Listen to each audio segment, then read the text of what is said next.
We are on the air. Greetings, everyone, and welcome to live coverage of Orioles baseball, where tonight the Baltimore Orioles will be taking on the Chicago White Sox in the second game of a three-game series at Camden Yards. How you doing, everybody? It's your old pal, the BirdWatcher, back for another night of exciting baseball. We're in September, folks. We're counting down the games. There are 23 games left to go, including tonight. 7 more series to play after this one. I know it off the top of my head, folks. We play Tampa after this, and then Boston. And then we play Detroit, and then we play San Francisco, and then we play Detroit again, and then we play the Yankees, and then we play the Twins. And then it's October. It's that close, folks. It's after Labor Day. The time is now. I'm excited. We've got a matchup tonight of Cade Povich against Nick Nastrini. Don't ask. I don't know. And welcome to the Charm City chat, Emmerich, who will be closely monitored after being given a second chance. We'll see how that works. Emmerich, please enjoy the ball game.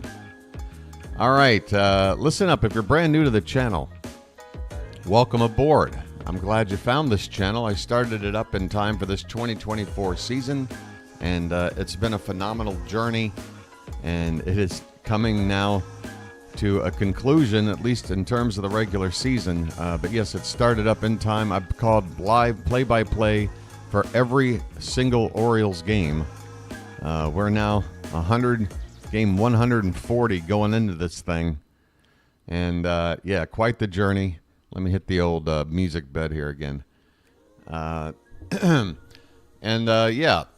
look, it's early morning. I need to drink some coffee, and my introductions are normally pretty sloppy and all over the place. I got to find that focus. Yes, so what do I want to say? Subscribe, I guess. Enjoy the channel. Give it a chance. It's a way to follow the Orioles, an alternative way. Maybe you don't have a way to watch it on TV or whatever the case may be. Maybe you like to hang out with other Oriole fans. You can do that right here in the Charm City chat, the best live sports stream chat on the internets. All it takes is to subscribe to the channel, and it's free. You just click a button at the bottom of your screen. It says subscribe, and that's it. You're in like Flynn. Don't worry, you won't get any weird emails or anything like that. No salesman will visit your home. It's just a way to support the channel and for the channel to be seen by more people out there. All right, so your pitching matchup tonight, folks. Cade Povich is on the mound, and we're hoping for the good Cade Povich. The Cade Povich we've seen mostly since his most recent call-up. He has a record of 1-7, but don't let that fool you. 6.58 ERA, 1.73 WHIP. The numbers are not pretty. In fact, they're very much in line with our opposing pitcher, Nick Nastrini. He has a record of 0-6, an ERA slightly above 7, and has an identical WHIP to Povich. He's only pitched 30 2/3 innings. Povich is up to 52 innings on the season. But, yeah, they both give up about a hit. Well, Povich gives up a lot of hits. 64 hits in 52 innings, along with 26 walks. Wow, a lot of that was just some bad starts. Those first 6-7 starts. After one really good start, he had about 6 or 7 duds. And then he got called back up, and he's looking a whole lot better. We're hoping for something really good tonight against a not very good White Sox team, who I believe are now currently amid a 12-game losing streak. It's not their first double-digit losing streak of the season. They have a record of 31-108. That's what it takes to get in there. Folks, we've got a very early message coming in. Message for you, son. Message for you, son. Zachary Hawley, the chair. Zach the chair Hawley is in the house saying hit the fucking like button. Hey, folks, why not? You're here. If you're already here, there's already 48 people here. Only a third of you have hit the like button. You might as well do it. The game hasn't even started. You can just get that out of the way, and you'll be all set for the next few hours. How's that sound? All right, this game's only a couple of minutes away from getting started. Starting lineups are right here. Squint if you need to, but I'll read them over here in just a sec. In the meantime, I'm going to make sure the game is up and running. Now that we're just a few minutes away. By the way, Nastrini, right-handed pitcher, I believe. I've never seen this guy pitch. Don't know a thing about him. I hope that means he can't be good, right? If he was any good, he would have been traded in July. That's how this White Sox team is. All right, there's the game. And we are waiting. So first, let me get the White Sox lineup out of the way. I got it up here in case I need the positions. Leading off playing right field is Corey Julks. Luis Robert Jr. or Luis Robert. I've heard it both ways. I think it's Robert. He'll be playing center field. He's sort of the franchise player. He wasn't in last night's ball game. Andrew Benintendi will play left field and bat third. Andrew Vaughn, also missing from yesterday's ball game, will hit cleanup and play first base. Gavin Cheats will bat fifth and be the DH. Corey Lee will do the catching again and hit sixth. Lennon Sosa is the second baseman, batting seventh. Miguel Vargas will play third base and hit eighth. Jacob Amaya at shortstop will bat ninth. I mean, folks, who are these people? I mean, this lineup. Who are these people? For the Orioles. Oh, you know what? I've got the ESPN page up. I didn't even need that Twitter page. They've got the positions next to the names, like they should. For the Orioles, Gunnar Henderson's going to lead off, play shortstop. Adley Rutschman will bat second and do the catching. Ryan O'Hearn will play first base and bat third. Anthony Santander is in right field and doing the cleanup hitting today. Colton Cowser will bat fifth and play left. Eloy Jimenez back in the lineup as the DH. He'll hit sixth. Sed Mullins in center field batting seventh. Mullins with a big day yesterday.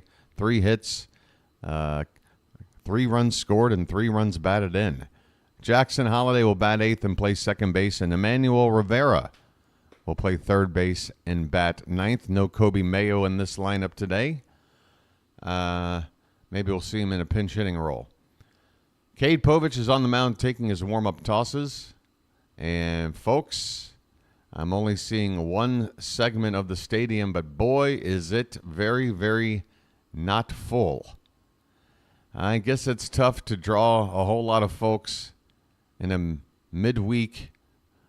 School's already started backup game against a team that is, 77 games under 500? So I guess it's tough. Maybe we should have saved some of these promotional nights for this series. Some T-shirts, some bobbleheads, some bucket hats, anything. We got any giveaways? We need some people here in the crowd. Tell you what. I mean, folks, by the way, the channel this past month, over 100,000 viewers. We're averaging 25,000 viewers a week on this channel. 25,000 a week. It's pretty significant for a channel that just started up a few months ago with no resources, just a microphone, the internet, and this voice. Hunter Wendelstedt is going to be behind home plate tonight. So we've got one of the old school umps doing the balls and strikes. Folks, we're ready to get underway. First pitch of the evening is a called strike to Corey Julks. A heater from Cade Povich. We are underway, folks. Game 2 of 3. The Orioles won last night 13-3. Swing and a miss on another fastball, and the count 0-2. Corey Julks hitting .232. Right-handed batter. And the 0-2 pitch is a curveball low and in. Povich wanted an appeal on the swing, but did not get it. There was no swing there. A hard break on that Povich curveball. 1 ball and 2 strikes to the leadoff man here in the ball game, and this is a curveball swung on and missed. And Cade Povich, 1 batter in, looking sharp.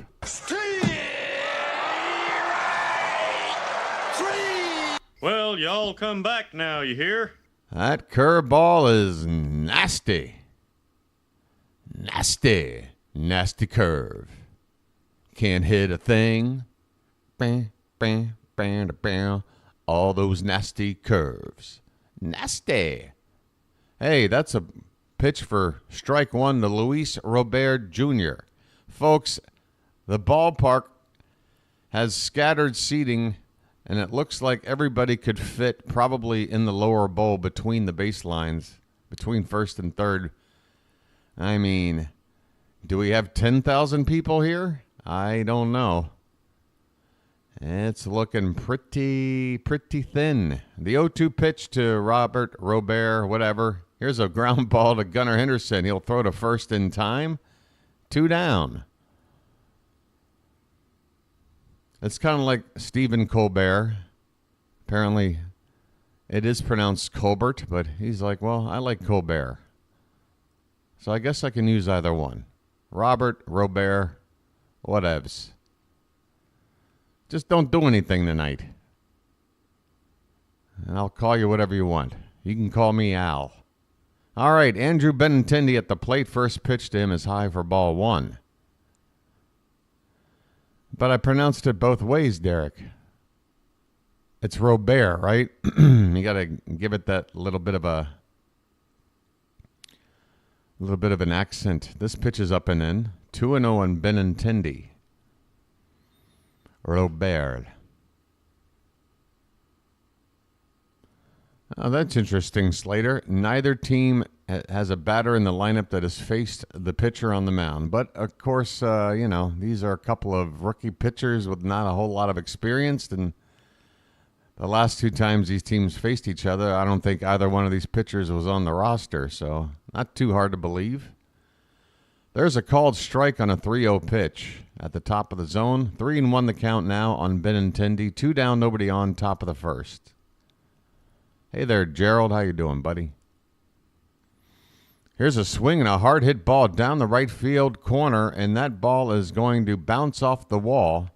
Benintendi is going to slide in the second with a 2-out double. All right, well, not a 1-2-3 inning here in the first. We've got to work around an extra base hit with 2 down. And that'll bring up Andrew Vaughn, first baseman, right-handed hitter.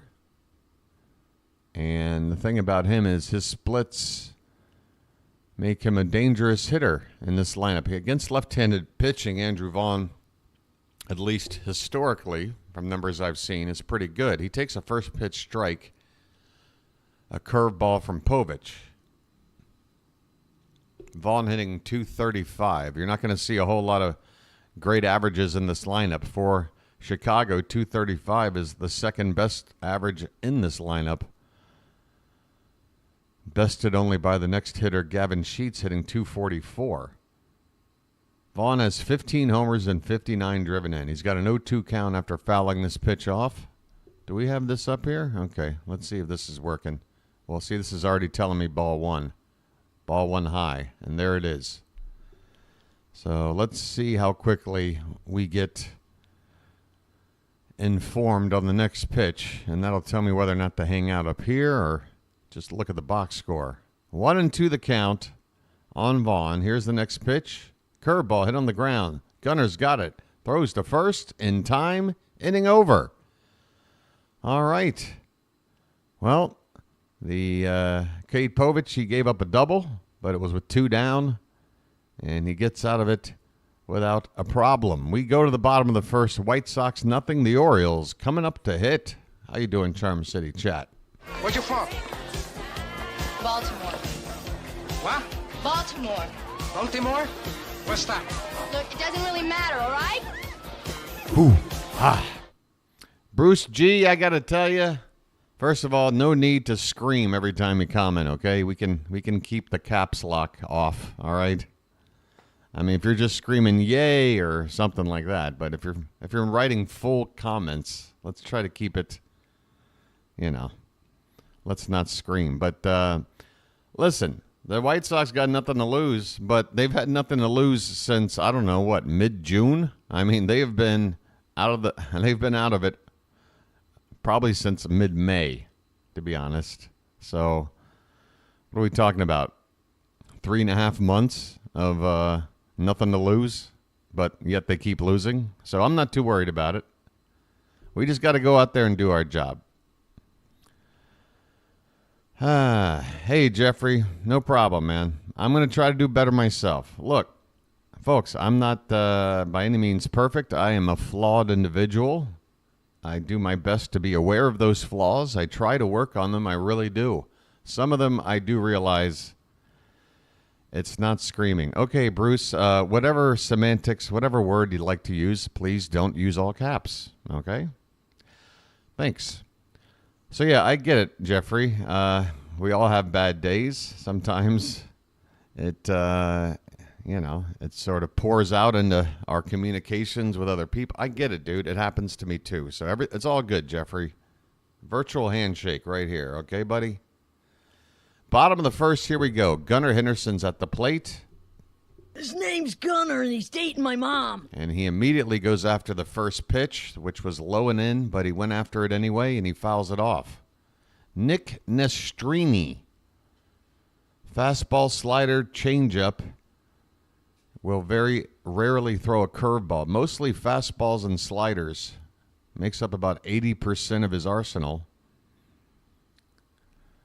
The umpire calling for time right now. Not sure what that's all about, but Hunter Wendelstedt, the veteran umpire, now back behind the plate. 0-1 the count on Gunnar Henderson, and the next pitch is a curveball outside. 1-1 the count. Derek, I think it's too soon to tell. I don't know. I think something had to change because Gunnar had been going through some struggles. There's a curveball again outside. 2 balls, 1 strike. And, so I'm not saying it's a solution, an automatic solution, but I think we needed to shake the lineup up a little bit with Gunnar with the way he's been going lately. This pitch is off the plate, 3-1. 3-1 to the Orioles leadoff man here in the bottom of the first. Pitch from Nastrini is swung on and missed. He chased a slider that was ball 4, well below the zone, and the count has run full.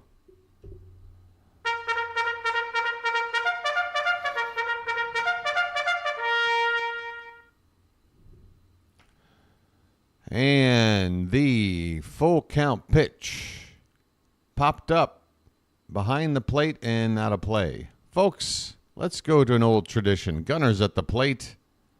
Hey, we're up to 2070 in the sub count. Working our way up to 2100. We might get there before the end of the series. And I want to thank you very much for that. I really do. Payoff pitch to Gunnar Henderson's line and a base hit down in the right field corner. Gunnar will turn on the Jets and head for second. He slides in and he is safe. Careful with that slide, Gunnar. Looked a little bit awkward. It looks like he's okay. But he is caked in dirt. And we've got ourselves a leadoff double here to start off the ball game for the offense. Let's go. The sprinklers are on. The sub screen is up, and Gunnar Henderson is already producing.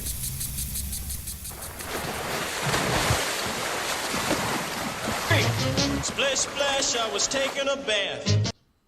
Well, 2070, it was nice knowing you. Gunnar Henderson's 25th double of the season. Runner at second, nobody out for Adley Rutschman. Let the clutch out gently, okay? First pitch to him is low for ball 1. Rutschman batting .259, 18 homers, 72 driven in. Has shown some glimpses of figuring things out in the last day or two, but playing a team like the White Sox can do that to you. This pitch is a called strike, a slider, bottom of the zone. 1-1 the count. Folks, no score, bottom of the first. We're on the sub screen for a little bit of old school Orioles magic.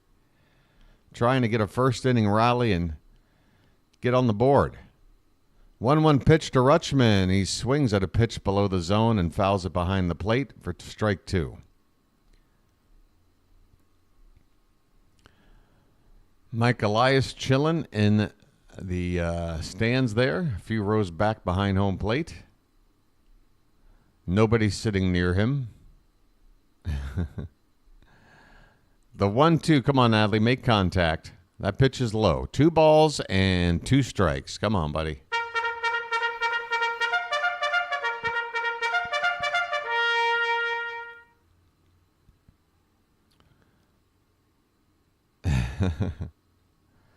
Hey, the man, for some people, that is technically dating. Here's a ground ball fouled away by Rutschman. Just gets a piece of a breaking ball to stay alive. Count still 2-2. Rutschman has got to put the ball in play. That's something the Orioles batters have been struggling with once we get runners in a scoring position. 2-2 the count. Henderson at second. The pitch. And first of all, the pitch comes in, but the umpire had already called for time. Adley had requested it, and it had been granted even though a pitch had come in. So it's still 2-2. Rutschman takes a little bit of a breather and steps back into the batter's box. Hitting from the left-hand side against the righty Nastrini. 2-2 pitch. There's a breaking ball. Uppercut swing. Right field. Will it be deep enough for Gunnar to tag? We're going to find out. It's not. Henderson holds at second base, and Rutschman wastes an at-bat with an uppercut swing. Too shallow for Gunnar to go anywhere. Man, oh Shevitz. It's like watching reruns to bad episodes. That was a good at-bat? Oh, all right. Well, different strokes, different folks. Here is Ryan O'Hearn. Lights on. Let's turn and burn. He takes a pitch low and away for ball 1. O'Hearn batting .269. Yeah, but Derek, a runner at second, nobody out. Adley, with the talent that he has got to move the runner over. This pitch is lined into right field and down for a base hit. It won't matter. Gunnar Henderson can score from this one. It's going to be an RBI double for Ryan O'Hearn. Folks, we're on the board. Lovely.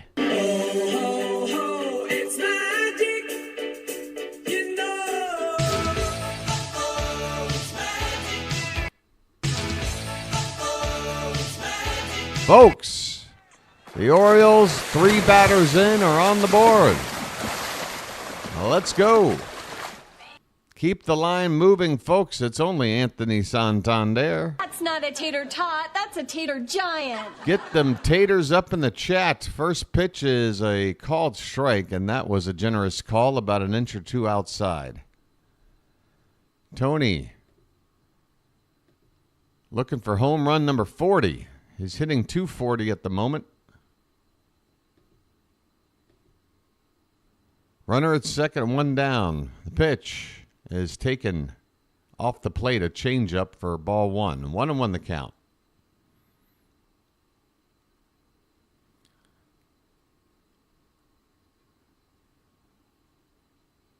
Rutschman at second base. O'Hearn at second base. I had a 50-50 chance, and I blew it. And that pitch is a little bit low. 2 balls and 1 strike. O'Hearn is at second base after an RBI double.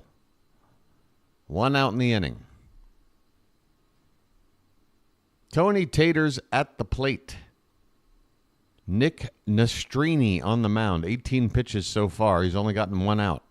Pitch. Low for ball 3. Folks.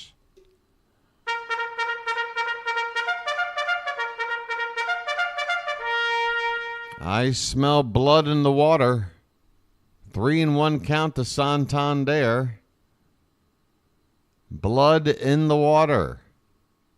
The 3-1 pitch. Swung on and drilled. Right center field. And that ball's going to get down and bounce up against the wall. O'Hearn can turn and burn his way all the way home. And Anthony Santander has got himself an RBI double. It's 2-0 Baltimore. Blood in the water.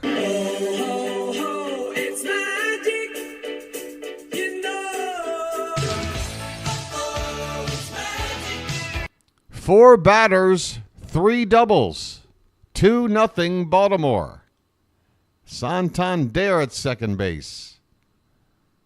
Keep the line a-moving. Here comes the milkman.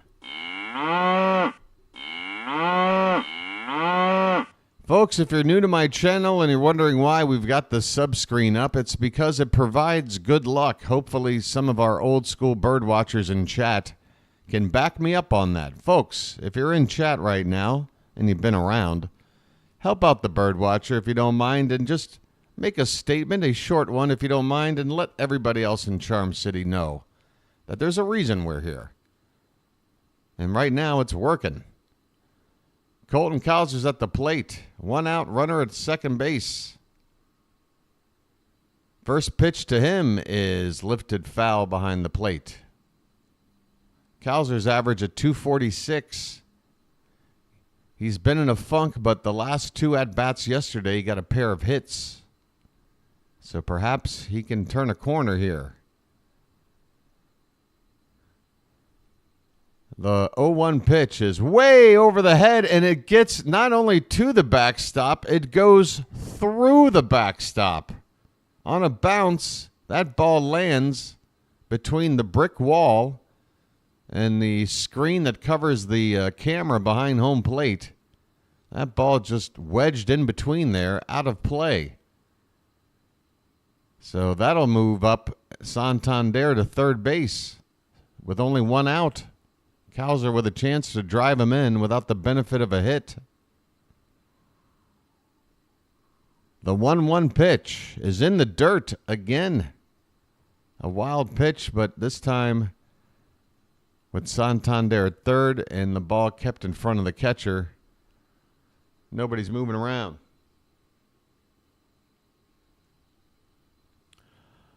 Two and one the count on Colton Cowser. The pitch is taken, and that looked like strike 2, folks. Man, if this dude ain't going to get that call, he's in for a long night, and I'm not complaining. 3-1 the count. That pitch looked like it caught the inside corner at the knees, but Cowser gets the call.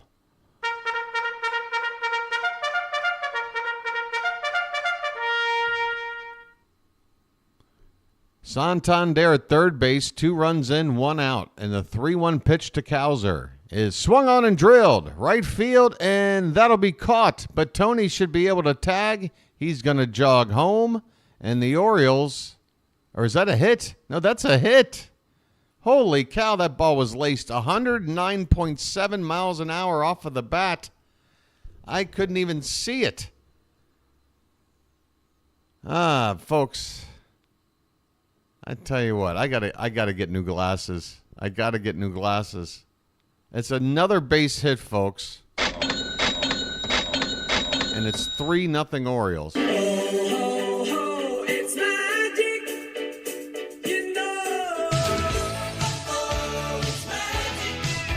Colton Cowser now has 3 hits in his last 3 at-bats. He's starting to heat up. Here's Eloy Jimenez, who has a 1-0 count.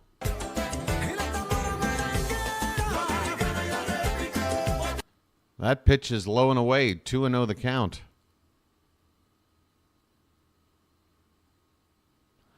This pitcher isn't on the ropes. This pitcher's halfway out of the ring.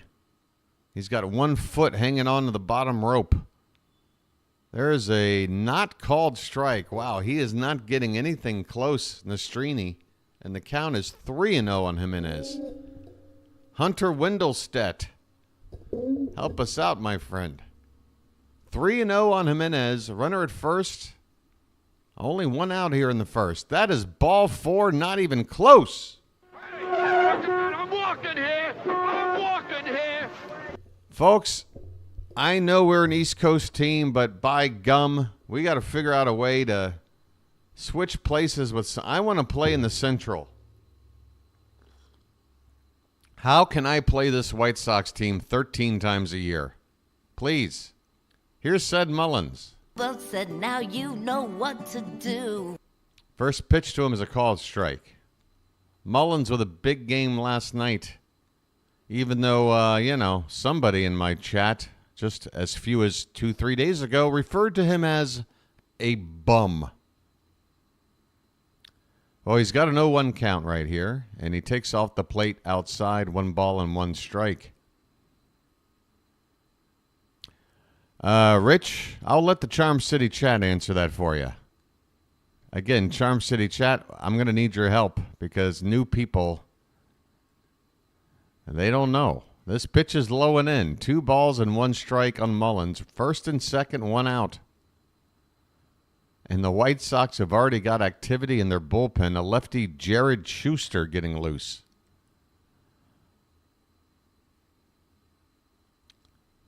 The 2-1 to Mullins is jammed. He jammed him, but it's going to get fouled out of play. The count is 2-2.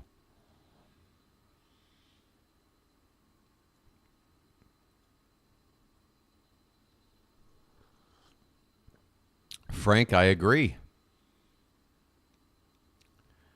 2 balls, 2 strikes, 2 on and 1 out. The pitch.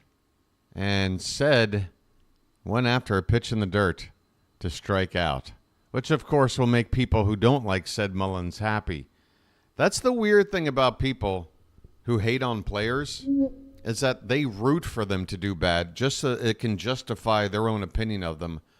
They would rather not be proven wrong and see a player actually improve. They would rather just see that player, stink so that they can feel justified in their opinion. Here is Jackson Holiday. He's got a 1-0 count. 2 down, a chance to drive in at least 1 run, first and second.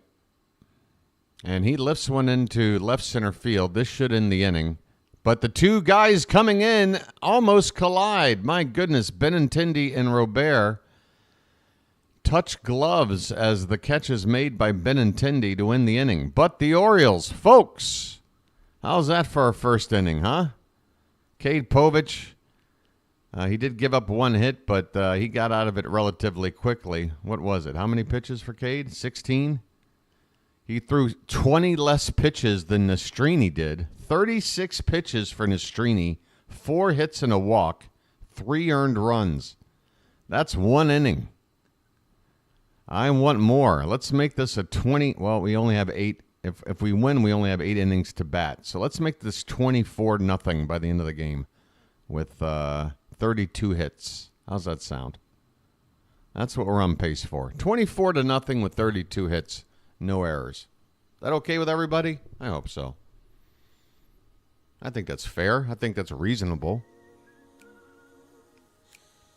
Hey, Vonnie. How you been, hon? Long time no see. Sorry I haven't been around. I was overseas. How have you been? Well, I've been overseas. Vonnie, this is the internet, you know. Wherever you go in the world, as long as there's Wi-Fi, I'm never too far away. But hey, I hope you had a good travel experience. And I'm glad to see you. Let's set some records. I wouldn't mind. Yeah, we could use another laugher.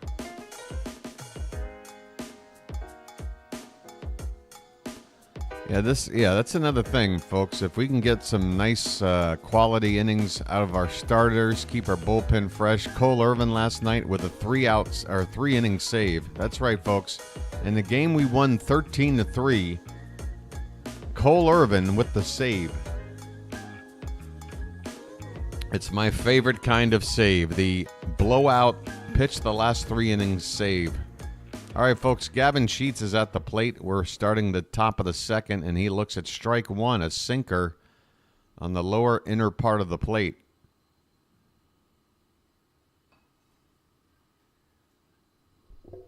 A Mediterranean cruise. Wow, there's a called strike. 0-2 the count. I tell you what, Vonnie, I've been on one cruise, and that's going to be it for me. I had some fun, but in general, not my sort of travel experience that I'm looking for. This pitch is off the plate, a ball and 2 strikes. But I know a lot of people love it. And you can't beat nonstop buffets. Every time you go up on the top deck, get yourself a crepe. I'm like, I want a strawberry crepe. And then some dude will just sit there and make it. And then you go over there and sit down in a beach chair. You eat your crepe. And you're like, you know what? I can eat another one. And then you walk up and you're like, give me another crepe. And then they give you another crepe. 1 ball and 2 strikes on Gavin Sheets after a foul ball. Gavin has been hot since August 7th. He's got the second highest batting average in the league, 375. So why is he hitting 5th? There's called strike 3, and that pitch looked high, but we'll take it. Let the clutch. Whoops, wrong button. Well, y'all come back now, you hear? Yep, that ball was certainly high. And speaking of high, I do have something I need to roll up. Patrick, thank you for reminding me. Here's a swing and a miss by Corey Lee on a curveball, 0-1. 1 out, nobody on, top of the second. Do you, Deshaun? Gee, I wonder why. This one's hit on the ground. That's not going to... Oh, wow, Gunnar absolutely boots it. Man, oh man, oh man, a routine grounder. Gunnar going to the backhand and can't grab the ball. Just pops right out of the mitt before it ever gets in there. So that'll be an error all the way on Henderson. A 1-out error. Hey, Orioles 2024 WS. What is there, an echo in here? All right. Here's Sosa. And the first pitch to him is up and away, and I need to be reminded what this guy's first name is. What is it? What Sosa? Lennon. All right. Imagine all the Sosas. All right, that's how I'm going to remember. Lennon Sosa. Vladimir Lennon Sosa at the plate, and the count is 1-1.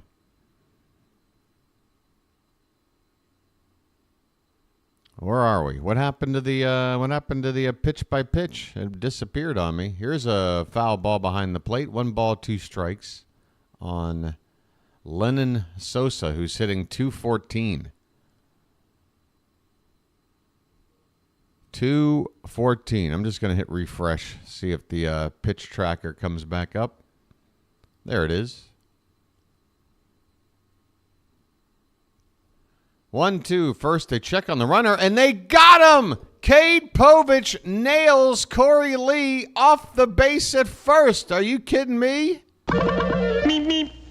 Where are you going, city boy? Hit the bricks, pal. You're done. You get nothing. You lose.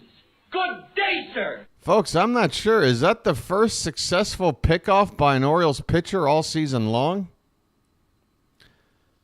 I don't know who had money on Corey Lee to go yard, but if you had money on Corey Lee to get picked off at first, well, you've hit the jackpot.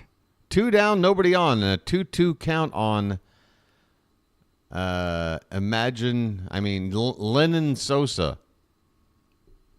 And that ball's crushed down the left field corner, but it's short of the pole and to the left. Short and to the left. I tell you what. That's something the ladies don't like. 30 years ago, the same Sosa might make you nervous. Hey, Zachary, thanks for the super chat. Let me get that message up for you. Message for you, son. Zachary the Chair Hawley coming through again with a super chat. 30 years ago, the name Sosa might make you nervous. That's right. Because there's a guy named Frank Sosa who used to deliver the mail in my neighborhood. This pitch is fouled back. And boy, I tell you, he was on something. Every time he came around to my house, I got nervous. Oh, you mean Sammy Sosa. This pitch is swung on and missed. Strike 3, inning over. The White Sox are just getting their asses handed to them. Well, y'all come back now, you hear? We go to the bottom of the second, 3-0 Baltimore. Let's keep going. I'm greedy.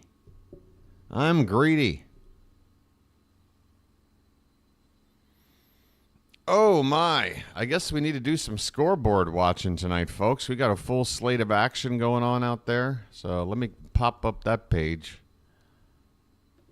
We're the first game on, so there's not too much happening yet.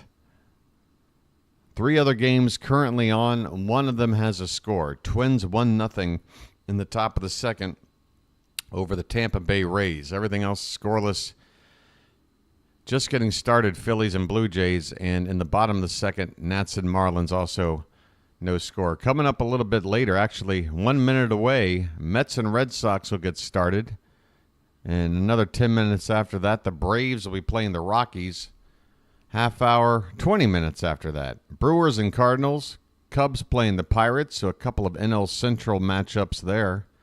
The Royals will be playing the Guardians in an AL Central matchup. You're going to see a whole lot of division play here down the stretch in the final month. A lot of division matchups. The Rangers will be taking on the Yankees, and we'll all be rooting for Texas tonight. The Dodgers and Angels in a bit of a... what kind of a series? It's a local series. I don't think it's much of a rivalry, but Shohei Ohtani will be playing his former team. The Mariners and Athletics and the Giants and the Diamondbacks all coming up a little bit later. But we're the first game on in town, folks. The first game on in town. There's a kid in the splash zone. He is prepared. He's got his snorkel gear. He's got those little swimmer inflatable devices on his arms. He's ready to go. All right, first pitch of the inning to Emmanuel Rivera, the number 9 hitter, is called a strike. And that kid is right in the very front row, right next to Mr. Splash. What better place to sit for the ball game? Slider called strike 2 to Rivera. Mr. Emmanuel Lewis. Mr. Emmanuel Lewis. Rivera just a .219 average on the season, but he's been doing some positive things for us during his brief time here. He looks at a pitch low for ball 1. 1 ball and 2 strikes to Rivera, leading it off in the bottom of the second. Colin, what's happening? Well, here's your scoring summary. Colton Cowser singled home Anthony Santander. Strike 3 here on Rivera. He chases one off the plate outside. Second strikeout for Nastrini. Actually, I got it all in reverse. Ryan O'Hearn began the scoring with an RBI double. Gunnar Henderson led off with a double. O'Hearn doubled him home. Santander doubled home O'Hearn. And then Colton Cowser with the RBI single. So 3 doubles in that first inning. And here's Gunnar back to the plate again. His name's Gunnar, and he's dating my mom. Low for ball 1. The 1-0 pitch is low. 2 balls and no strikes. 1 out, nobody on. Bottom of the second, 3-0 Orioles. 2-0. This pitch is way inside. Gunnar has to back his pelvis out of the way. And it's 3-0. Nastrini is struggling. 43 pitches, and he's only facing the leadoff man here in the second inning. And that is called a strike, though it was low for ball 4. Gunnar is frustrated, but he's got to know in this occasion that, the ump is trying to give this kid something to work with, or we're going to be here all night. 3-1 the count. Just don't do it again, ump. And now Gunnar takes a pitch that's in the zone for strike 2. Full count. 1 out. Nobody on. Pitch number 46 is in the dirt and goes all the way to the backstop. My goodness, Nastrini is struggling. I'm walking here. I'm walking here. Nastrini's like Joe Namath in that interview from 20 years ago on the field. He is struggling. I want to kiss you. I don't really know about how Chad plays. The Jets are going to be okay. I want to kiss you. Some say the Jets are struggling. Adley Rutschman at the plate. He's got a 1-0 count. Let the clutch out gently, okay? I hope somebody remembers that reference. Here's a check on Gunnar. He's back standing. Runner at first, 1 down, bottom of the second. 1-0 the count on Rutschman, who's 0 for 1 so far today. Excuse me, sorry. Right into the microphone. This pitch is right in there for a strike. 1-1 the count. That's right. How about that? You can't have a 21-game losing streak without a Sheets on your team. The 1-1 pitch to Adley is way off the plate.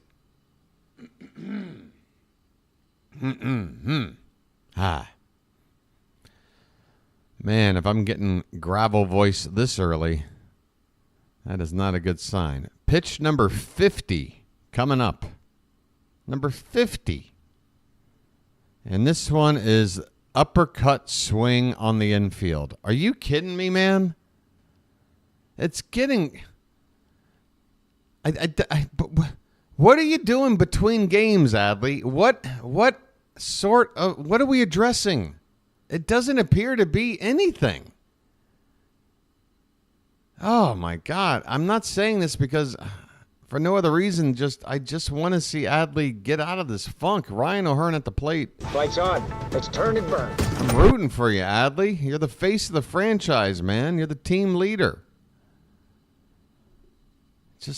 I don't understand how you can do something, I don't know, about 150 to 200 times with no positive outcome and just continue to do it. This pitch is outside. 1 ball, no strikes to Ryan O'Hearn. Again, folks, the Orioles are winning right now. They're in a good shape to, win another game tonight. I want to be positive, but I feel like Adley has got to get back on track if we're going to make it far into the postseason. Here's a base stealing attempt, and Gunnar Henderson has swiped the base with relative ease. So the run game now coming into play for the Orioles. And with 2 down, that puts Henderson in scoring position. So an important steal. A base hit will get him home. Boy, Henderson's uniform is very dirty right now. This pitch is a slider in there for a strike. 2-1 on Ryan O'Hearn. Did I hit that button already? Lights on. Let's turn and burn. I might not have.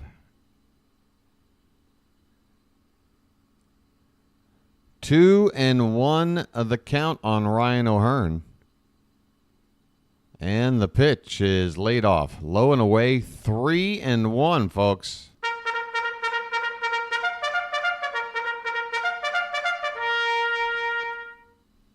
Two down, 2 on. 1 on, excuse me. Well, okay, make it 2 on as Ryan O'Hearn draws ball 4. I'm walking here. I'm walking here. Nastrini is in trouble because Anthony Santander is coming to the plate. Folks, let's go.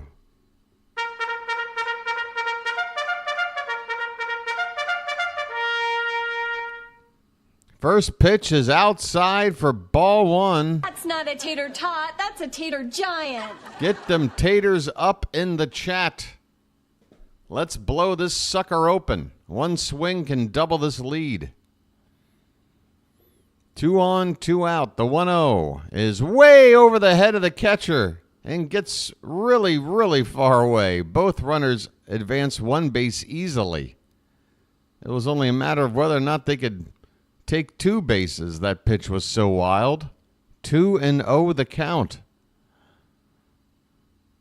My goodness. Nastrini has no idea where the baseball is going.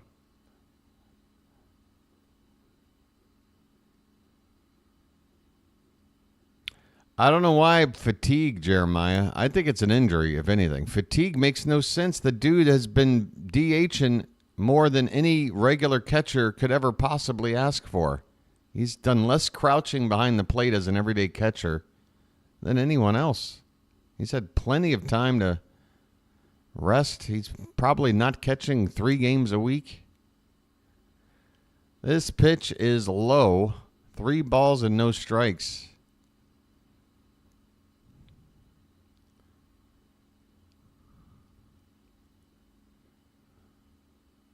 Second and third, 2 down. A 3-0 count to Santander is low for ball 4. Folks, we're going to load him up for the milkman.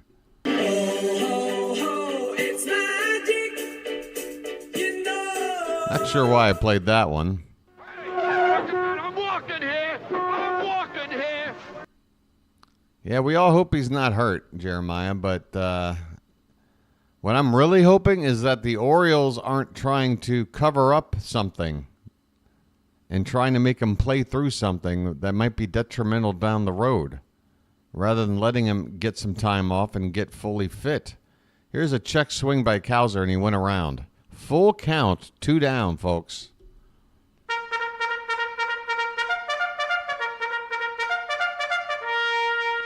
We're getting back over here now.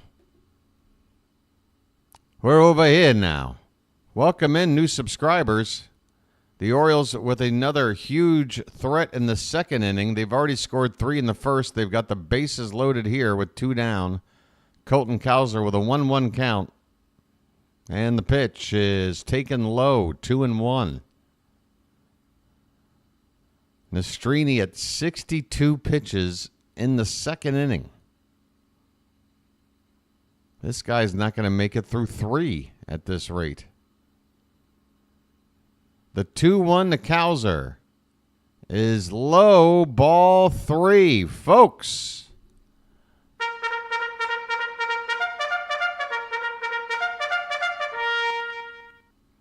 Nastrini has thrown 37 balls to just 26 strikes on the night. If he's pitching on any other team right now, A, he's probably not getting a chance, and B, if he did, he'd be taken out already. The 3-1 pitch. Up and away, ball 4, not close, score run. I'm walking here. I'm walking here. I'm walking here. I'm walking here. And that might do it for Nastrini. A slow walk here. They had activity in the bullpen already. And Katz is going to have a chat first. Yeah, that lefty, Jared Schuster, still getting loose for the White Sox. Meeting on the mound. Let me have a Diablo sandwich of Dr. Pepper. Make it fast. I'm in a goddamn hurry. I agree, Colin. In fact, I would give Adley like the whole damn week off if he needed it. If it really would help, if it's a matter of just like I need like 3-4 days off, then let's do it right now. And that way we'll have enough time to still get back into a groove. You don't want to wait too late. Jimenez at the plate, base is still loaded, and the first pitch is hit high in the air down the left field line. The shortstop, the third baseman, and the left fielder, they all collide. The ball will drop. Everybody's going to score with 2 down. Holy Toledo. And somebody is down in a heap over there. Is that Corey Julks? I'm not sure, but he took the worst of this. Shortstop, third base. Oh, Vargas. It's Vargas who ran into Benintendi. And he went head first into Benintendi's shoulder. Maybe face first. So this ball, Amaya, Vargas, and Benintendi. Amaya gets out of the way. Vargas takes the worst of it. A face shot after a shoulder charge, unintended. Unintended from Benintendi. There's a tongue twister. He is up on his feet right now, and folks, you can see what few fans are in the crowd are giving him applause for getting up on his feet. The trainer is out there, a couple of trainers. And Benintendi and Robert, the outfielders, are out there as well. Probably checking on whether or not he's got a concussion more than anything. Probably going through a protocol right now, asking some questions. And the trainer right now is taking a closer look at his eyes. I think he wants Julks to just wait a second. Looks like he's starting to get a bit of a shiner on his right eye. Looks like underneath his right eye is turning a little bit purple. In fact, you can see it happening here with every passing second. He's now trying to rub that area with his jersey. So that appears to be what happened. His right eye charging into the shoulder of Andrew Benintendi. And, man, they're going to keep him in the game. That eye is going to be swollen shut within 2 minutes. How are you supposed to keep him out there as an infielder playing shortstop, third base? I don't know. Either way, folks, a base-clearing double by Eloy Jimenez. It is 7-0 Orioles. I apologize for not giving you a better call on a 3-run hit. But, I worry about people getting hurt. This pitch is in the dirt to Ced Mullins for ball one. So, folks, celebrate. It's magic. You know. It's magic. It is 7-0 Orioles in the second inning. Nastrini is still out there. Mullins at the plate, and he takes low. It's 2-0. I mean, come on, Chicago. This is almost abuse. This is borderline abuse. You're keeping this guy out here in the game. 2-0 to Mullins. The pitch. In there for a strike, 2-1. I believe Mullins did strike out his first time up. Maybe that's the idea, is that this is the one guy Nastrini can get. The pitch is low for ball 3, 3-1 the count.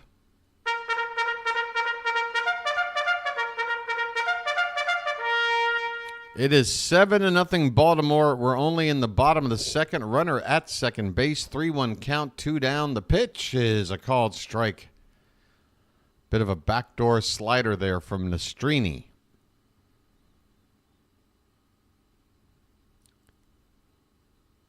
Nastrini is averaging at least 35 pitches an inning. As we're about to see pitch 71, and that is a line drive foul off to the right. We'll do it again. Eloy Jimenez is at second base after a base-clearing double, which was helped by a lack of communication from the White Sox. That is not an error, I believe. Oh, they have an error on the board. Well, wait a minute. Well, we'll see how many RBIs. Mullins, by the way, just took ball 4. I'm walking here. I'm walking here. So that bum Ced Mullins is on base.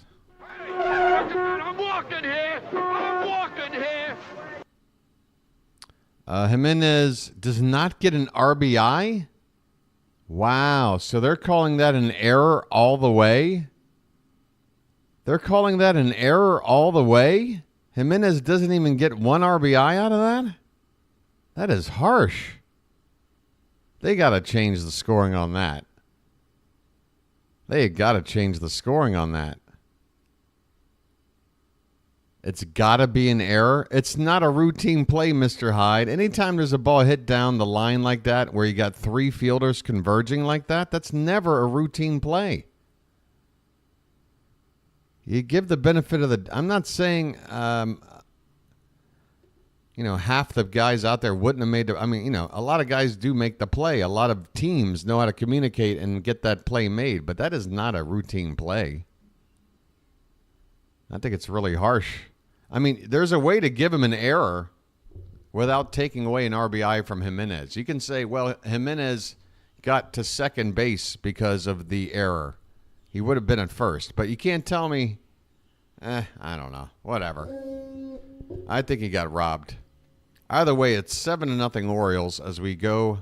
Oh, well, there's a pitching change. Jackson Holliday is going to be due up with still 2 out here in the inning.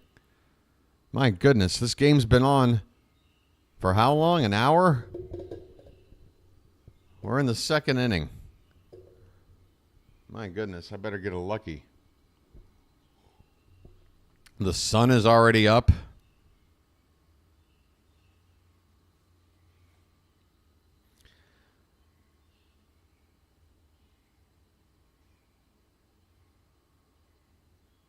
It wasn't batted in. They scored on an error. My argument is that it's not an error.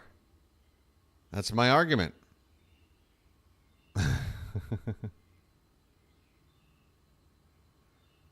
You're going to start everything with facts? You're one of these guys? You just put facts in front of everything you say, and that's like that's how we confirm everything? Because you're saying facts. Facts. I got a giant rod. Facts. Where are my luckies?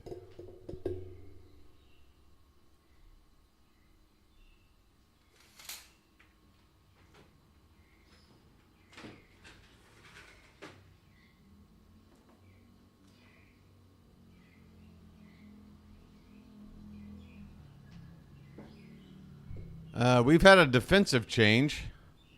The back's doing a lot better, Derek. Thanks for asking. Holiday at the plate, and that first pitch is way high for ball 1. My goodness. So a lefty on now to face the lefty Holiday.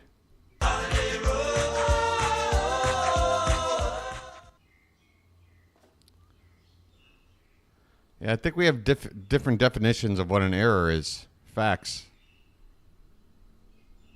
Just because a ball can be caught, if it's not, doesn't automatically mean it's an error. Facts.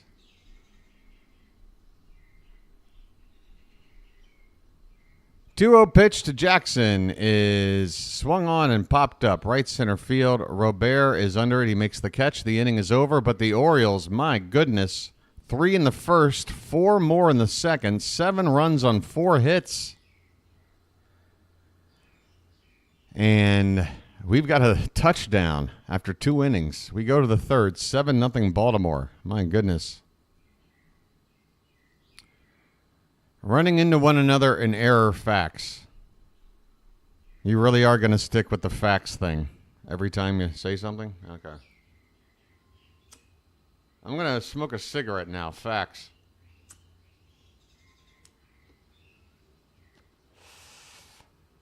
We're heading on to the third inning now. Facts. Due up is Corey Jokes, Luis Robert, and Andrew Benintendi. Facts. It's a beautiful morning here in Thailand. Facts. Yep. I got to do some laundry later today. Facts. Probably going to head down and get some breakfast after the ball game. Facts.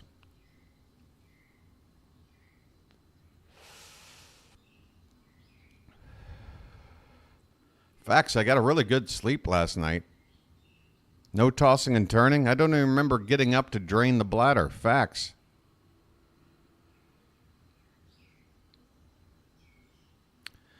Coming up after this series, the Orioles will be taking on the Tampa Bay Rays. Facts. Weekend series at Camden Yards. which is located in downtown Baltimore. Facts. We're just waiting on the top of the third to get started. Facts. Baldwin will be leading it off for the White Sox. You see how that can get a little annoying?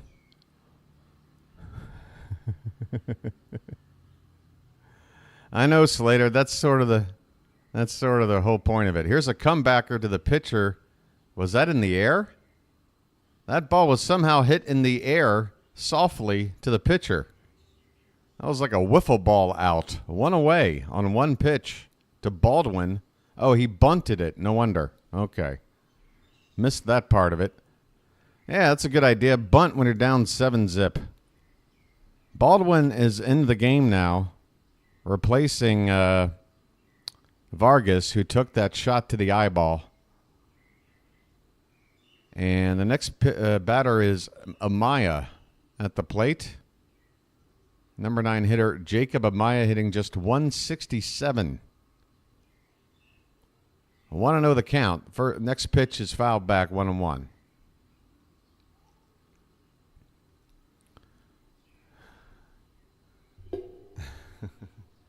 Oh, opinion. Okay. I like opinions. Those are good. 1-1 pitch is a curveball low for ball 2. 2-1 the count. David, traditionally, not a whole lot. Usually it's just like an omelet with some rice. Maybe some seasonings thrown in there. Maybe you're throwing a little shrimp in the omelet. Thais like to eat all day long. It's not normally just a breakfast, lunch, dinner situation. They like to graze. There's a called strike 3 to Amaya. See you later, buddy.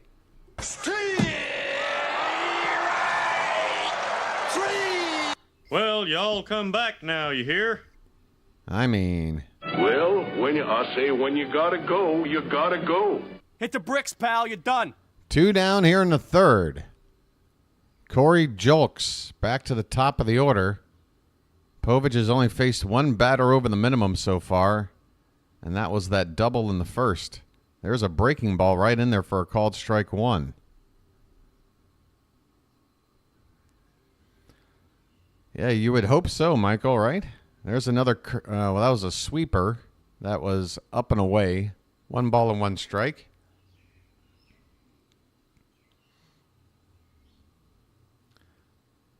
Julks struck out his first time up. 1-1 is popped up, and that should end the inning. Behind second base, Holiday in the outfield grass will make the catch, and that'll do it. Cade Povich has faced one batter over the minimum, giving up the 1 hit through the first 3 innings. We go to the bottom of the third. It's all Baltimore right now, 7-zip. Let's go. Baltimore, you are seeing history being made today. Oh, boy, is this great! Folks, if everything goes right tonight, by the end of the night, We're number 1.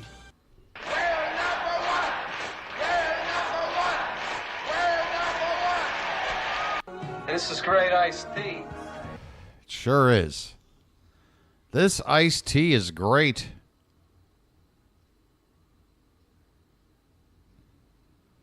Yep. Hey, Michael, that's a good question. I have to admit, other than watching some highlights come over my Twitter feed, I don't really follow the actual standings of our minor league affiliates. I don't know.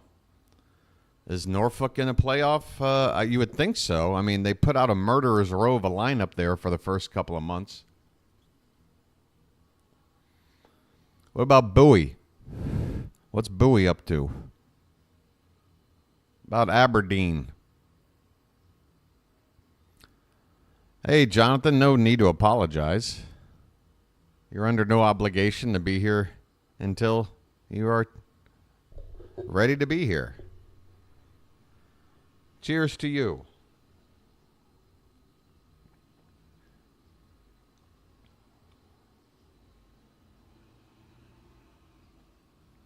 All right, folks, we've got a very comfortable lead. We're playing the White Sox, and I have no special luckies, not even one that I've begun to work on. Do you mind if I work on it now, right here in front of me as I call this game? Here's Emmanuel Rivera at the plate, swing and a miss on the first pitch for strike one. Schuster, the lefty, out here to begin the third inning. And Rivera chases one off the plate, fouls it off. No balls and 2 strikes. So yeah, I'm just gonna set up my little workstation right here. Hopefully I've got enough room. And I'll be putting you guys third in priority. I hope you don't mind. Priority 1, the game. Priority 2, the joint. You guys are third. That's not bad. This pitch is fouled away. Still 0-2 on Rivera. Leading it off here in the bottom of the third. Top of the order coming up next. So Gunnar will be up for the third time in as many innings. This pitch is low and in. Ball and 2 strikes. Zopfinator's cleaning his bowl. Zopfinator, what tools do you use for your bowl cleaning? I have a very particular set of skills. I'm like Liam Neeson from Taken. The 1-2 pitch, and Rivera reached for that one. He hits it on the ground at third base, and the throw across the diamond is in time. 1 away. Rivera grounds out 5-3.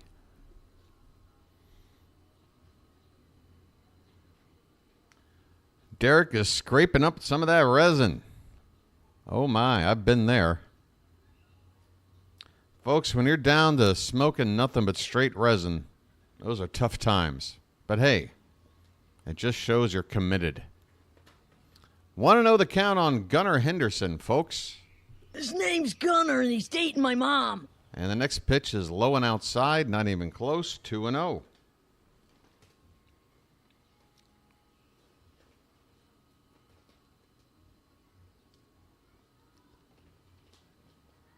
The 2-0 is on the outside part of the plate. 2 balls and 1 strike. Michael, you live 20 minutes away from the Norfolk Park? There's a foul ball at the plate, 2-2. 20 minutes away and you don't go out and watch any of the minor league games? I love minor league baseball. Honestly. A lot more affordable, a lot more of an intimate affair. It's always great to see young players on the rise. This pitch is fouled away. 2-2 the count on Gunnar. And I've already seen that this has spoiled it. Darn it, we're going to hang out down here. We're going to hang out down here for a little bit. 2-2 pitch is swung on and missed. And I already knew that. Gunnar Henderson strikes out. First strikeout for Schuster in relief. 2 down in the inning, nobody on. And Adley Rutschman due up next. Let the clutch out gently, okay? You're 10 minutes from the Frederick Keys. Rutschman takes ball 1 low. Adley is 0 for 2. 7 runs on the board, and Adley's done nothing tonight. Adley, how is this not showing that you are the one guy we need to get going? There's a called strike, 1-1.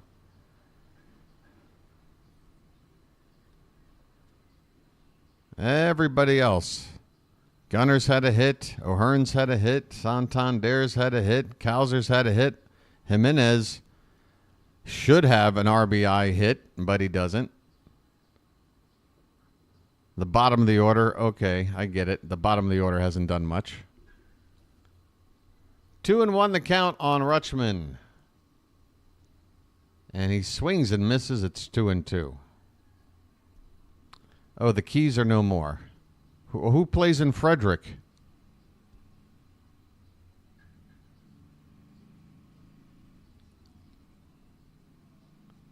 What's the name of the Frederick team?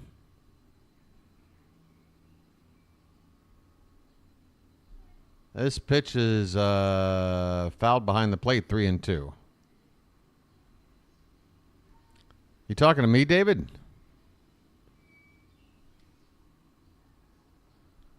What did I do wrong? The keys are still there.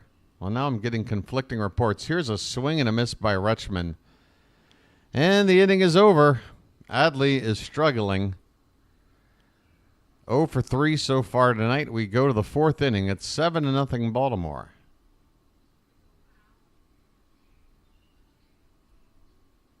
It's Bradfield, Michael. Just take the K and the E out and replace it with a D, and you're all good to go. Hey, that's not the first time I've given that advice. Replace it with the D, and you'll be fine.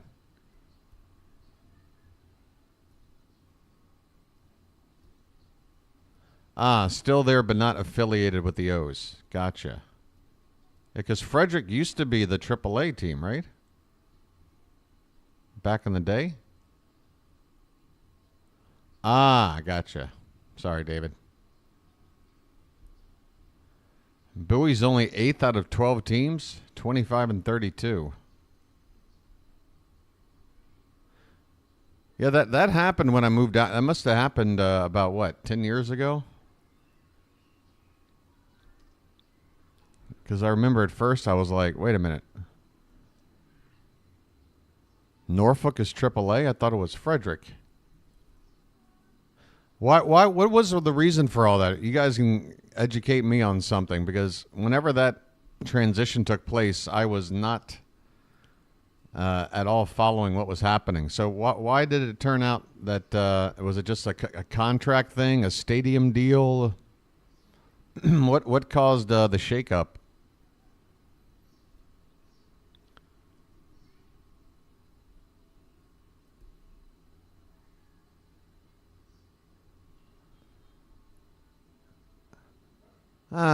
You know, I tell you what, I understand how it might be annoying to be a ball player and you're chilling in a bullpen in a minor league park and everybody's right on top of you and you got a bunch of kids screaming, hey, can you give me a baseball? But I mean, come on, man. You're living the dream. There's children around. They're looking at you like you're Paul Bunyan. Here's Luis Robert. He takes a called strike to lead off the top of the fourth. Next pitch is swung on and missed. A fastball a bit above the zone, and he chased it 0-2. Hey, Charles. Good to see you, buddy.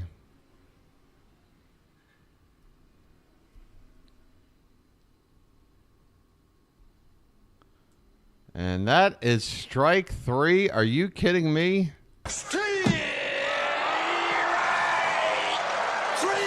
Well, y'all come back now, you hear? My goodness. Oh, yeah, the Tidewater Tides. I remember that. Yeah.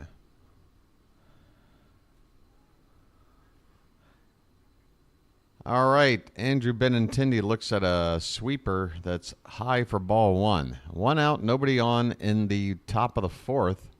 Povich has given up just 1 hit.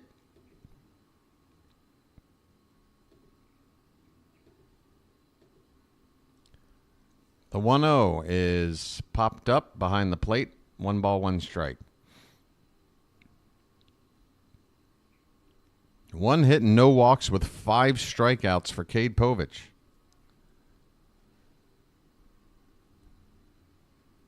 Hey, Alberto. How you doing, buddy? This one's hit on the ground right to Jackson Holiday.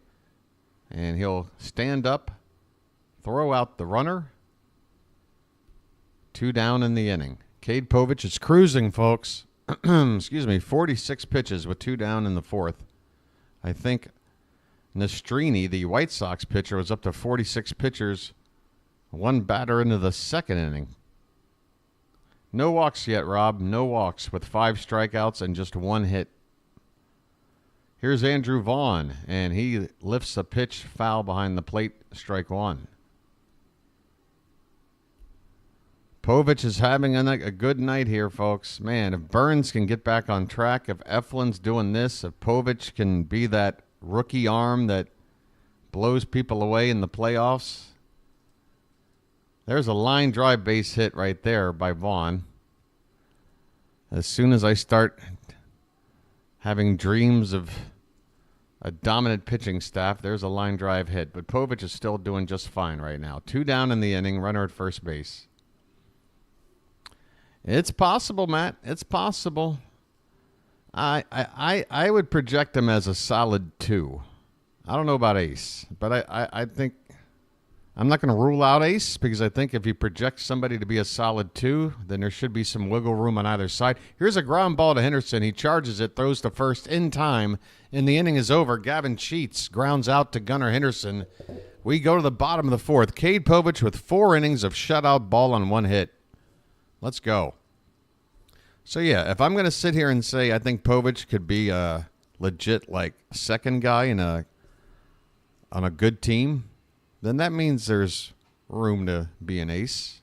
And there's also room to maybe only be a third guy. Grayson is the future ace? I don't know. Folks, if you remember, when we signed Zach Eflin, the first thing that I said was, you can go back and look at it. This was when Grayson was still healthy and doing fine in the rotation. I said that even though you probably look at the depth chart right now and place Eflin 3rd behind Grayson in the rotation, by the time we get to October, don't be surprised if Zach Eflin leapfrogs Grayson as the number 2 guy just based on performance. And this is, again, before Grayson got injured, but this is before we saw Eflin do what he did. And I stick by it, obviously. Anywho, we've got a lot of great arms. And, folks, next year, if we can have them all healthy, man, what a rotation we're going to have, even if Burns is not a part of it. Yeah, right now, Eflin is a number 1. If that's the question I brought up a game or 2 ago after Burns' last shaky start. Maybe it was yesterday. I'm like, at this point, if you got a 1-game wild card scenario like we used to have before the last few years, at this point right now, if that game's tomorrow and Burns and Eflin are both ready to go, which guy do you want? I feel like people would go with the hot hand and say Eflin. All right, we are ready for the bottom of the 4th, and Ryan O'Hearn takes ball 1. Let's turn and burn. Lights on. Let's turn and burn. Next pitches are called strike. 1 ball and 1 strike.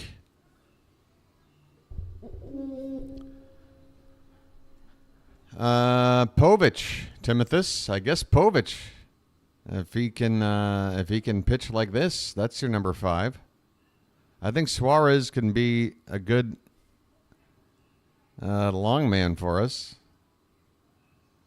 And still, with all the injuries that are going to happen in a given year, if Suarez is sort of your 6th guy, he's still going to wind up making probably a dozen or so starts, give you around 80, 90 innings between that and the bullpen, and that would be great.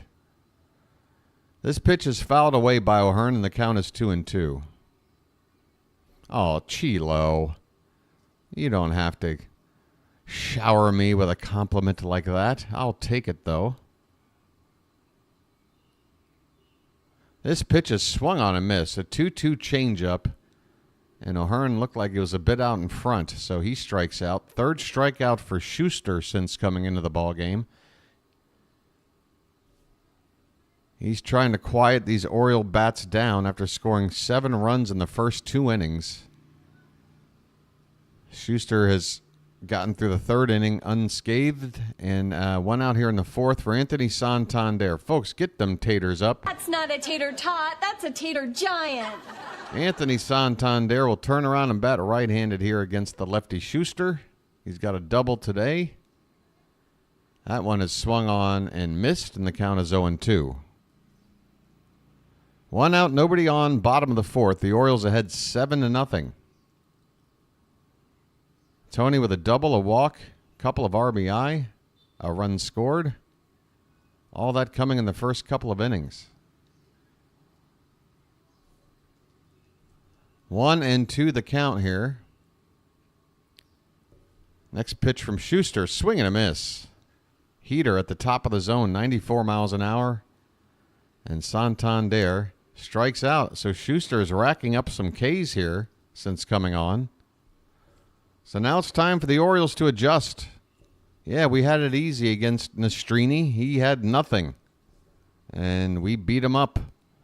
But we got to prove that we can hit against just about anybody. Here's a first pitch slider a little bit low to Colton Cowser.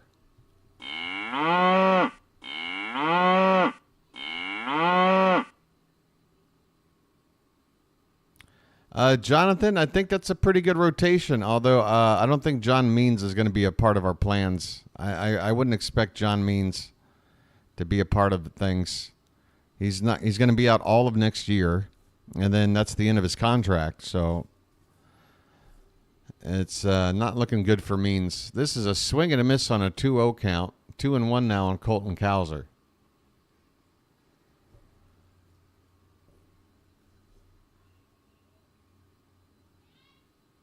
The 2-1 is up and in. 3 balls and 1 strike.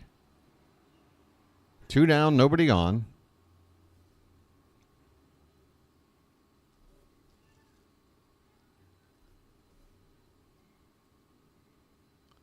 And the pitch is taken for a strike at the bottom of the zone. 3-1 the count.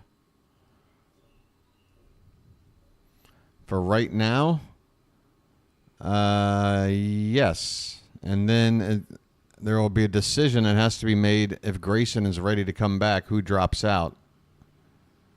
That is going to be ball 4. Here's what I would do. I mean, pick who you want in terms of the last start or two that Grayson might make before October. But once we get into the playoffs, folks, it's really a 4-man rotation.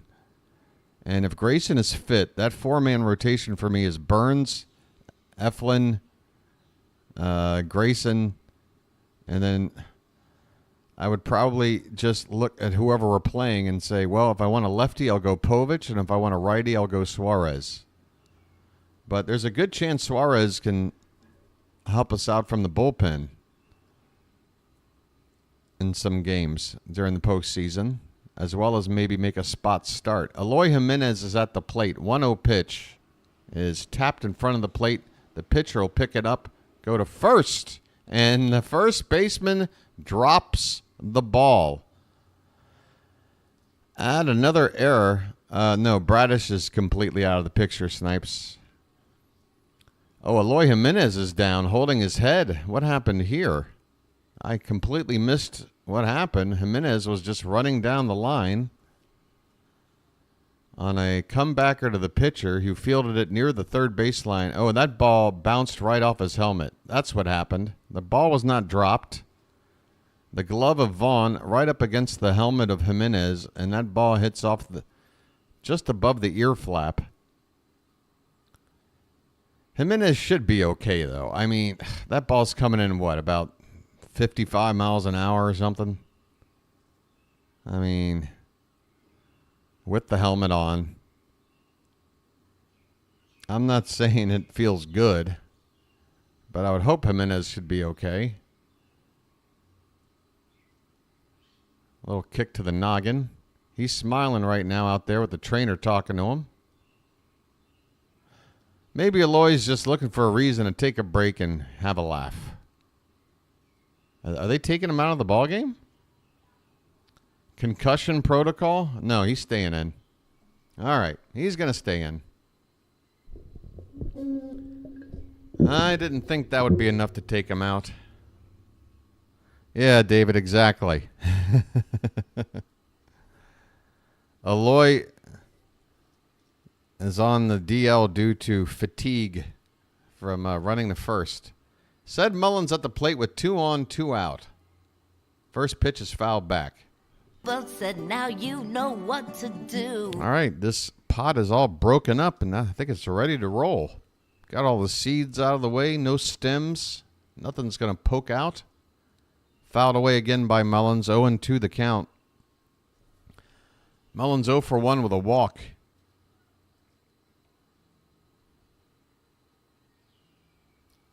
Two on, 2 out. The 0-2 to Said. is low. 1 ball, 2 strikes. Another reliever, Iriarte, Iriarte. A right-handed reliever getting loose for the White Sox, Iriarte. This pitch to Mullins is inside, and the count even up at 2 balls and 2 strikes. Folks.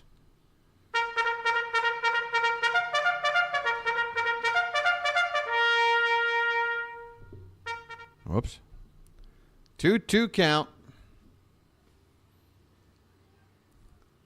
And the pitch is outside. Full count.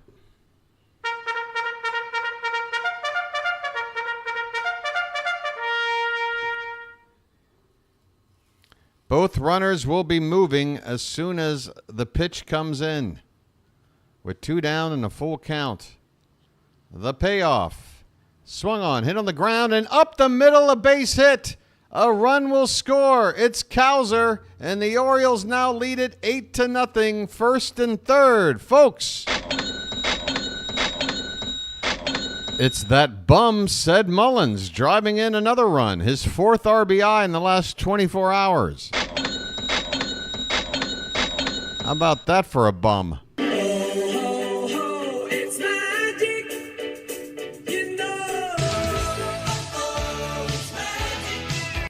8-0. That was 101 miles an hour off the bat by that bum. Here's Jackson Holliday. And he takes a called strike. Folks, don't you love it when I get something stupid said in the chat and then I just beat it into the ground forever? The 0-1 pitch is fouled away. And I know that there's a large chunky out there going right now, no, BW, I don't like it. It's really annoying. Could you stop doing that? Could he just let it go? Let it go? I haven't even seen Frozen. The 0-2 pitch is a check swing foul. Facts. That's right. When I run a joke into the ground, that just makes it funnier. Facts. 0-2 the count on Holiday. First and third, 2 down. A run in. And the pitch is swung on and missed. Holiday is 0 for 3. And man, oh man, I can't wait for Jordan Westberg to get back. That is a upgrade for a lot of things. We go to the 5th inning, 8-0 Baltimore. Wow. All right, let's roll this puppy up.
I'm like Bob Vila with this stuff, I tell you what.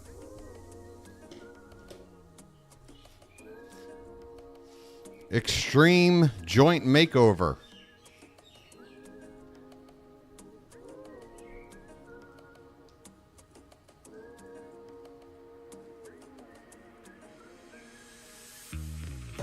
That's right. Folks, it's September. Do you remember 21st night, September. Cade Povich throws a first strike. It's 0-1 on Corey Lee. Ha, ha, ha. Oh, yeah. Something to remember. Oh, yeah. Dancing in September. Oh, yeah. Never was a cloudy day. Ba-dum, ba-dum, ba-dum, ba-dum, ba-dum, ba-dum, ba-dum, ba-dum, ba-dum, ba-dum, ba-dum, ba-dum, yeah. Hey, how you doing? I got 2 tickets for Earth, Wind, and Fire. Hey, it doesn't matter if she comes, stays, lays, or prays. As long as your toes are tapping, you're okay. The 1-2 pitch is swung on and missed. Corey Lee strikes out. See you later. Well, y'all come back now, you hear? Say, oh, yeah. Dancing in September. Oh, yeah. Something to remember. Oh, yeah. Never was a cloudy day. Oh, yeah. Sorry, neighbors. Good morning. Good to see you. All right. Where were we at? I lost track. Wait till you see me after I smoke this J.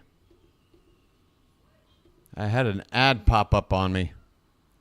We got a 2-0 count on Lennon Sosa. You're scaring me. Here's a ground ball, base hit in the left field past the diving glove of Henderson. A 1-out single for Lennon Sosa. I wonder if he's ever been in a linen closet.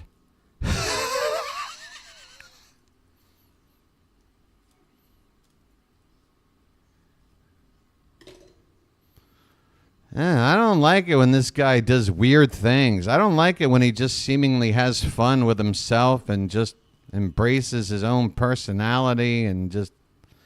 It's weird. Is there somebody out there who's just normal? And I would prefer that. 1-1 the count on Baldwin at the plate. Check on the runner. And Sosa's back standing. 1 out, runner at first. The Orioles with an 8-0 lead. Cade Povich has been fantastic so far tonight. And there's a curveball. Clips the top of the zone. Strike 2.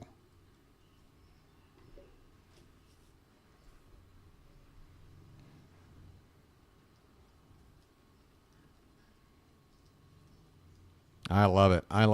Again, I get some new comments from some new people in here that are like, why is this guy singing?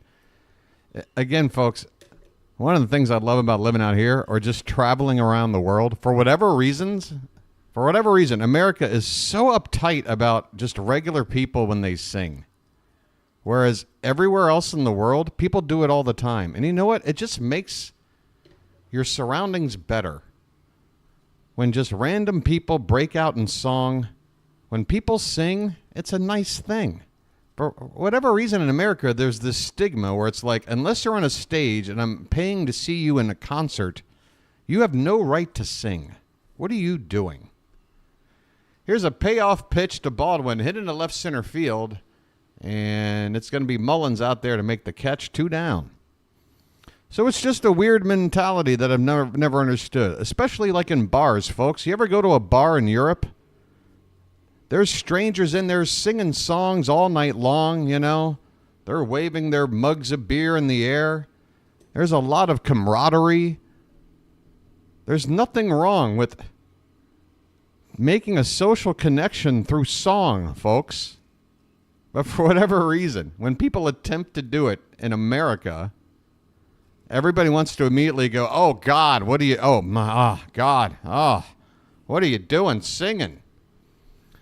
And I never really understood that mentality, folks. Can somebody explain it? I don't know. 0-1 on Amaya, and this pitch is hit on the ground. Third base, Rivera fields, throws, but it's going to be late. Amaya gets down the line quickly. It's an infield single. First and second now, 2 down for the White Sox. Povich up to 64 pitches.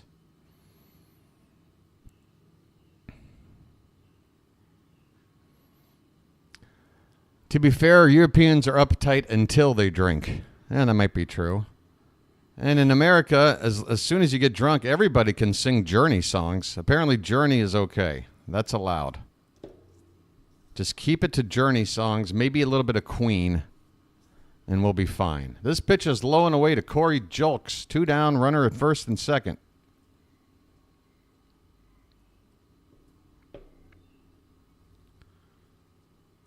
This pitch is hit in the air. Should end the inning. Shallow center. I hope it ends the inning. And Gunnar Henderson with a basket catch with his back to the infield will end the inning. Nice play, Gunnar. Besides that, it's on the reflexes. You, my brown-eyed girl. Do you remember when we used to sing sha-la-la-la-la-la-la-la-la-la-la-dee-da? See? It's not that hard, folks. Try it sometimes.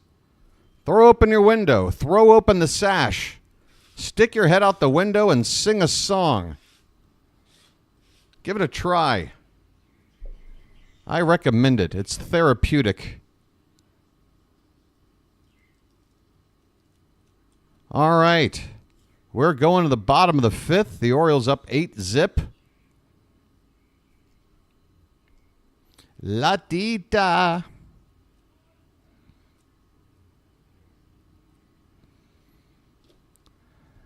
All right, well, Great White might not be a good live band to go see in a particular venue.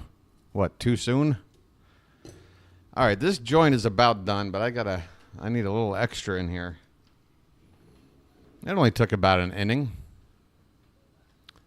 5 innings of shutout ball from Cade Povich. No walks, folks. He ain't walking people. The Eflin effect is spreading throughout this pitching staff right now. Yeah, see, that's the thing. In America, there are like a handful of songs that everyone is allowed to sing whenever. Sweet Caroline is one of them. Don't Stop Believin' by Journey. You always get that one. Maybe not so much anymore, but back when I was a kid, Piano Man by Billy Joel. You throw on Piano Man, everybody's in. Everybody's in. The Doobie Brothers. Chicago. Hall & Oates. Born in the USA. That's right. Hey, Jairo Iriarte. Jairo Iriarte is on the mound. Right-handed pitcher with Rivera here to lead it off in the bottom of the 5th. Rivera. Mr. Emmanuel Lewis.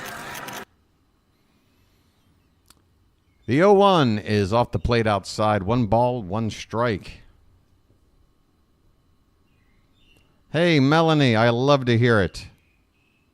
Melanie has got the right idea. Folks, try it sometime. This pitch has popped up to right center field. The right fielder camped under it, makes the catch, 1 away. Caught out there by Corey Julks. 1 down, back to the top of the order, Gunnar Henderson. 4th time through the lineup already? 4th time through, and we're only in the 5th. His name's Gunnar, and he's dating my mom. First pitch, called a strike on the outside corner. Gunnar 1 for 2 so far. He's scored twice.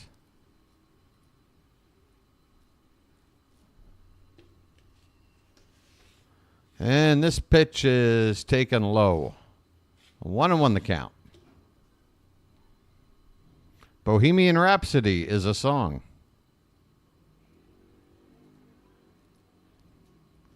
And a really fun one to sing, that's for sure. This pitch is low, 2 balls, 1 strike.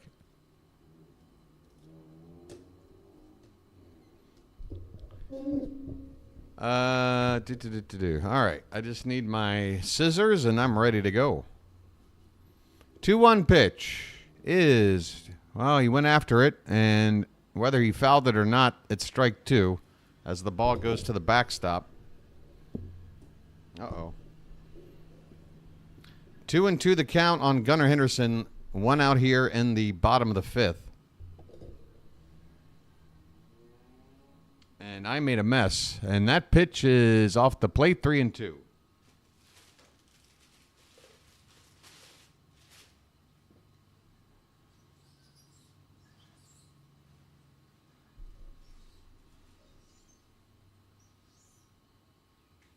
Payoff pitch is high, ball 4. I'm walking here. I'm walking here.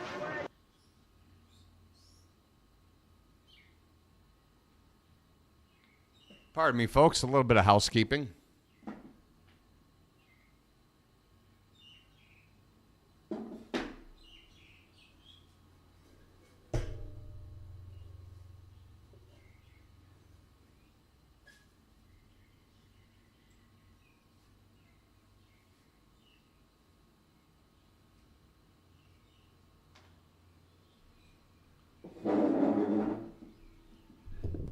Adley Rutschman at the plate, folks. Let the clutch out gently, okay? Gunner at first, 8-0 Orioles, 1 out in the bottom of the 5th. This pitch is way outside for ball 1. Excuse me, ball 2. All right, you guys want to sing Bohemian Rhapsody together?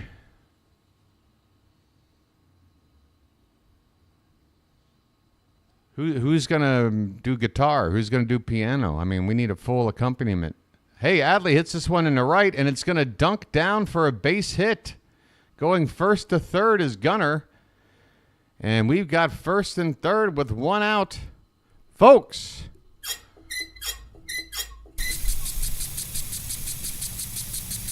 Adley Rutschman gets his first hit of the game. Just 2 batters left in the lineup without a hit. We're still only in the 5th inning.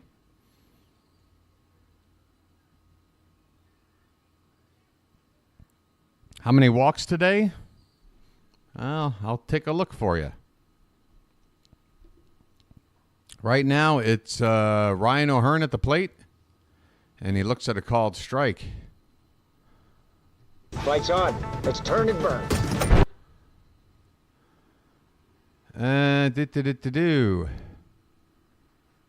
Where are the walks?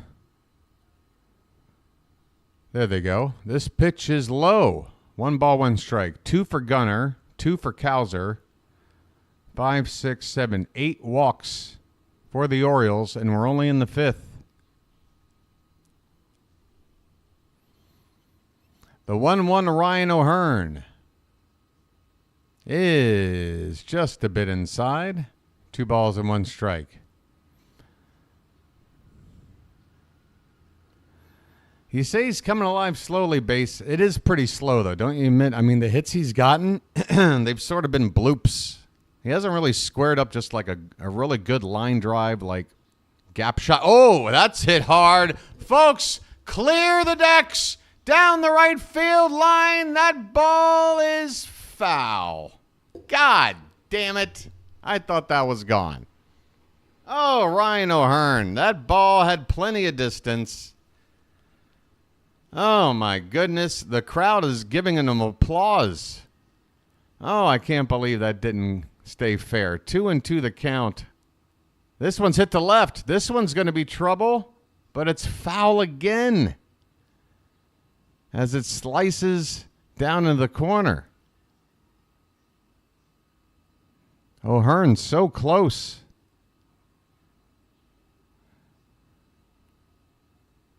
Hooks one pitch and then slices the next. Straighten her out, Ryan. The 2-2 is high, ball 3.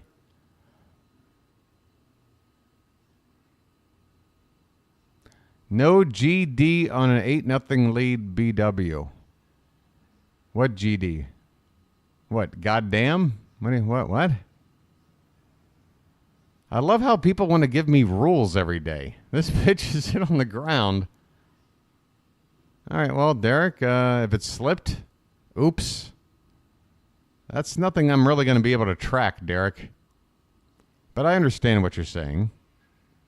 All right, well, you can say goddamn. Anybody can type goddamn in the chat if they'd like. That's not off the table. Full count, payoff pitch to O'Hearn is lifted foul out of play. We'll do it again. We're in the bottom of the fifth. 8-0 Orioles. 3 in the first, 4 in the second, 1 back in the fourth. And we're threatening again here in the fifth inning. First and third, 1 out. Full count. Tony waiting on deck. The pitch. Way outside, ball 4. And the bases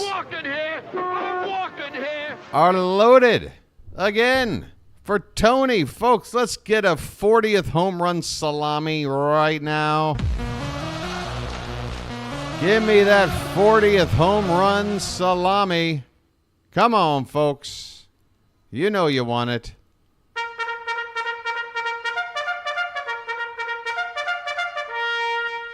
Gosh darn it. That's not a tater tot, that's a tater giant.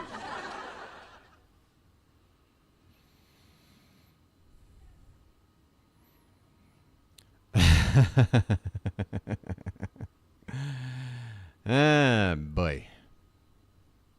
Hey, if it helps, my God might not be the same as your God, so I'm damning a completely different God. So you should feel zero, what do you call it? Yeah. You should be fine. All right. Bases loaded. 1 out.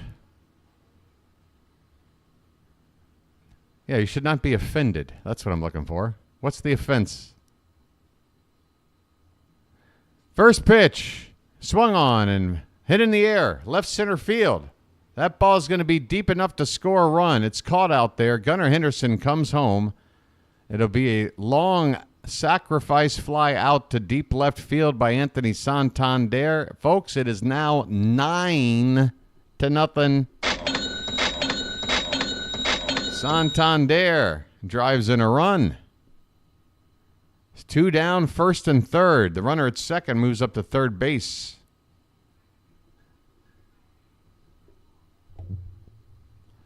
Colton Cowser, folks. At the end of 1 inning, no score between the Yankees and the Rangers. Pitch to Cowser's off the plate outside for ball 1. Folks, if that Yankee game looks interesting when this game ends, I might be doing a little bit of hate watching afterwards if you're interested in hanging out, but I'd have to run down and get something to eat too.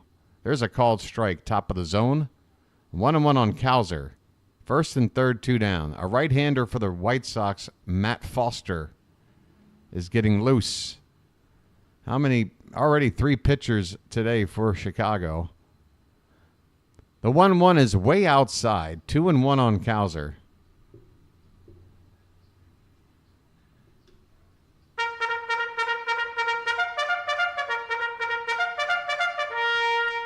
Cowser's reached all 3 times up. A hit and a pair of walks. He's also driven in a pair of runs, and this pitch is fouled straight back. 2 balls, 2 strikes. That's right, David. We just got a report. No score after 1 inning between the Yankees and the Rangers. We're just hanging out here, the man, so we can talk whatever smack we want as we hate watch the Yankees.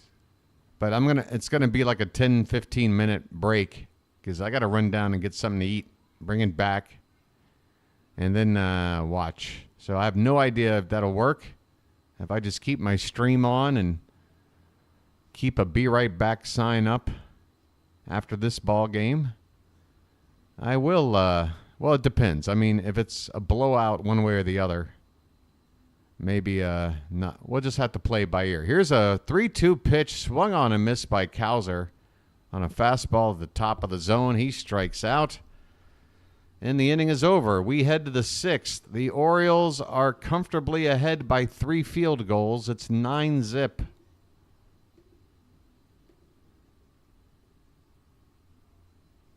Folks, would you look at that? We've got over 200 people chilling in here right now.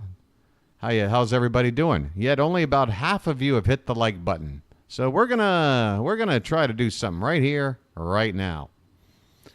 For the remaining 101 people hanging out that have not hit the like button, could you do me a quick favor as we sit here during a commercial break? There's a thumb. There's a white thumb at the bottom of your screen. Actually, it's more clear than white. It's a white outline. You tap it, it'll turn bright white. And when you do that, it helps out the channel. It's that simple. Folks, when it comes to getting your good deed of the day out of the way, you're not going to find a quicker and easier one than this. Right? It's just the tap of a button, and you're done. Good deed out of the way. Easy peasy, lemon squeezy. Are you kidding me? All right, thanks, folks. Now then, on to more important matters. Me lighting up this fat J. All right.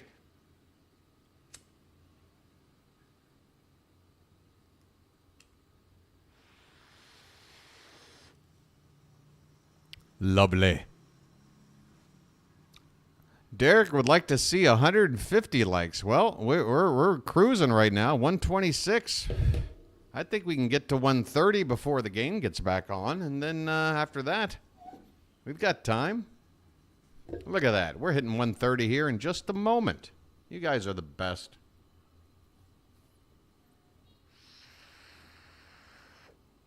Hey, thanks, Cantankerous. All right, we're back underway. First pitch from Povich is a called strike, a fastball right down the gut to Luis Robert Jr., who's 0 for 2 so far tonight.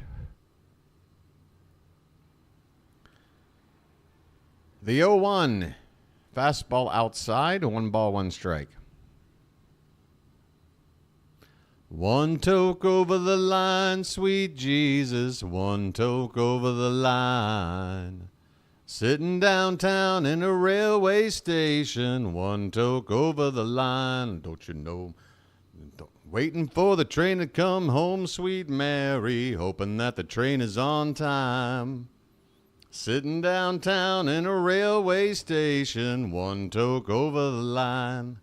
2-1 pitch. Foul back 2-2.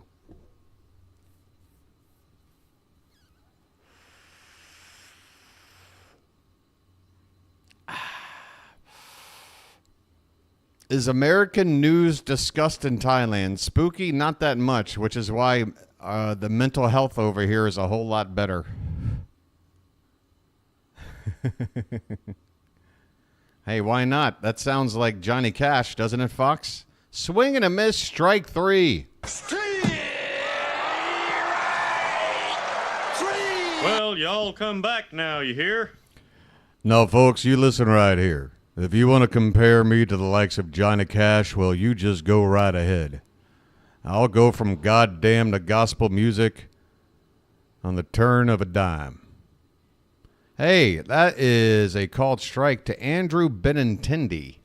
1 out, nobody on, top of the 6th. 72 pitches so far from Povich. And this is a sweeper above the zone taken for ball 1. I'm going to Jackson. Take a holiday. I'm going to Jackson. Smoke my cares away. I smoked up this burning ring of fire. I got high, high, high, and I kept getting higher, and it burns, burns, burns. Hey, we've got a confrontation. Grady Sizemore is screaming at Hunter Wendelstedt, the home plate umpire, about something. Probably balls and strikes. Hunter is now stepping up into Grady's face. Folks, we've got a couple of guys barking big. We got a couple of guys barking big right now. Another ump tries to break it up. Hunter and Sizemore. All right. Well, not sure what else it could be other than balls and strikes. We're showing a replay, and yeah, if that was called a strike, okay, yeah, that was a bad call. Povich had a pitch about 3-4 pin. Oh, excuse me, I got hiccups. Povich threw a pitch about 3 or 4 inches above the zone. Hunter Wendelstedt called it a strike, and Grady Sizemore had enough. Here's a line drive foul by Benintendi down the right field line. It's still 1-2.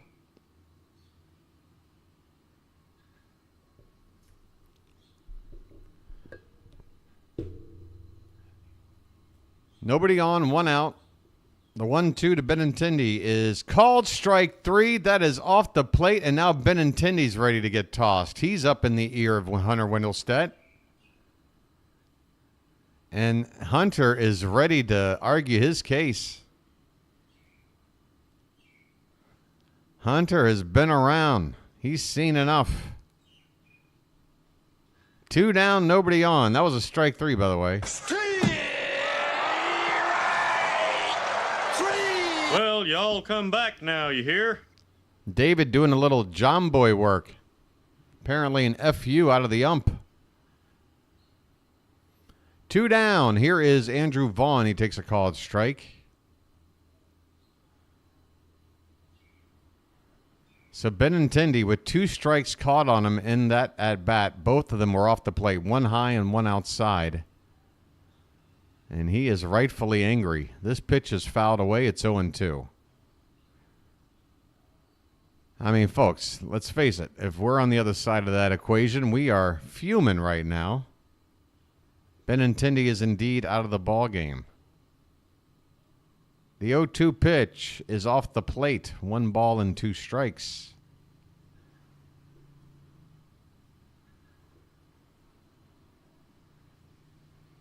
They threw the season.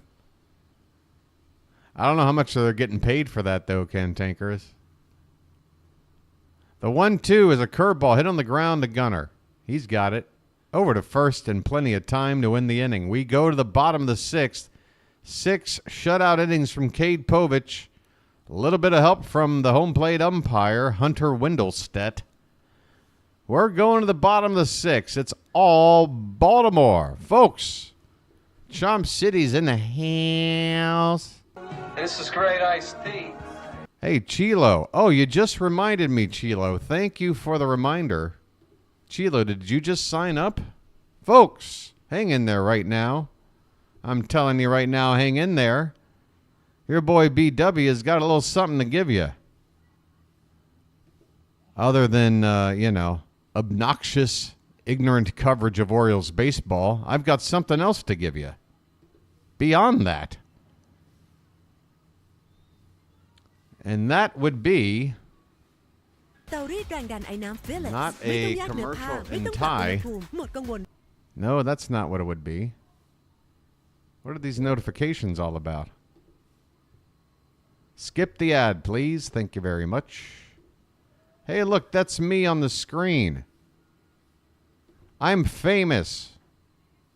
All right, where is this thing? Come on, show it to me now.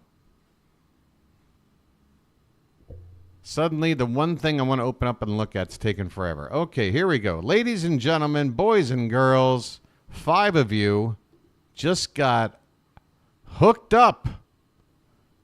And there you go. Welcome in 5 new Magic members. You're in whether you like it or not. I said you're in. We've got the dude. We've got Maximus Minimus. We got Riv. We've got Fixing with Patrick. And we got Eric Wallace. Eric, that name looks familiar. Isn't that interesting? I used to remember seeing that name around. And you're welcome. All right. That's 10 new Magic members straight from BW in the last 2 ball games. Matt Foster, right-hander on in relief for the White Sox. Jimenez is at the plate.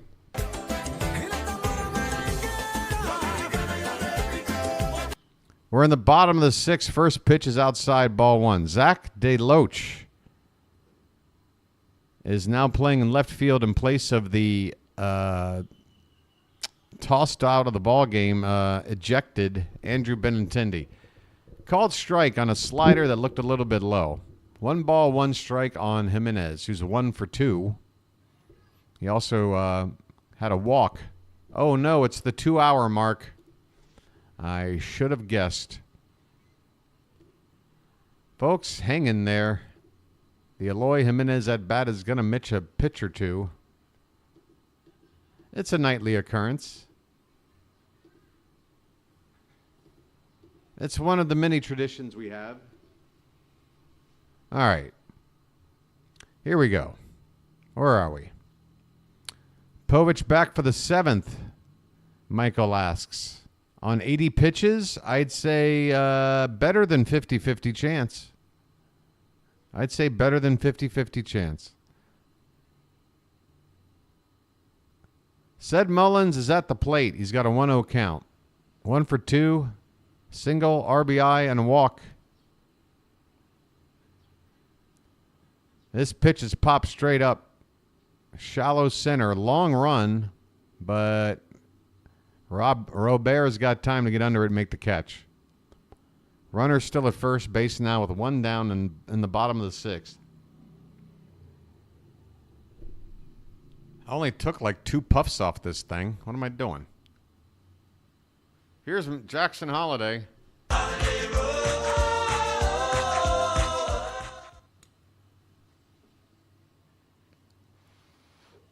He takes low for ball 1. Holiday's 0 for 3. Both he and the next batter, Rivera, the only 2 hitters in the lineup without a hit today. So let's try and get him on the board here in the 6th. 1-0 is a slow roller to second. A flip to the bag for 1, but Holiday beats out the relay to first, so it'll be a fielder's choice. That ball hit too softly and Jackson too quick. Otherwise, that would have been a double play. So fielder's choice, 2 down. Holiday takes over at first base, which gives us some speed, but we're up 9-0. We're not trying to rub it in here.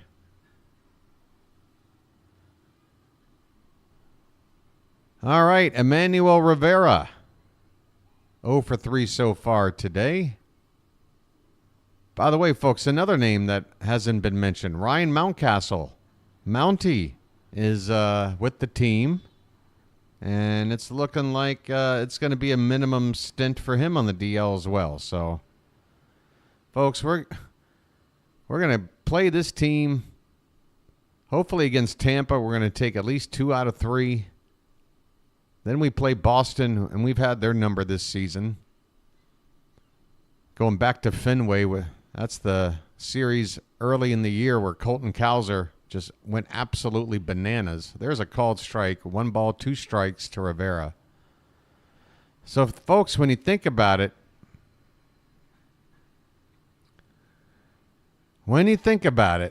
there's a lot of good talent coming back, and if we can just get on a roll with the schedule we've got, right now this is as easy as it gets, right? And if you look at the schedule, it's like each team we play from here on out is a little bit better than the next. We're going to start playing some teams right around 500. And then the final week of the season, we're going to play the 2 teams that are most likely definitely in the playoffs, the Yankees and the Twins. So that final week will be a nice build-up for a test against some higher competitive teams. So I like it. I like how this is all laid out. It's a gradual build-up into the postseason. This ball's hit into right field, right center. Robert makes the catch on the edge of the track to win the inning. Rivera flies out. 1 run left on base. We go to the 7th inning, folks. We're getting into the late innings. It's 9-0 Baltimore. We've outscored these White Sox in 2 games thus far, 22-3. That's how you, heal some wounds, get some confidence. But see, the thing I'm talking about with this sort of gradual uptick in competition, like let's say we had to go straight out of this White Sox series into a series against a good team. Shante, we're half an inning away from that, I think. But some early cakes is no problem with me. By the way, folks, there's no point to cakes on the griddle whatsoever, so I've been told. Yeah, Mateo's out of the picture. So, the point I'm trying to make here, folks, is that I really think it's in our benefit to have this gradual increase of competitive teams. They're going to get a little bit harder and harder throughout this month. Overall, it's a nice schedule. But you hear what I'm saying? I feel like if we played a team like the White Sox and then right after this series we went out and played a team like the Brewers or a team like Philly again or something or whatever, a good team. Like the shift from playing a team this bad to then going to play a really good team. You know what? You want that gradual rise of confidence, Because right now I'm sure the Oriole hitters are going, man, it looks like a beach ball right now. I'm hitting everything. Well, it's going to get tougher than this. But it's only going to get gradually tougher, and I like that. I think that's something we should be excited about. And during that entire process, we're going to get a lot of guys back healthy. So I'm feeling positive, folks. Top of the 7th, Gavin Sheets looks at strike 1. Oh, is that Larry Sheets in the crowd then? Is that who that is? Is that an older Larry Sheets? Oh, it is. I didn't recognize. Okay, so he was at the game last night, and I didn't know who it was. That's Larry.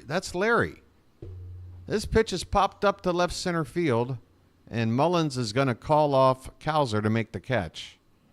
1 away in the top of the 7th. Cade Povich, again, I was asked whether or not he'd come out. I said better than 50-50. He is out here, and he's got the first out. So that's Larry Sheets, huh? Man. Tell you what. Time is something else. Curveball, that one is crushed but fouled by Corey Lee down the left field corner. Now they can't get the camera off Larry Sheets. I'm just so used to that black head of hair. And now it's all gray. He looks good, though. He looks healthy. The 0-1 is hit in the air to right center field. Backing up on it is Mullins. He's near the track, but he's short of it and makes the catch. Probably near the track. That was probably near the track. 2 down here in the top of the 7th.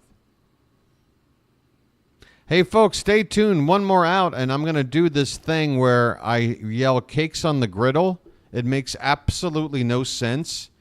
It's really annoying and absurd and obnoxious and pointless, and I can't wait to do it. This pitch is low for ball 1 to Lennon Sosa. Dan, it should be in the upper 80s. I'll take a look. This next pitch is fouled back. Where is it? Where is it? It's in the upper 80s. I promise you. 87. 87. It just flashed on the board on the TV. 1-1 pitch is in there. That's number 88 for a called strike 2. 2 down in the 7th. Povich. You forgot ignorant, lazy, and disrespectful. Shut up, go make me chicken pot pie. Swing and a miss on a changeup. Sosa strikes out Povich. 7 shutout innings. Well, y'all come back now, you hear? Folks, Cade Povich making this look easy, and he should against a team like this.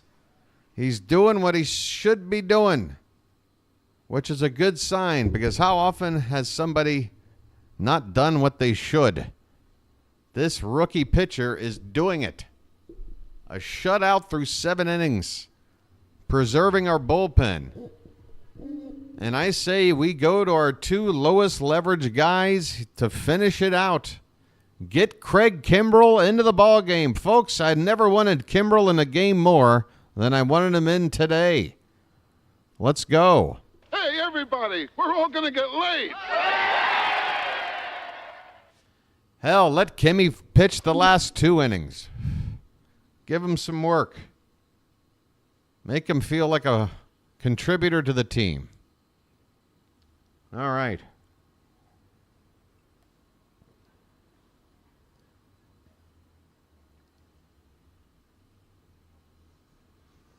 That is cold coffee. Oh, folks, I forgot. Ha ha! Silly me. Rob Peel, this one's for you. Folks, it's the 7th inning stretch here in Camden Yards. We have a bit of a tradition. Apparently, a few people out there don't know about it. It involves one simple task. I'm just going to ask everybody in the Charm City chat right now, if they wouldn't mind, how about you throw some cakes on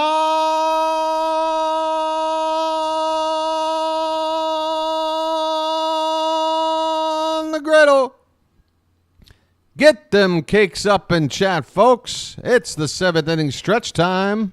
Thank God I'm a country boy. Thank God I'm a country boy. Thank God I'm a country boy. Thank God I'm a country boy. Hey, folks, you want 150 likes? Let's get there. 8 away. Gunnar Henderson at the plate, and he takes a called strike. His name's Gunnar, and he's dating my mom. Folks, there's 8 of you out there that haven't done it yet. I know there is. Come on. The rest of Charm City chat is asking you nicely as well. 150. Gunnar lifts one in the air to center field. It's a can of corn. Luis Robert barely has to move to make the catch. 1 away in the bottom of the 7th.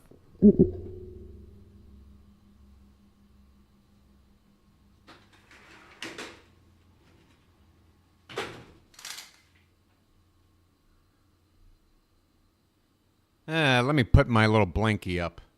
Here comes Adley Rutschman, folks. Let the clutch out gently, okay?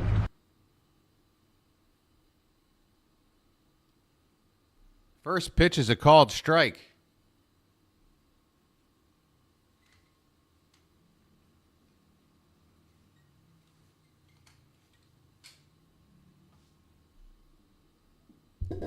Next pitch, check swing, and he went around. 0-2 the count on Adley. 1 for 4 tonight. 1 out, nobody on. We're in the bottom of the 7th inning. All Orioles tonight. It's been all Orioles since about the 4th or 5th inning yesterday. And that's a nice feeling. 0-2 the count on Rutschman. He takes one low and away. 1-2 the count.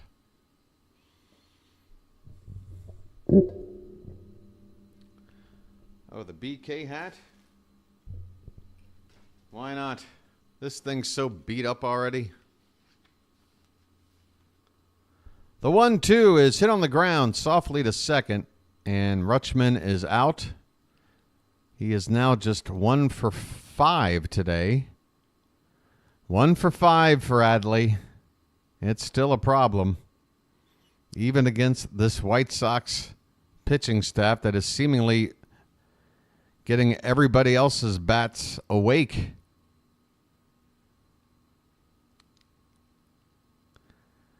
Here is Ryan O'Hearn. Lights on. Let's turn and burn. First pitch is low and in for ball 1.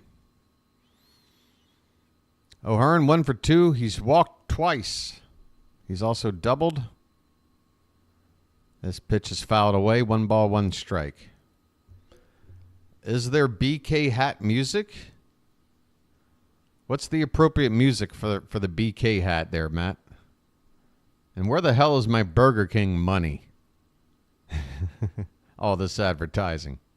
There's a called strike. Folks, try the onion rings. They're underrated. Streets on the China, never met 'em before. Who cares? Oh, when you dropped, kicked your jacket, and you came through the door. No one glared, but sometimes things get turned around and no one stares. According to our new arrival, life is more than mere survival, and we just might live the good life yet.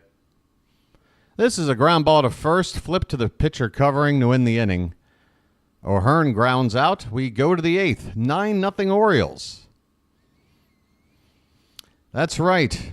The Mr. Belvedere theme song. Why not?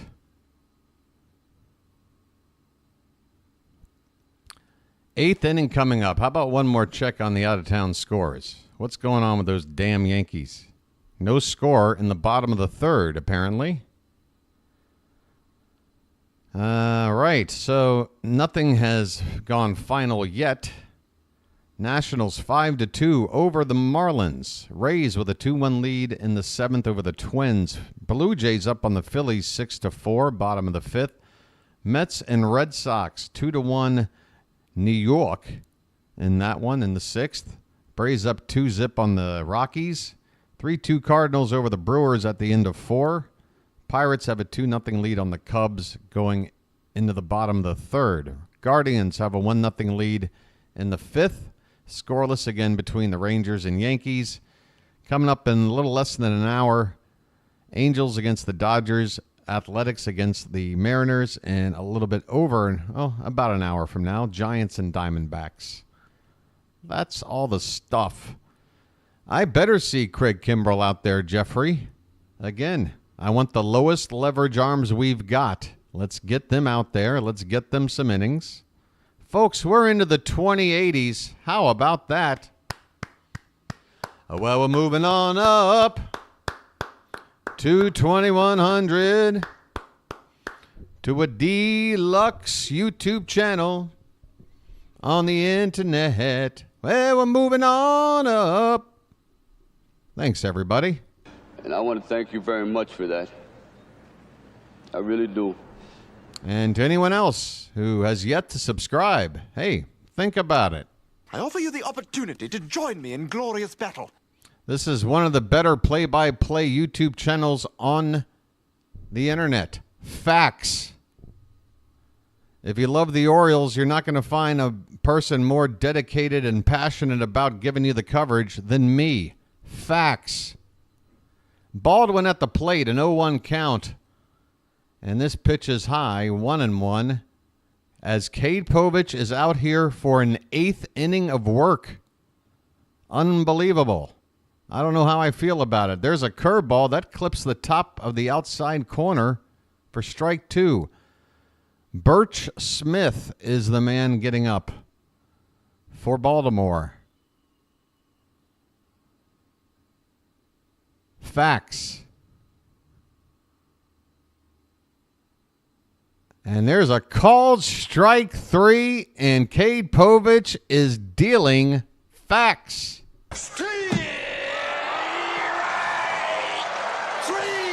Well, y'all come back now, you hear? Cade Povich, 7 1/3 shutout innings. Facts. We've got Amaya now at the plate. And the first pitch to him is swung on and missed. Fastball top of the zone. Your trajectory on that sub-graphic was like a big Tony Dinger. What is it looking like? It's been all over the place lately. Here's a beautiful curveball on the outside corner at the knees. Cade Povich. Paint me a portrait. 0-2 the count on Amaya. And that is a curveball that had the plate but a little bit low. Name that play or movie. See my previous post. How far back do I got to go? Two lost souls on the highway of life. We ain't even got a sister or brother, but ain't it just great? Ain't it grand? We got each other.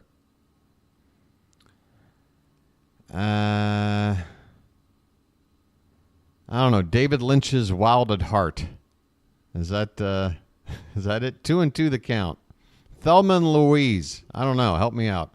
This pitch is hitting the right center. That's going to get down. That ball was not hit hard at all.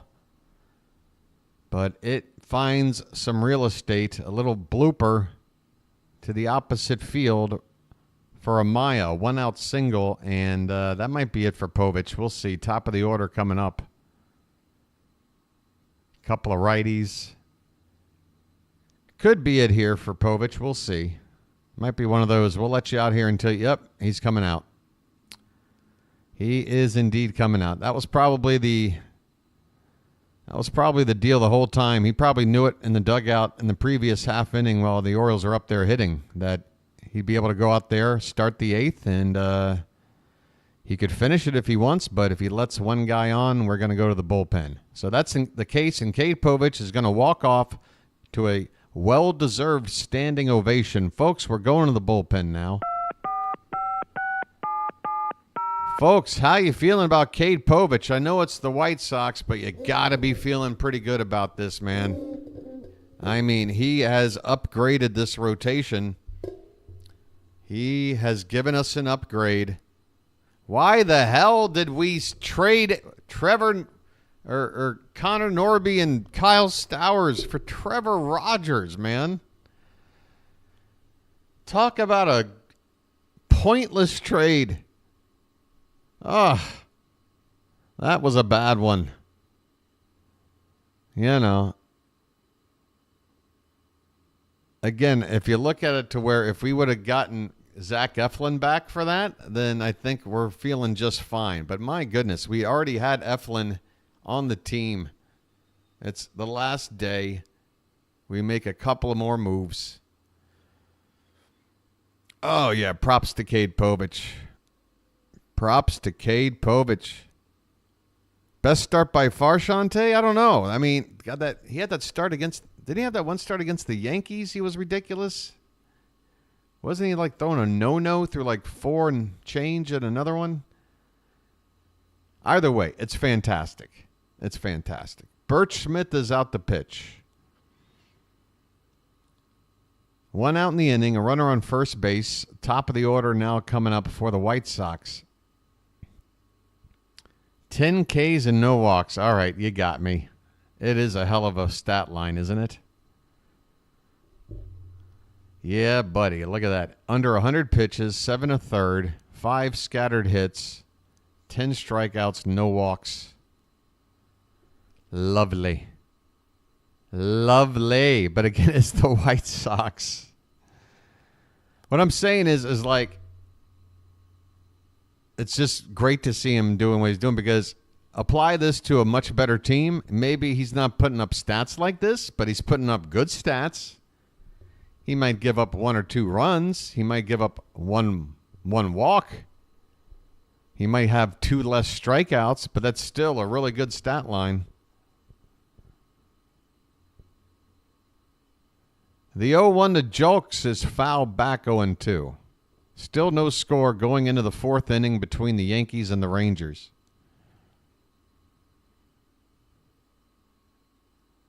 Yeah, that helps too. It helps to have a huge lead early. And you probably feel confident too. You just feel confident that you're playing a team that you know is really, really not good. This pitch is up and in from Birch Smith to Julks. And the count is a ball and 2 strikes.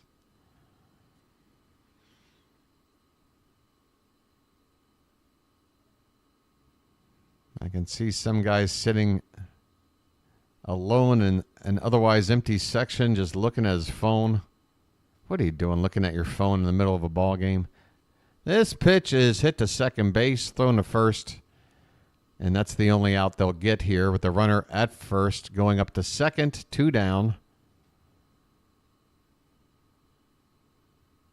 So Amaya at second base. Julks retired. Here is Luis Robert. 9 runs on just 8 hits for the Orioles, 1 error. No runs, 5 hits, and 1 error for the White Sox. Robert chases a cutter well off the plate. Strike one. In terms of left on base, the Orioles have left 9 on again. What'd they leave last night? 16? But again, it's tough to complain when you're putting up double-digit runs or somewhere near it on back-to-back ball games. This pitch is low, 1 ball, 1 strike. Hey, we hit 150 likes. Thanks, folks. Good stuff. And I want to thank you very much for that. I really do. This pitch is inside. 2-1 the count. Folks, we've never gotten to 200 likes. I think the record is somewhere in the upper 160s, maybe early 170s. I don't expect us to hit 200. I think the channel needs to grow a little bit more to have a realistic goal of something like that. This pitch is low and away, 3-1 the count. But I'll tell you this. My prediction is final week of the season, playoff push, Yankees. It's, and then playoff games as well. We're going to get over 200 likes. We're going to get over 8, 9, maybe 10,000 people in here in a game. This pitch is popped up on the infield. O'Hearn at first base is waiting on it. He's got it. And the 8th inning for the White Sox is over. One more trip to the plate for the Orioles. They'd lead this one comfortably, 9-0.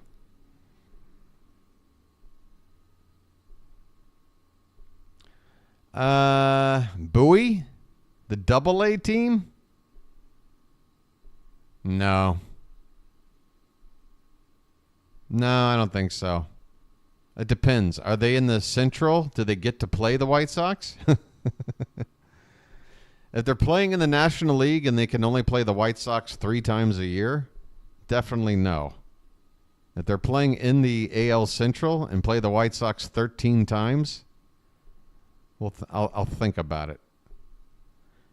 You think 3K by the World? Well, first we gotta get to the World Series, folks. I don't care what this. If we can get to the World Series, the sub count can just stop right now. Let's just get to the World Series. I'll worry about my own whatever.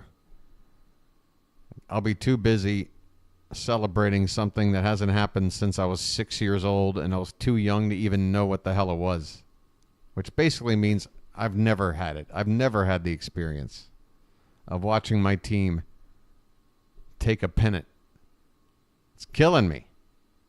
Give it to me. I want it. Eniel De Los Santos is going to come on and pitch. He pitched in yesterday's ball game, and he stunk it up then. Let's add on some runs here. Anthony Santander set to lead things off. Although this would be an opportunity to give some of our regulars an inning off here and get a couple of guys into the ball game, either at the plate or in the field, like a Levon Soto, who came in to replace Gunnar Henderson at shortstop in the 9th inning yesterday.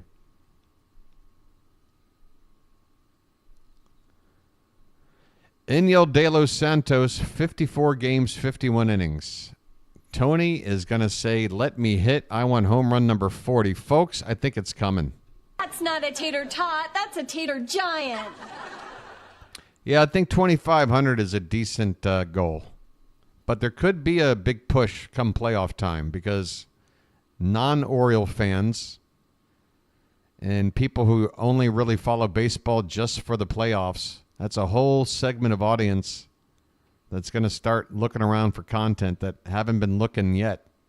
And they're going to find me. The 1-0 pitch is in there, 1-1 the count. They're going to find me wearing a Burger King crown on my head, smoking Lucky Strikes, and telling a lot of bad jokes and singing off key. The 1-1 pitch to Tony is taken low, 2-1 the count. Get them taters up, folks.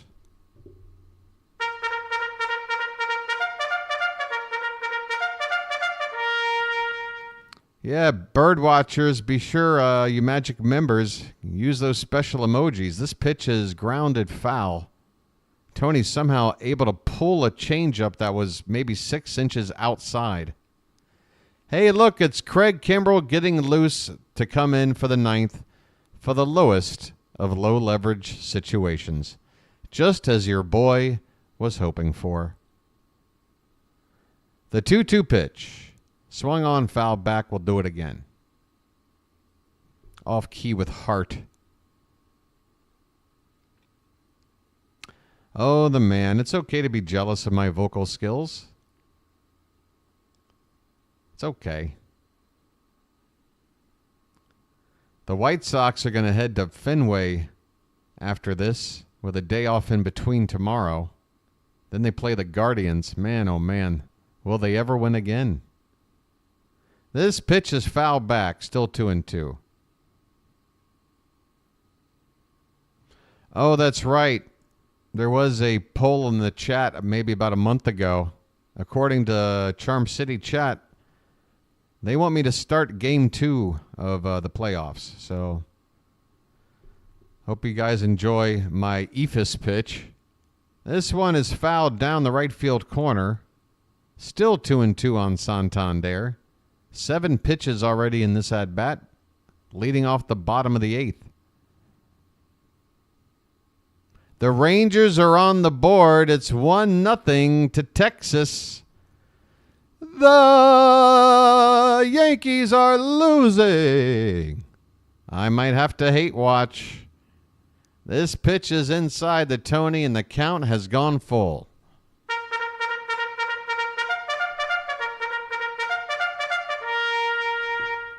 I might have to hate watch.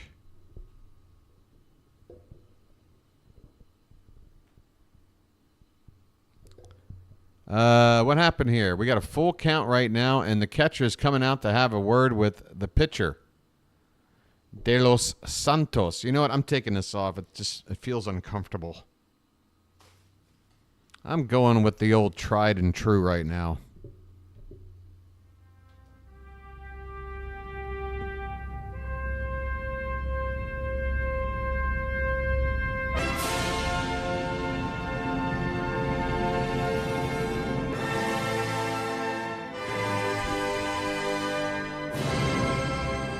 Anthony Santander, a payoff pitch coming in. Swing and a high fly ball left field down the line. A long run for everybody, and nobody is going to get it. And Tony stays at first base, apparently not hustling the whole way.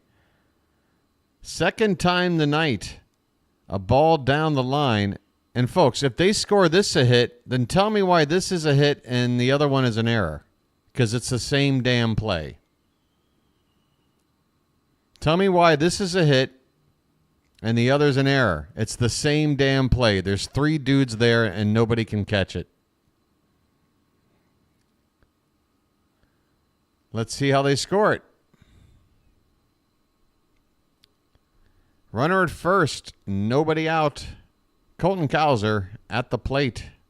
And he takes a called strike right down the gut. Tony is given a hit. So, again, you tell me. It's the same play. I mean, you can sit there and nitpick and go, well, you know, this guy was about a foot closer and this guy, you know, but come on, it's the same play. If it's that close, that's why it's not an error. That's basically my point about that earlier call. All right, an 0-2 pitch coming in to Colton Cowser is swung on, hit back to the pitcher slowly. De Los Santos gets it to first in time. Runner at first moves up to second base. 1 out here in the bottom of the 8th. Cowser will end his day with just the 1 hit, but he's scored twice, he's driven in a couple of runs, and he's got a couple of walks. Aaron Judge and Giancarlo Stanton have both just struck out, apparently. Eloy Jimenez is at the plate. He takes a big cut and misses on the first pitch. Jimenez with a pair of hits tonight. He's also walked and reached on an error.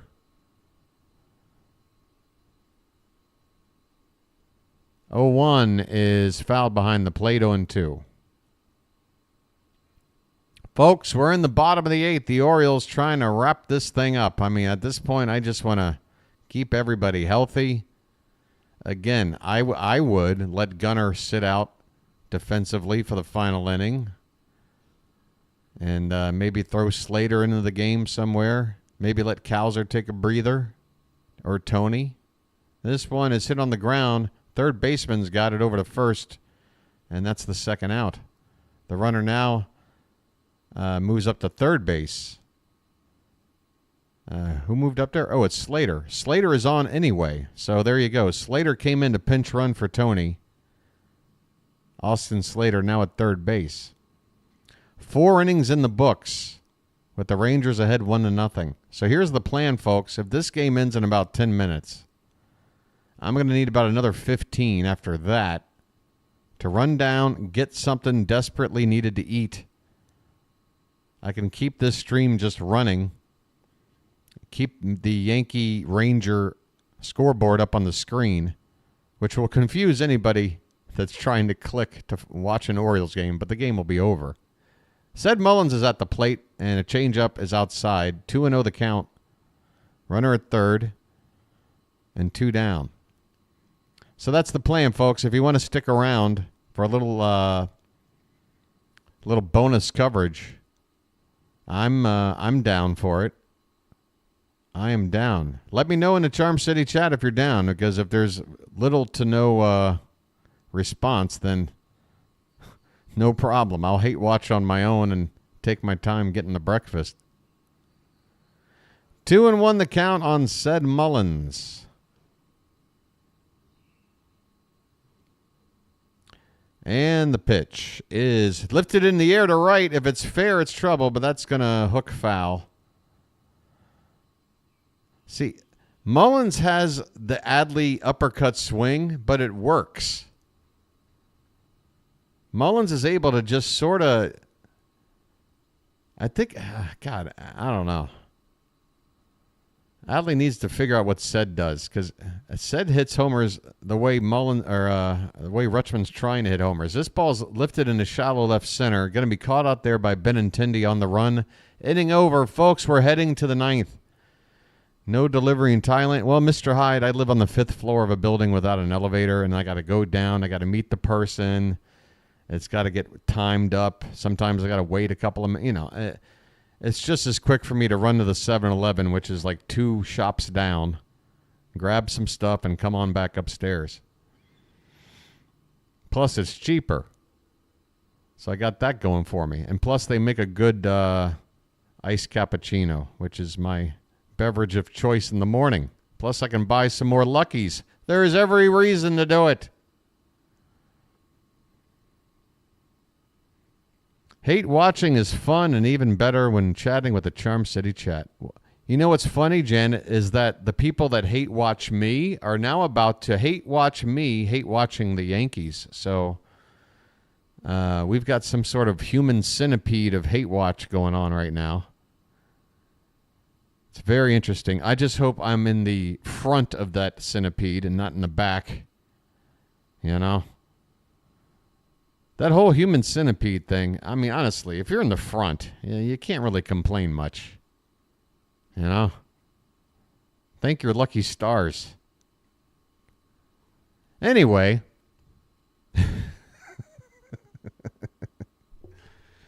Just a little human centipede talk here as we go to the 9th inning. Zach DeLoach. Craig Kimbrell coming out. Kimmy, let's see.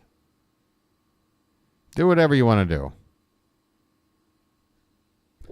Hey, at Post Surface, I get really good breakfasts out here. The lattes I get, or whatever, they're like $1.50. They're just as good as anything from Starbucks.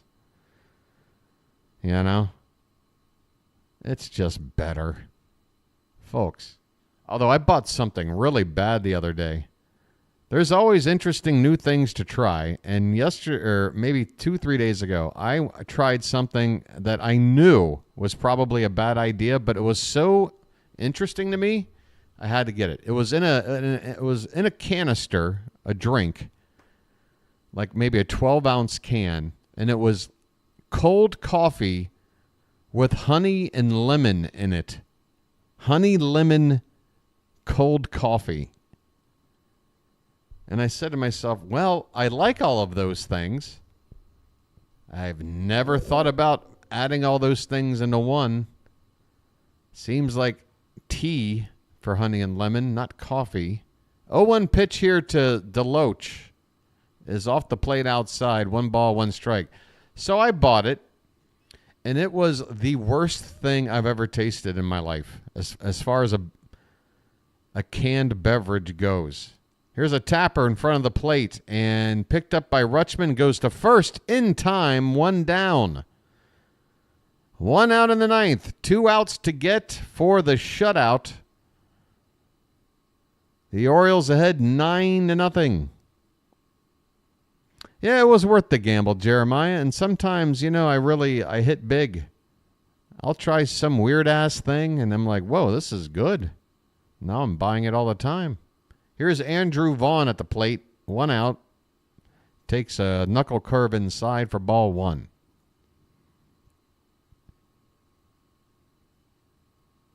Yeah, they don't have Slurpees. They don't even have the drink machine. Oh, no, they do. They do. I've never seen anybody get a soda out of the 7-Eleven drink machine. People just don't do that here. This ain't a big soda place.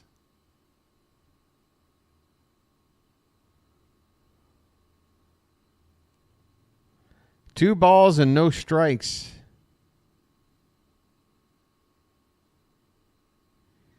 Oh, man, so many just mom and pop businesses, people pushing their own business on a cart or on a motorbike with a sidecar. Sometimes you don't even have to go shopping, people. Just stand out on the side of the street and people will pass you by selling their wares. And you can just be like, yo, hey, dude, selling baskets. Utini, okay, mai? Yak pai sukong. I want to buy. I want to get one of them baskets. Taurai, cop, how much? And then it's usually something very affordable. And then there they go. They're off on their merry way, finding other customers, not just sitting in some boring shop all day long. And you, the customer, it's like having a conveyor belt. It's like the Horn and Horn restaurant of just stuff. Just passing you by on the street. Yeah, I could use that. Nah, I don't need that. Oh, that looks good. Oh, I'm really in the mood for that. That's great. Here's a 1-0 pitch to Gavin Sheets, and that looked like a good pitch on the inside corner on the knees there, but it's ball 2. Runner at first, 1 out in the 9th. I might have missed something during all of my gum flapping. I'm ready to wrap this up. The 2-0 pitch. There's a strike with a knuckle curve, 2-1.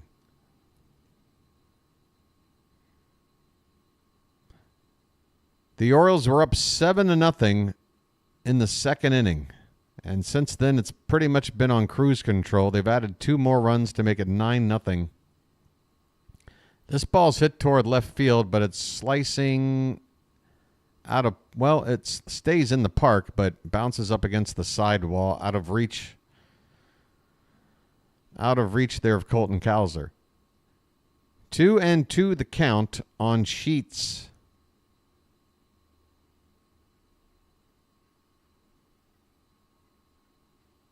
No, Jeremiah, they don't. Nary, I have not seen a Walmart with my own eyes in nearly a decade. That alone has added years onto my life. This pitch has popped up down the third base foul line, and making the catch near the screen is Emmanuel Rivera. Rivera, right up against the screen. Maybe less than a foot of room to work with. Able to get the second out here in the 9th. 1 more to go. Let's wrap her up. Let's keep it a 0 on the board. Folks, we're looking for the shutout. And the fans Not many arrived. The ones that did got to watch a nice, relaxing, fun game. And now they're mostly getting on their feet. The ones that aren't perhaps a little too tired, maybe a little too drunk. Adley Rutschman runs out to the mound to have a couple of words with Craig Kimbrell. I think he said something like, just don't give up 9 straight hits and we'll be fine. 2 down in the 9th. Corey Lee, the final hope for the White Sox. Folks, I'll do a very quick post game, basically talking about tomorrow's matchup. And then, again, I should go ahead and create a sign or something. Want to know the count right now. Bring up my notepad here. Leave a little bit of a message on the screen for people. Let's see. I probably need to take this. I should take this outside. Yeah, see, I didn't mean for all of this to be up over here. This is like, that's my budget for the channel. I'm sitting here trying to work out how much everything costs. All right. We've got a 1-1 count, and this ball is going to get served out in the right center field for a base hit. Not hit very hard, but this game is not yet over. The White Sox with 2 on and 2 out.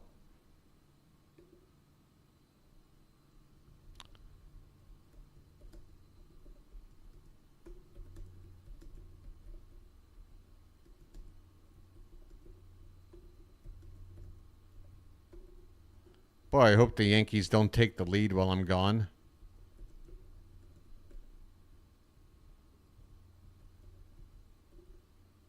The pitch is outside. Want to know the count on Lennon Sosa. Stick around. Okay, so now I just make that nice and big. Oh, maybe it doesn't have to be that big. Here's the pitch. And that is strike 1. 1 ball, 1 strike.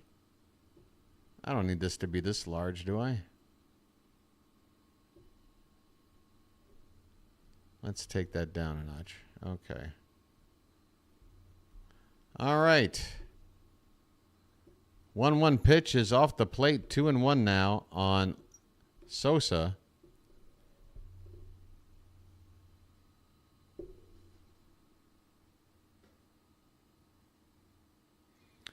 And the next pitch is swung on a miss. The count now is 2-2. Folks, the Orioles are 1 strike away from wrapping up a 9-0 shutout of the White Sox and take the first 2 games of this series.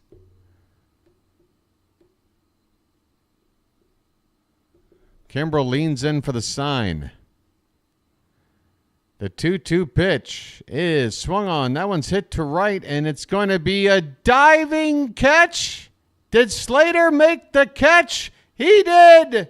It's a diving catch to win the game and preserve the shutout. The Orioles have won it 9-0. Besides that, it's on the reflexes. Oh, doctor. It's magic.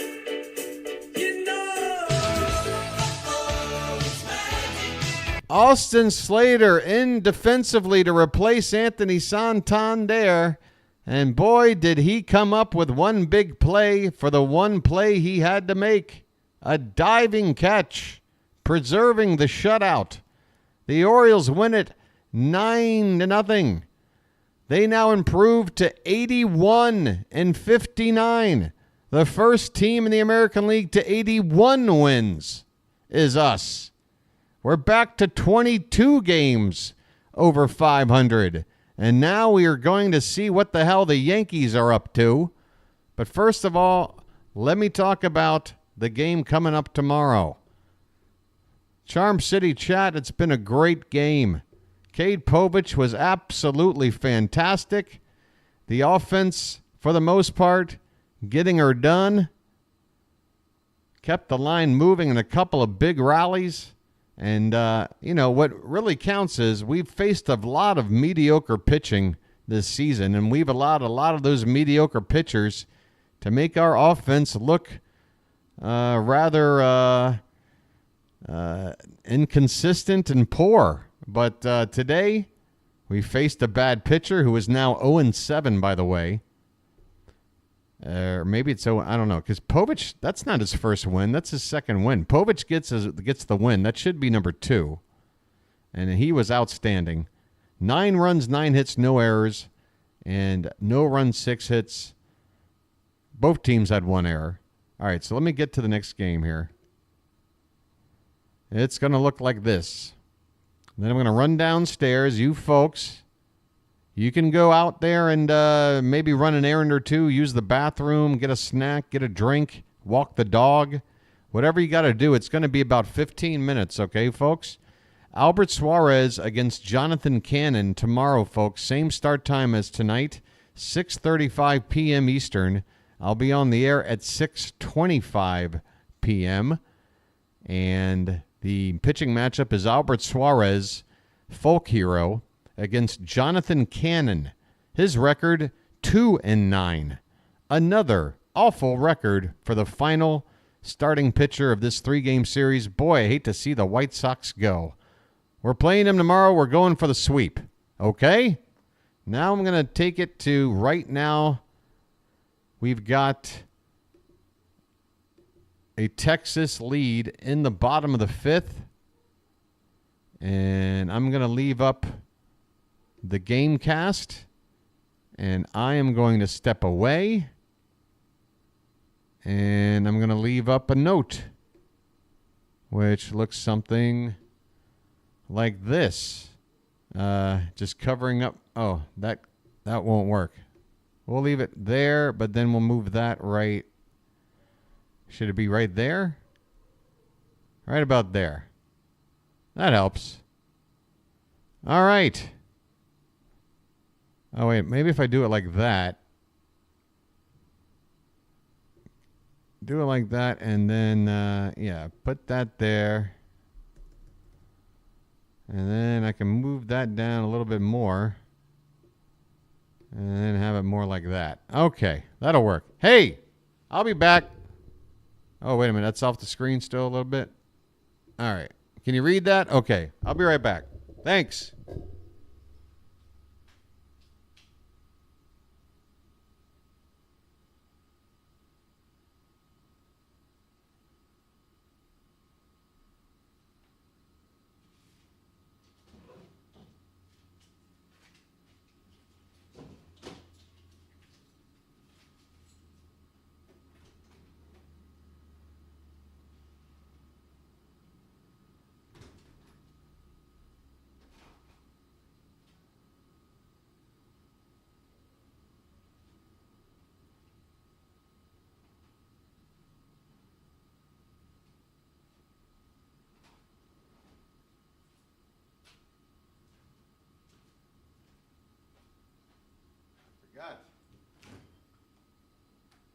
Oh, yeah.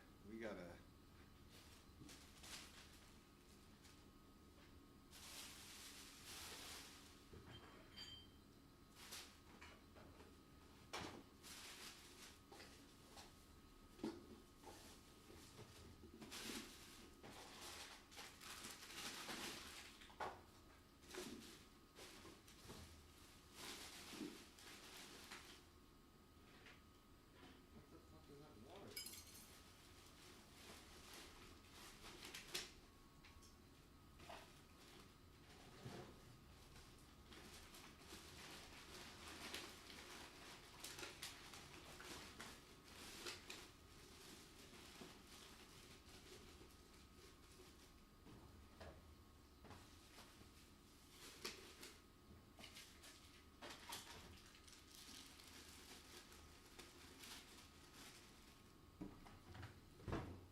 Hey, the Yankees are still losing. The Yankees are still losing. All right. Let's see if this game is on somewhere.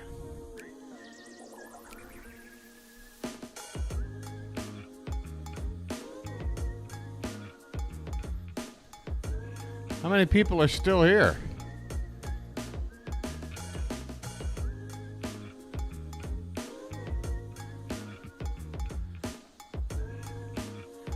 All right, folks, obviously I'm not going to be calling this game with the same professionalism that you're used to on my channel.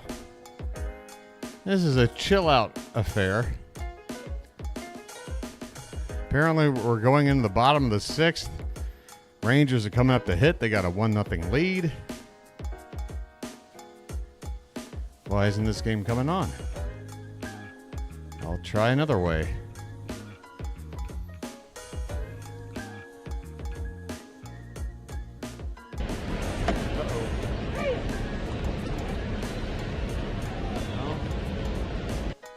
Doesn't work.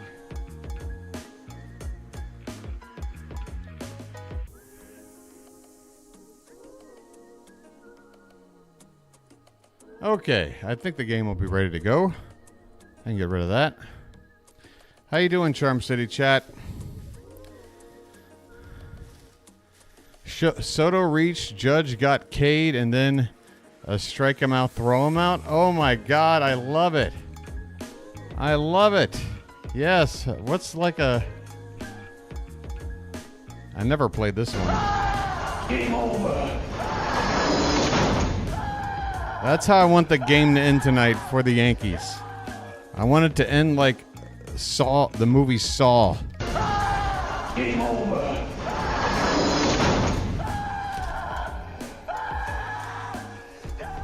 Hey, Leonard, how you doing? It looks like they're in the middle of an at-bat here, though, and I'm still showing commercial break in progress, so maybe I can't watch this game. Maybe I need to refresh everything. Yeah, they're in the middle of an at-bat. Marcus Semien just struck out, and I'm staring at commercial in progress, so stand by, folks. Oh, wait, now the game is up?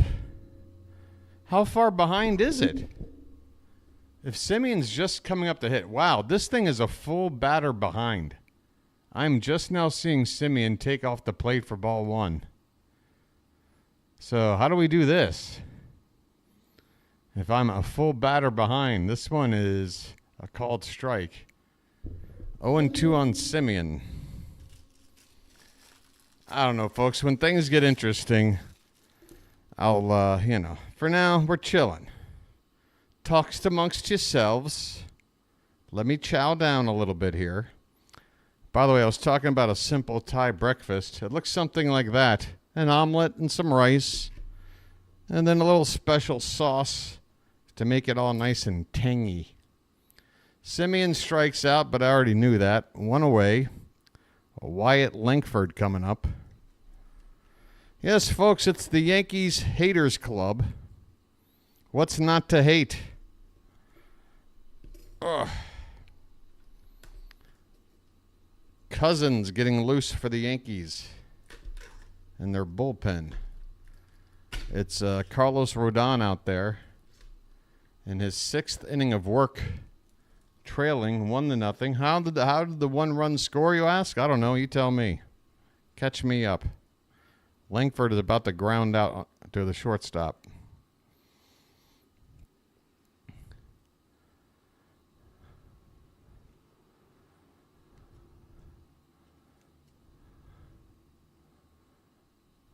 I'll take a close look at it. And again, folks, priorities. I'm going to sit here and chow down. So you do your thing, folks. It's going to be Josh Young coming up with 2 down.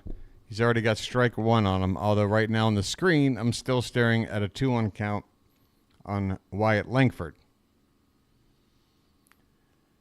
The man, I hate to break it to you. There's not as many bug food things around as you might think. They're around. I could go out there in 10 minutes, find what you're talking about, but you know, it's not a normal staple of food. There is a ground out by Linkford.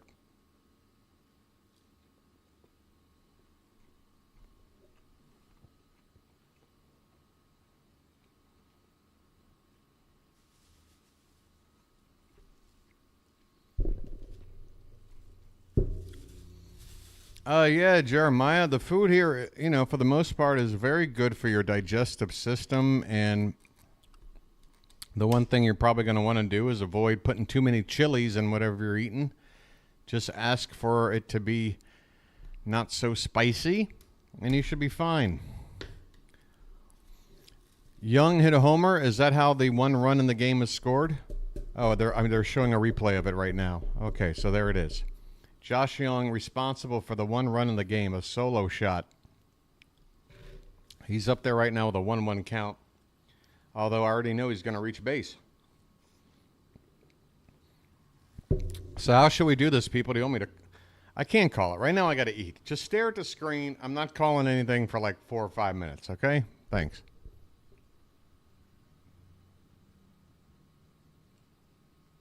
Okay, there's a walk to Josh Young. Or is that a hit batter? What happened? What? Yeah, it's a hit batter on the foot. All right.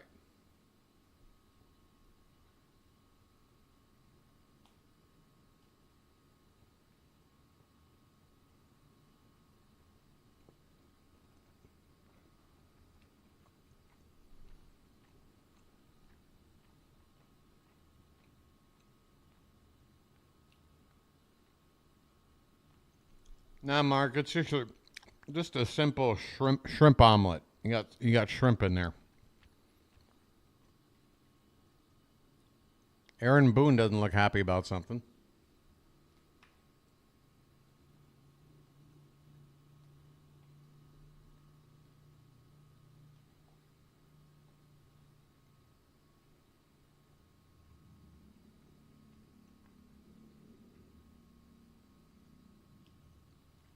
So Garcia's up at the plate. He's still up at the plate on the screen. Runner at first, 2 down.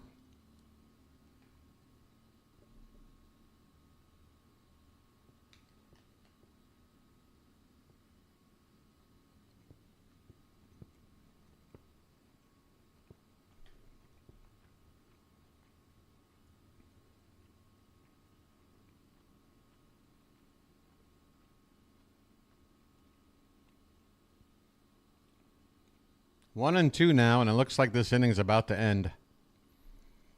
How many people we got here? 78. Wow, that's awesome, folks. We got up to 162 likes. That's pretty close to a record, but I think it's a bit short.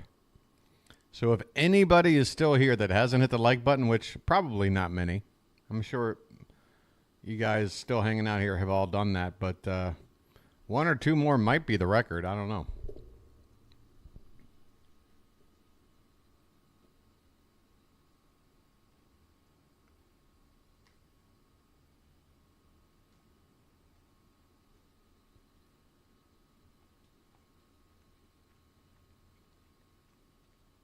Garcia swings and misses. The runner was off on the pitch, but that's how that inning ends. Strikeout swinging by Adolis Garcia. 7th inning coming up. The Yankees coming up to hit. They've got 3 hits on the day. Texas has that's the only hit? The Young home run. Rodon is otherwise throwing a no-hitter. Oh, my God. Please let this score hold just like it is. Please let the Yankees lose 1-0 on a 1-hitter from Texas. That would make my day.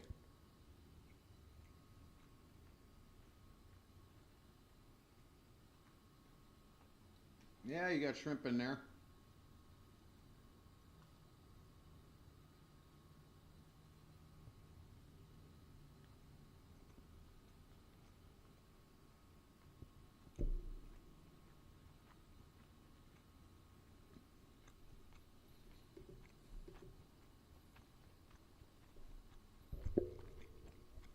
Sorry.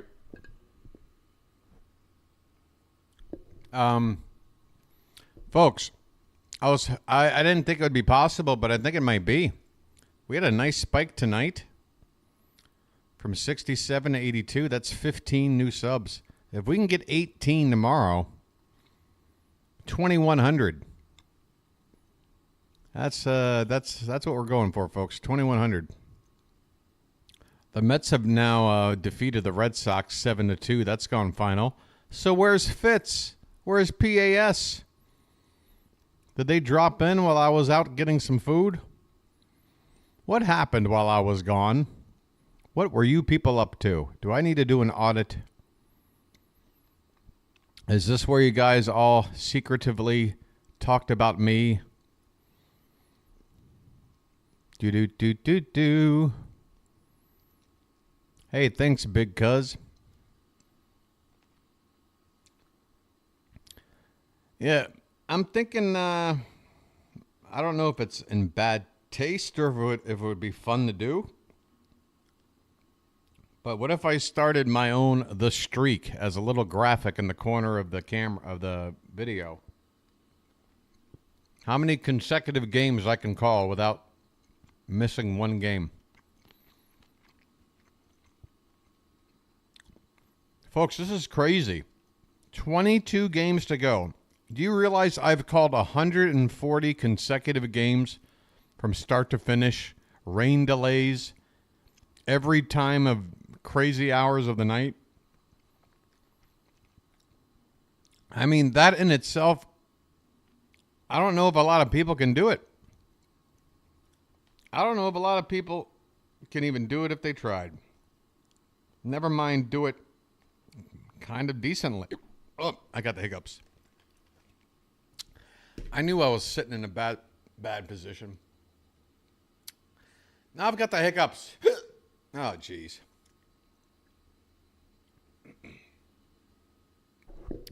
That's what I get for shoveling my food down. Now I got the hiccups.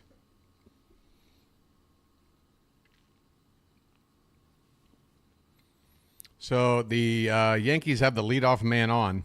Nobody out. Anthony Volpe at the plate. And Volpe's about to get a hit. All right. You guys want to call it? What am I doing here then? I know I'm not calling every play, but damn. Give me a few seconds. There's somebody getting loose in the Ranger pen. It's okay. Look, this ain't the Orioles game, Chilo. Do what you want. It's fine. Everything's fine. You guys do whatever. Trevino is at the plate. After Volpe, Volpe's now going to... There's a balk. Runners at second and third. Holy cow. The Rangers just screwed themselves into trouble here. After a balk. Are you kidding me?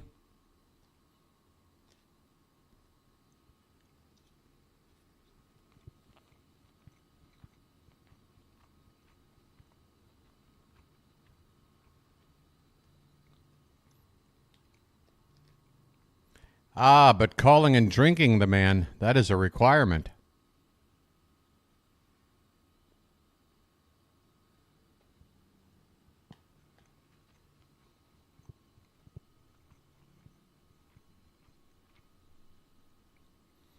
It's called bonus coverage, the man. What do you want from me?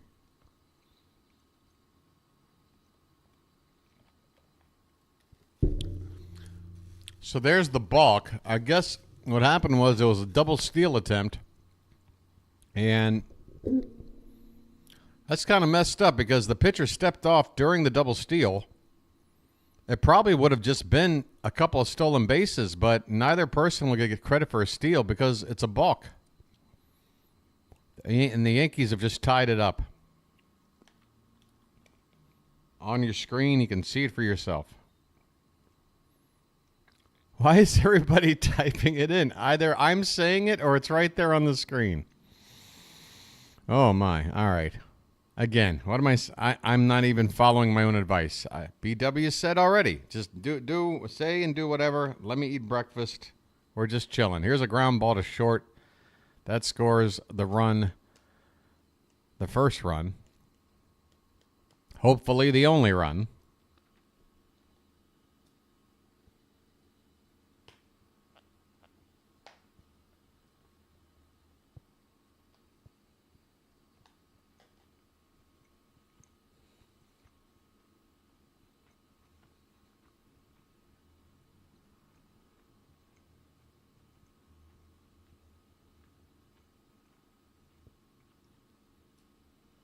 And that's going to do it for the pitcher. Chafin is going to come in, it looks like. Speaking of Chafin, oh, never mind. Call to the bullpen. Yeah, 1-1 ball game. Verdugo due up, so they go to the lefty Chafin. Is that the idea? All right. Come on, Texas. We want to take first place tonight. That's why I'm here.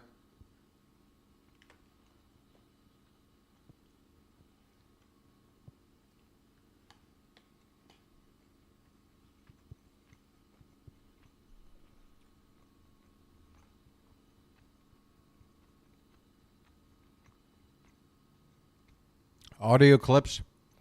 Hey, you know, somebody was talking about, somebody left a comment on one of my community posts talking about, hey, all you got to do is make short video clips and put them out there. And folks, I don't mean to have a negative reaction to a comment like that, but if I had $1 for every time I've gotten that advice, then I'd have enough to buy a phone that can do the things I want to do. The whole point is, folks, YouTube Shorts can only be made on the phone, and until somebody can show me how to do it otherwise, a lot of people are continually telling me the same thing. Somebody said, hey, there's a way to do it. And I'm like, really? Great.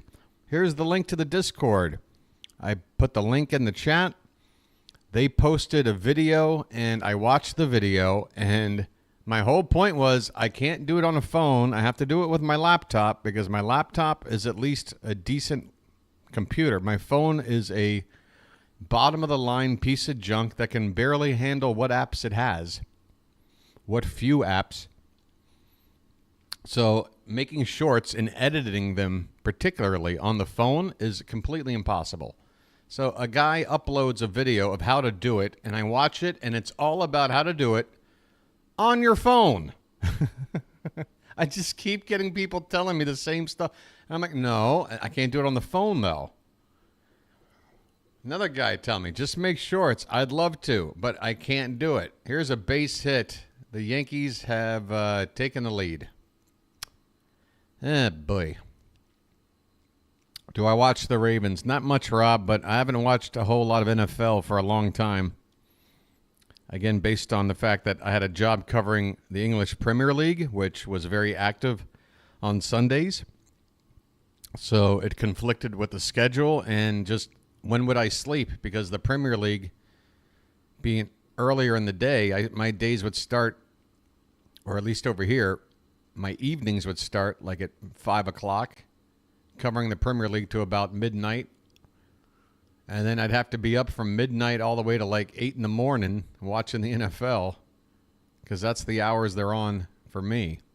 So it just logistically wasn't possible to really follow them that much. But I'm going to try to give it a go this year now that my sleep schedule has completely been turned around.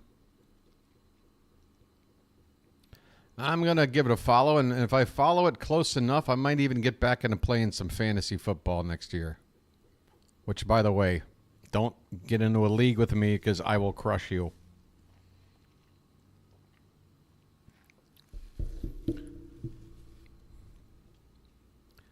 This ball's hit towards second. Could be 2 to second for 1 over to first. Double play. Okay, folks, all things considered. Could have been a lot worse. I mean, the fact that the Rangers are 1 down on 1 hit. Let's go. Oh, fantasy baseball, Rob, it's not even close.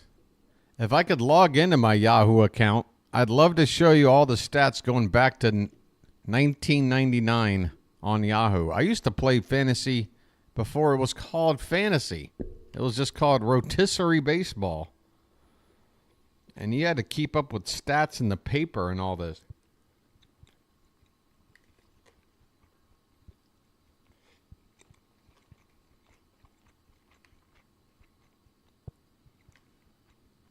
All right. That is finished.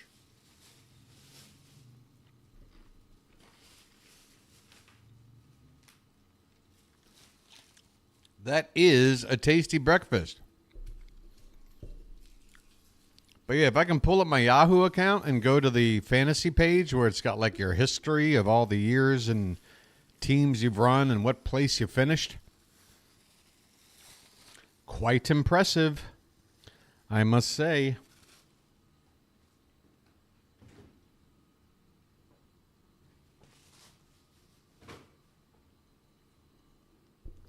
I remember looking back at that account with nostalgia probably 5 years ago.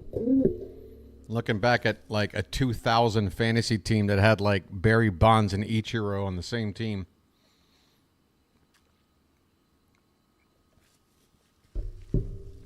But now I haven't logged into a Yahoo account probably in 5 years. So if I were to look that up now, it would be a whole nother visit down memory lane.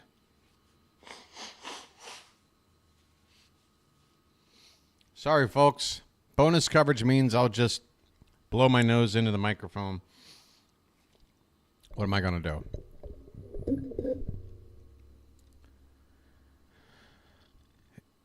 Almost 40 years. Yeah, David Ockrent, who's featured heavily in the Ken Burns baseball documentary back from, 1989, 1990, around there. He's one of the fathers of rotisserie ball.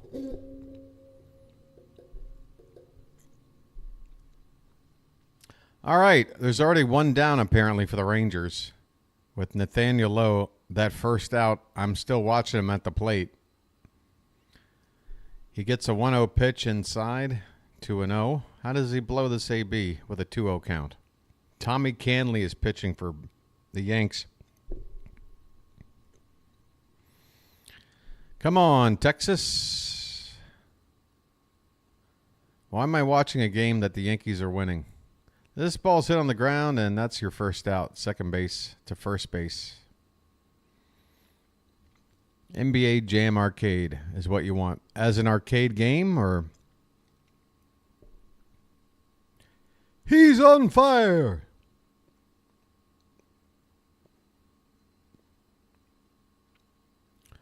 What's that, Mr. Hyde?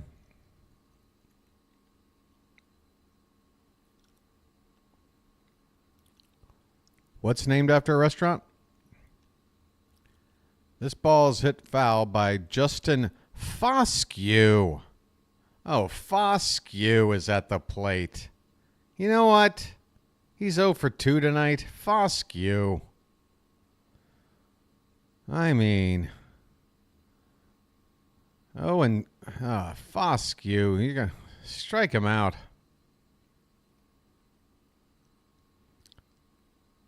Oh, rotisserie. Ah. A spinning restaurant.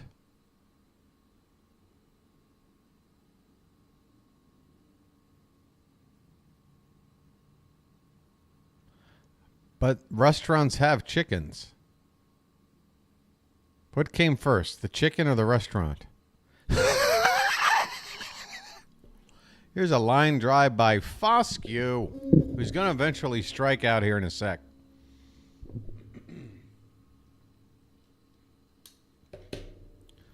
Why did I agree to do this? I'm ready to relax. Maybe play a little MLB The Show. Here's a strike 3. Foscue strikes out. 2 down. But hey, a runner will reach on a single with Duran coming up next.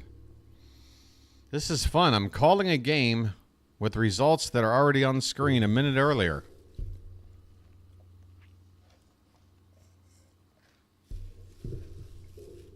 But, that's the Yankees. There's that base hit on the right side into right field. A 2-out single by Duran.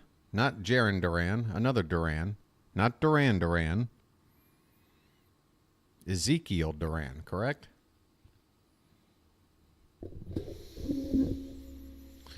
Yeah, for some reason, people like the BW post-game weirdness. I got a feeling if I just was streaming 16 hours a day, I'd still have some kind of an audience. This pitch is fouled away. You know what? I'm going to turn off this ring light. This stupid thing is shining on me for 4 hours. So let me turn this off. Actually, I can do that from the comfort of my uncomfortable chair. There, it's off. All right, my face isn't so lit up, but who cares, right? It's not like I'm handsome or something. Swing and a miss here, 0-2, and it looks like the seventh inning is about to come to a close here for the Rangers. They're going to have 2 innings, 6 outs to play with, down a run. But remember, folks, the Yankees bullpen, a little bit shaky. A little bit. Oh, but the Yankees are sending up Soto and Judge in the next inning. What's that shirt say? What does it say? It says, "Hi, how are you?" of the Hi, How Are You project. It's a shirt in memory of Daniel Johnston. A bit of an underground musician. This pitch is hit on the ground at third base. And that'll do it for the inning. Kelly grounds out. We go to the 8th inning. 2-1 Yankees. They're sending up Gleyber Torres, Juan Soto, who's 0 for 2, and Aaron Judge, who's 0 for 3.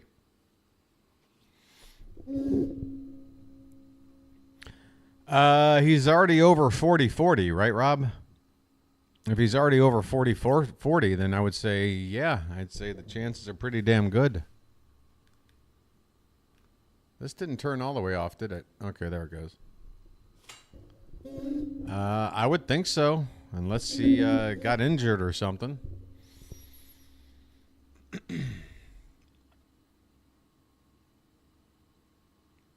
I think he was on Shimmy Disc there, Book Doc, along with a couple of other indie labels. He's out of Texas.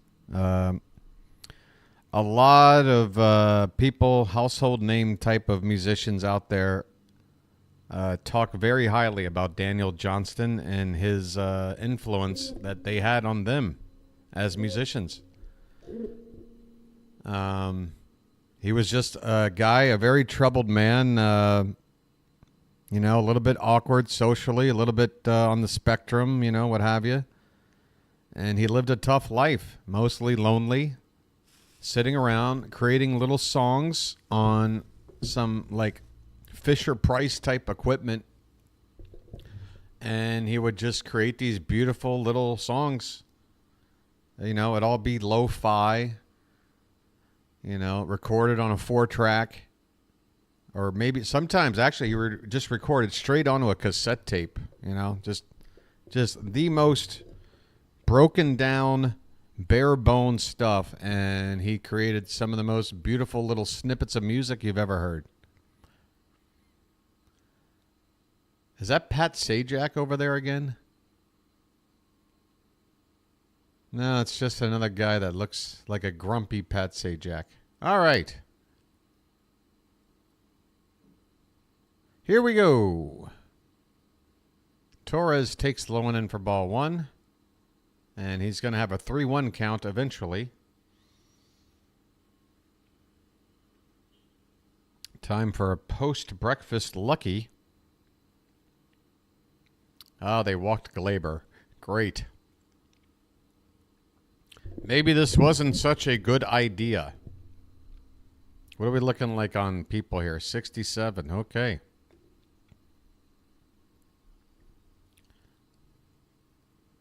Elliott Smith, another musician lost too soon.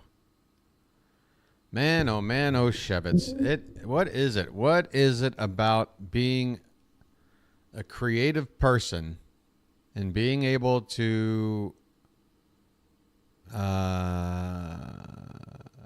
describe emotions and things that really can't even be put into words through their art? You know what I'm saying? And those people, so often, it's like they have to sacrifice a long life in order to give something back to the rest of humanity, something that impacts a lot of people, whether it's a song or, you know, a passage from a book, whatever it is. I love artists. I love art.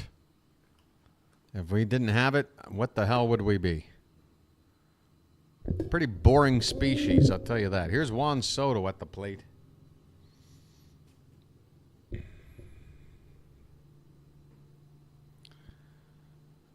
All right. Yeah, what would life be without music, folks? Can you imagine? I've already given up on film. That's pretty much shit the bed. This ball's hit to second base, back to first. Oh, but they dropped the relay. That would have been a double play. Juan Soto hit a double play ball, but the return throw is not caught by the pitcher Chafin covering the bag, who looks like a blonde-headed Kenny Powers over there. He went eastbound, and now he's down.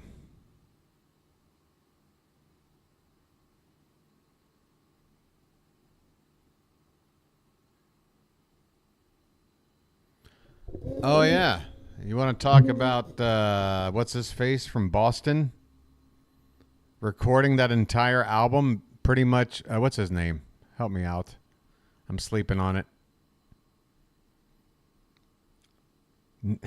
It's not Neil Peart. Get that name out of your head, stupid. Wrong band, wrong instrument. Who the hell's the front guy from Boston? Genius. That first album. All recorded, again, on like a 4-track, or I guess an 8-track. But yeah, basement recording. Just... No, not Bo Burnham. That's not the name that's ringing a bell for me. Where's my lighter at?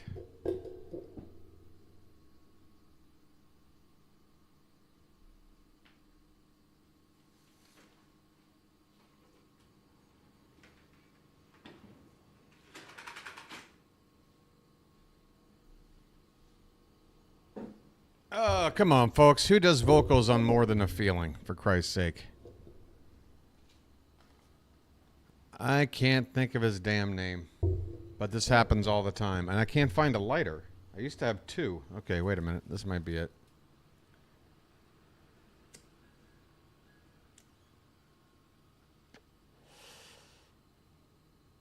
Let's go, Ranger dudes.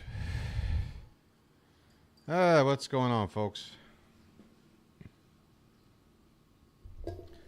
I don't know why I'm doing this extra coverage thing. I'd really rather just sign off. I might wind up doing... I mean, you know, we'll see. If Judge comes up here and goes crazy, I mean, he's already got a hit. He's already on. Oh, my God. It's a short name. It's like a 1-syllable first and last name. Who the hell...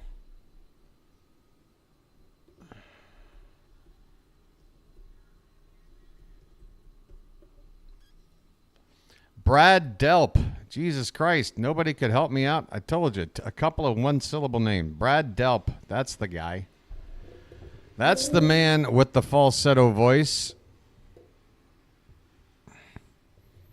I closed my eyes and she slipped away.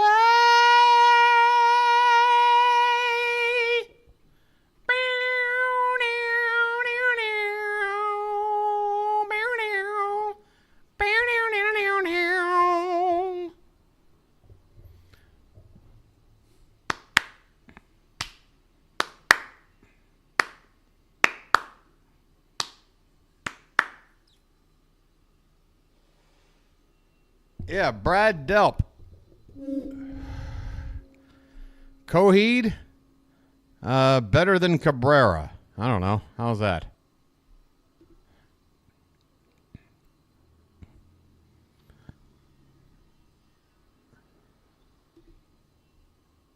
I want to see if my sub's going down by doing this.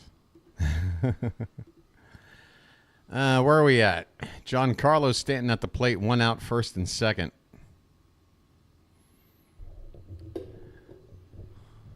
What would your dogs like to hear, the man? What would comfort your dogs?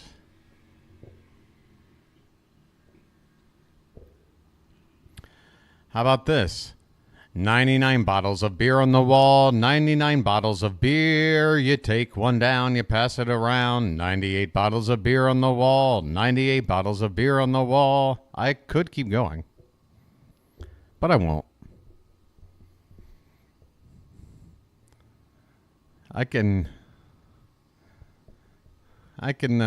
fool around, but I wouldn't do that to you. First and second with 2 down, Jazz Chisholm. Chisholm, folks. What do you think about that name?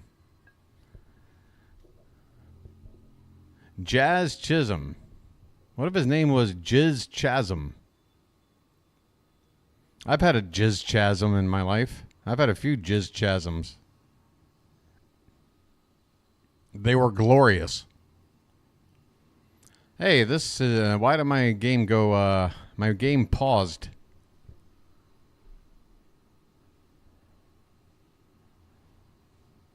Chaz Jism at the plate. Chiz Jazz. I don't know. Schwarber's got 3 bombs tonight. A little bit of Barry White. Listen, baby. Why don't you come on over to my house? I'll put on some music. Hold you real tight. I don't think I go that low. I don't think I can go that low. What's happening here? Chisholm reached on an infield single. Now the bases are loaded for Volpe. Bases are loaded, folks. You've jizzed in a chasm.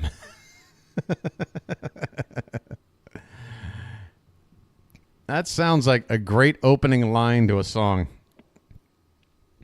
That's a punk rock lyric right there. That is punk rock. In fact, let me look back.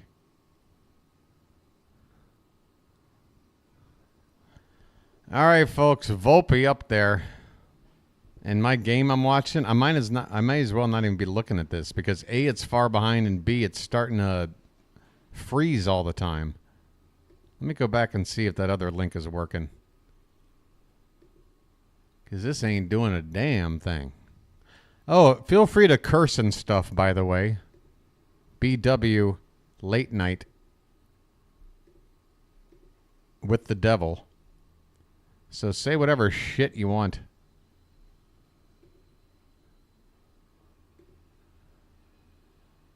All right. Yeah, this game's just not popping up. All right, well, I'll try a backup plan. I've got a backup to the backup. This is probably going to be behind, but at least maybe it won't keep freezing on me. Or are you? That it? Oh, no. Where's the ball game at? Oh, here it is. All right. Click on this. Click there. You might hear a little bit of audio for a sec. Maybe not. All right, Volpe. I got Volpe at the plate with a 2-0 count. So this one's only a couple of pitches back. So 2-1 now. 1 pitch back. All right, this might work better. West End girls. West End girls. In a western town, I tell you what. East End boys, the West End girls. A western town, I tell you what. The East End boys, the West End girls. West End girls.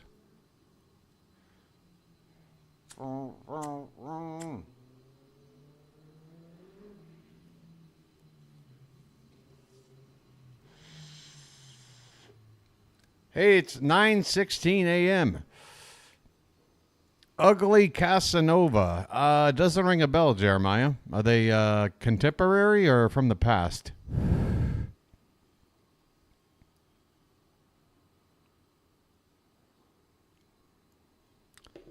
I can only think of one band with the name Ugly in it, and it's a band that I couldn't stand. Ugly Kid Joe. Oh, what a crap band that was.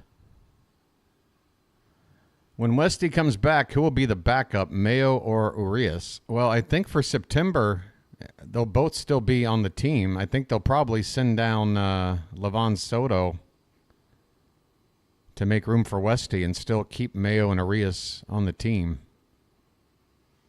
But I'd see Westberg playing third every day and probably Urias splitting time at second with Holiday.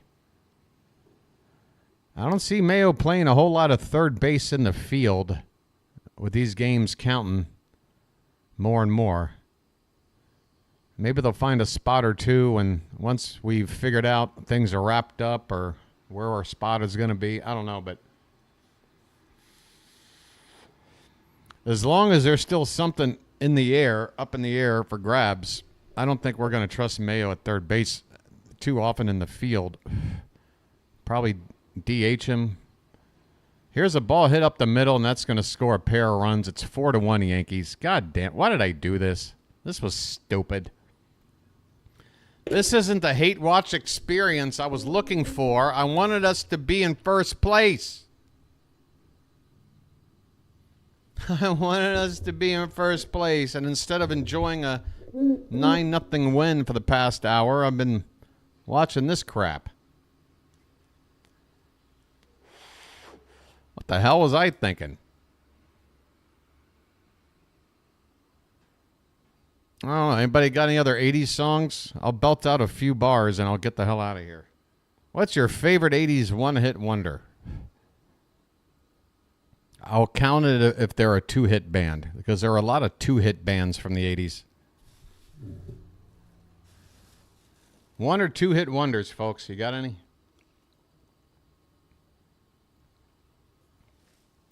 Oh, Chilo, as if the Rangers owe us something. Aha. That's a one-hit wonder.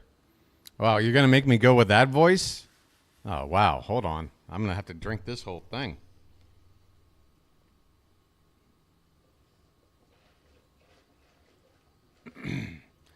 Talking away. I don't know what to say. I'll say it anyway. Today's another day to find you shying away. I'll be coming for your love, okay? Take on me. Take me on. I'll be gone in a day or two. Ouch, that hurts. Ow, how the hell do they do that? How the hell you get that last note out? Oh my God. That is harsh. Hold on, folks, I gotta recover.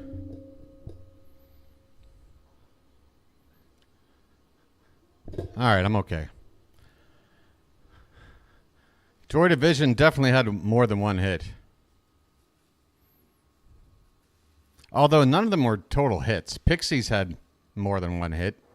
No, I'm talking like, you know, one-hit wonders like Haircut 100 or Kajagoogoo or Tony Basil or Gary Newman. I mean, come on, folks. There's so many. They wear tight pants and it pulls their balls up. Oh, that's how they get that sound. Right. Oh, you guys remember the outfield, right? Check out this falsetto nonsense. Josie's on a vacation far away. Come on in and talk it over. So many things that I want to say. You know I like my girls a little bit older. I just want to use your love tonight. Yeah. I don't want to lose your love tonight. Boom, boom. Hey, that song slaps. I don't care. Hey, guess what? I saw the outfield at King's Dominion opening for Bryan Adams circa 1986. King's Dominion down in Virginia. True story. They had that little amphitheater out there. Sometimes you'd catch a band. Mr. What was their song? Is that Broken Wings? Is that Broken Wings, Mr.? Oh, Corey Hart, Sunglasses at Night.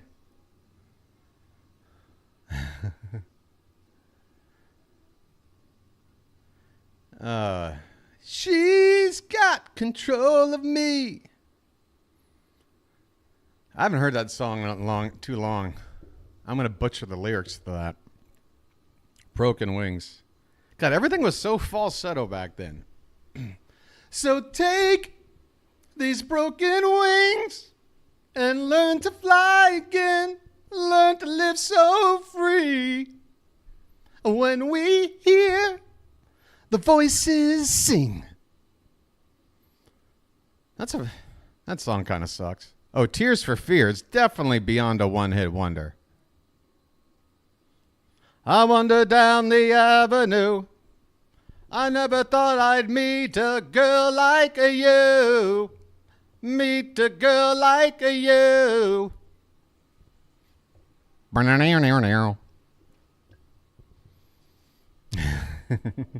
I love the video for Iran. That is as DIY as it gets. All right, let's get some aluminum foil and let's spin you around for a few minutes. We'll put some mirrors up. It'll look great. What do we got? Relax is another banger. Featured heavily, by the way, in the recently released Maxine movie. Relax, don't do it. When you want to go to it, relax. When you want to come. Hey, nobody's left. Can you believe it? When you want to come. Barrel, barrel, barrel. Here's a little song I wrote. Hey, the Yankees just screwed up a play here in the bottom of the eighth. The leadoff man is going to get on after a screw-up. So we've got a runner on for Texas with nobody out. And I like the way this started. A Yankee screw-up. This was a chopper to first, and the ball was right there. All the guy at first had to do was catch the ball and touch the base, but he couldn't catch the ball. Pitcher came in to try and help it out, but yeah, that just looked plain ridiculous. Those are the Yankees I came here to watch. In your life, you have some trouble, but when you worry, you make it double. Don't worry. Be happy. The landlord say your rent is late. You may have to litigate, but don't worry. Ha ha ha ha. Be happy. Don't worry. Be happy now. Woo, ooh, ooh, ooh, ooh, ooh. Don't worry. Woo, be happy. Woo. How would a song like that go over these days? I'll tell you, it wouldn't. There's no room in modern contemporary pop music for a song like Don't Worry. Probably the closest thing you're going to get is Happy by Pharrell Williams. That's as close as it gets. Dinosaur Jr. Yeah, they're a good classic grunge band, grunge indie rock. You had Lou Barlow on that band before he went out and formed Sebado. Sebado is one of my favorite indie rock lo-fi bands out there. The safety dance. Yeah, the safety dance. We can dance if we want to. Yeah, just random stuff like that. Why can't we have music like that? Just random, fun, nonsensical party music. Jawbreaker's a great band. Turn the cooling card. Show your hand to me.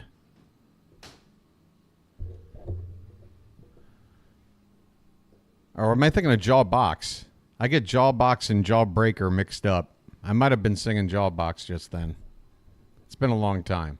It's the bottom of the 8th. There's a new pitcher out here. And folks, the Rangers are about to get 2 men on and nobody out. Dance hall days, Book Doc. Those are dance hall days. But plus Wang Chung, you're not going to give him credit for a second hit? But I did say 2 hits, and I think two about does it for Wang Chung. Oh, that's right. Our culture is dying. I forgot. And everything has gotten more and more bland and lacking inspiration. Everything is just a carbon copy with a slight alteration of whatever the hell was popular 1 month earlier. And then we just keep repeating the same cycle over and over again. Because everybody who's behind the money and everything going on in entertainment just wants to play it safe. Try to play off of our nostalgia and just regurgitate the same crap over and over again. Knowing that they'll get X amount of people to watch it and make their money back. And sacrificing any kind of creativity and leaving the next generation with really nothing to look back on except a bunch of crap. I mean, folks, how is there going to be an oldie station for this generation's music? Are we really going to go back and be listening to Miley Cyrus songs in 20 years? I doubt it. I don't know. Well, we'll see. Are we going to go 25 years from now and look back at, Alien number 8 or whatever the hell that came out and talk about it at all? Probably not. Fast and Furious number 13? I don't think so. It's just a bunch of just, ugh. That's why another reason I came out here, folks. Out here. Yeah, I don't get to watch baseball, but every day I'm seeing something brand new. I'm listening to something new, something interesting. It may not be something I like, but it's new. It's okay to not like something. It's okay to be unfamiliar with something and then go, you know what? I'm not really a fan. I'll just walk a few feet over this way and see what's going on. Oh, look. Here's something else. I kind of like that. I don't know. That's a check swing strikeout. Man, Langford didn't look like he swung there, but that's the first out in the bottom of the 8th. 2 on. The tying run still coming up here for the Rangers. Yeah, I will still make references about a police academy, just name one. Yeah, and that has got more staying power than, I don't know, name the last 27 movies Kevin Hart has been in. I mean, nothing against Kevin Hart, but it's just generic it's stuff that you forget the minute you walk out of the theater or turn off the TV. You forgot what you watched. You don't even know. It's just something to put you in a trance for 90 to 120 minutes. There's nothing to break down. You know what really got me going is the Barbie movie. And I know this is going to probably create a few new non-fans of me. I went and I saw the Barbie movie, okay?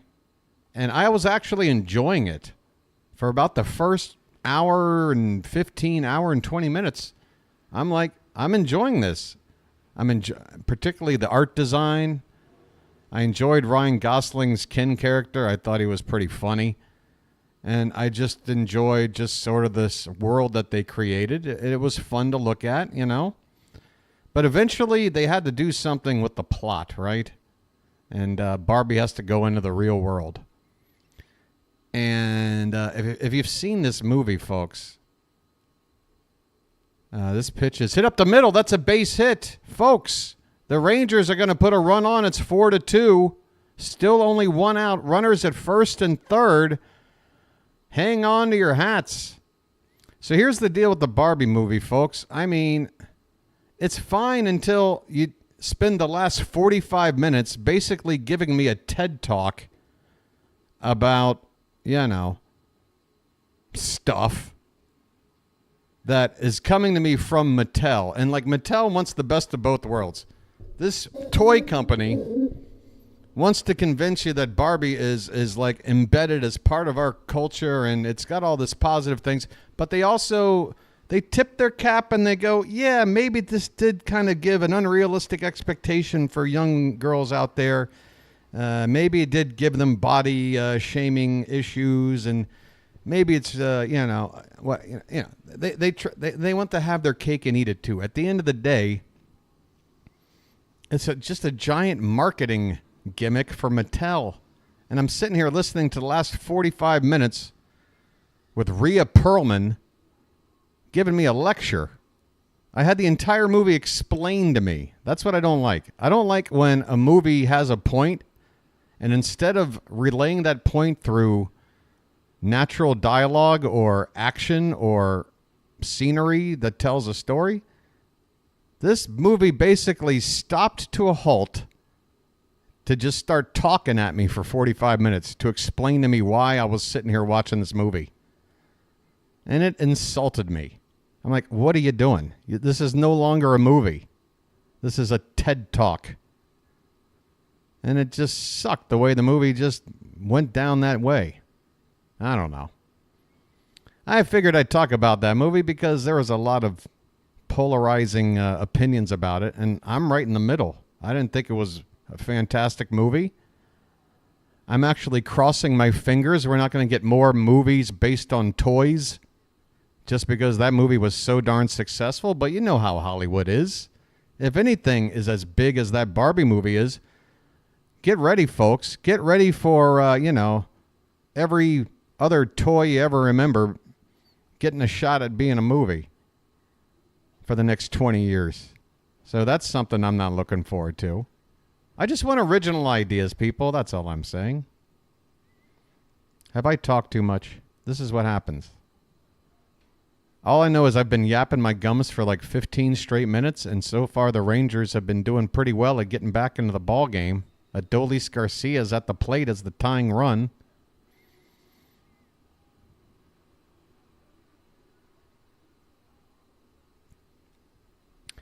(2-1) pitch.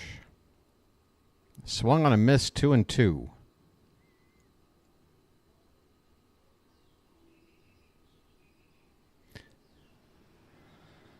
Boy.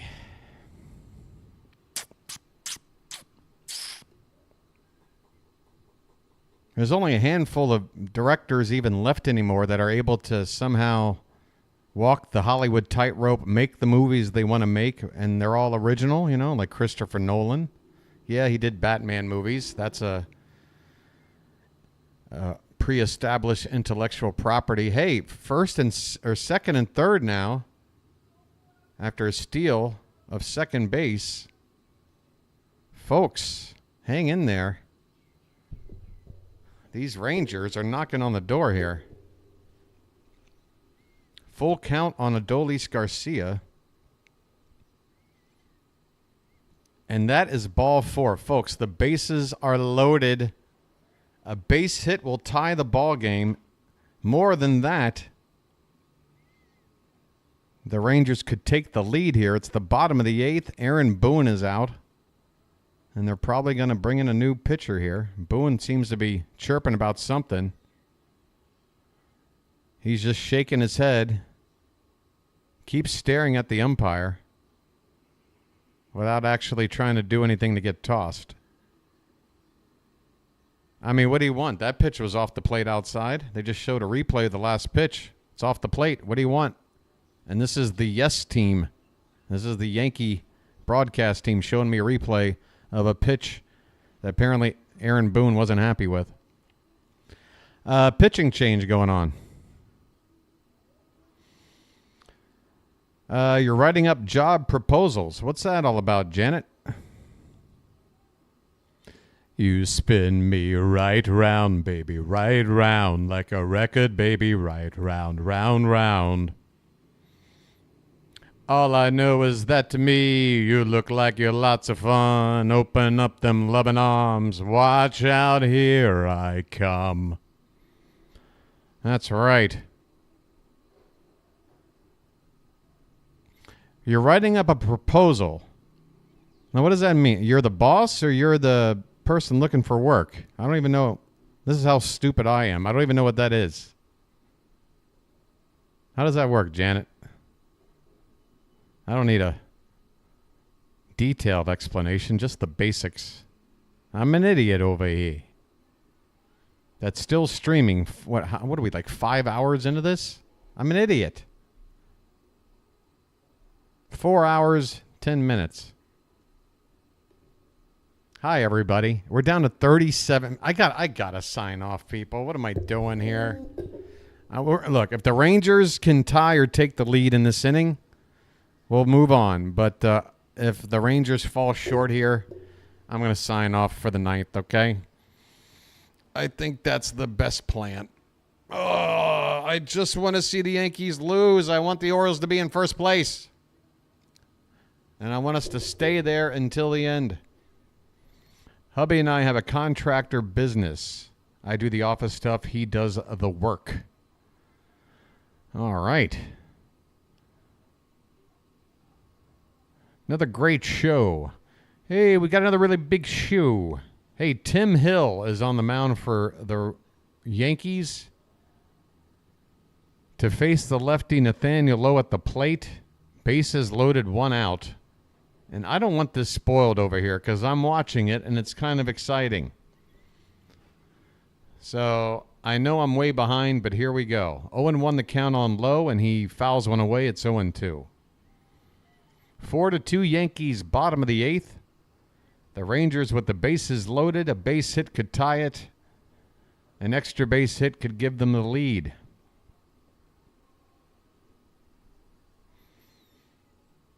Oh, 2 pitch is hit in the air. Center field. Going back. It's going to score a run. It's caught by Judge. Throw back in toward third. And I think the runner at second was able to move up. It was hit pretty deep. Both runners move up, folks. Both runners move up. It's now 4-3 New York. And now if Texas can find a hit with 2 down, they will take the lead. Second and third with 2 down. Jonah Heim coming up. Can't walk it off in the 8th, Jeremiah. Still only the 8th inning. Did your typical Thai breakfast do it for you? Or are you headed out for seconds and another pack of... No, Mark. I got all the things I need for the rest of the day here. And I'll be going out doing stuff. If I need something, I can get it. But yeah, my morning stuff, I already got it already. Right after the Oriole game. A 15-minute field trip down to the 7-Eleven. Second and third. A base open at first. They might put Jonah Heim on because that runner at second, the go-ahead run, that's the one that really matters. Putting him on at first would set up a force at every base. But it would also put pressure on the pitcher to not throw pitches out of the zone because you can't afford to walk them. So perhaps Hill, the lefty, will just pitch to Heim, the switch hitter batting right-handed here, carefully. Trying to see if Heim can chase something near the zone but a little bit off the plate. That one is just the kind of pitch I'm talking about, and would you look at that, the umpire gave that a strike. That pitch was off the plate outside by 2 to 3 inches. You can see the catcher bring it back. Unbelievable. The 0-1 pitch. He goes back to that same spot and gets a called strike 2. That is so messed up. And Jonah Heim is absolutely... The Yankees have seen some bad stuff, too. I've only seen a couple of innings of this ump. But, man, if he's been doing this all night, this guy's trash. Heim has got an 0-2 count. It should be 2-0. That one is low and away. 1 ball and 2 strikes.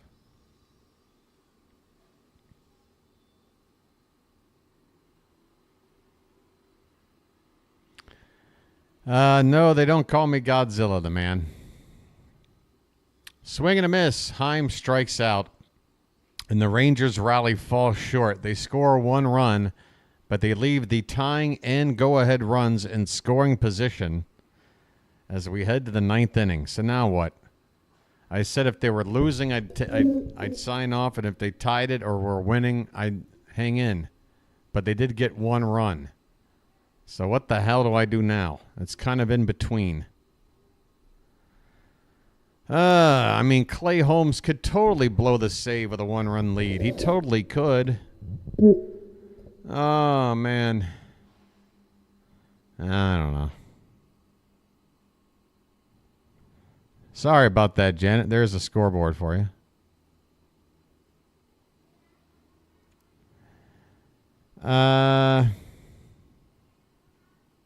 Supersized pop culture reference. West End Girls.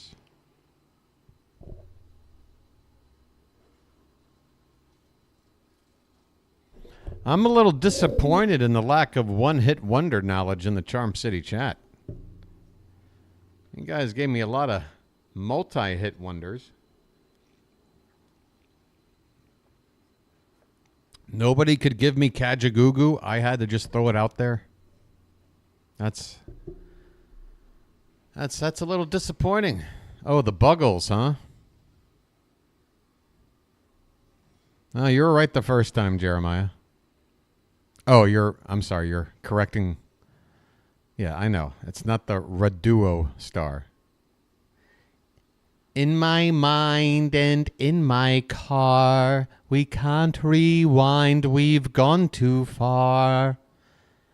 Oh, oh, oh, oh, oh.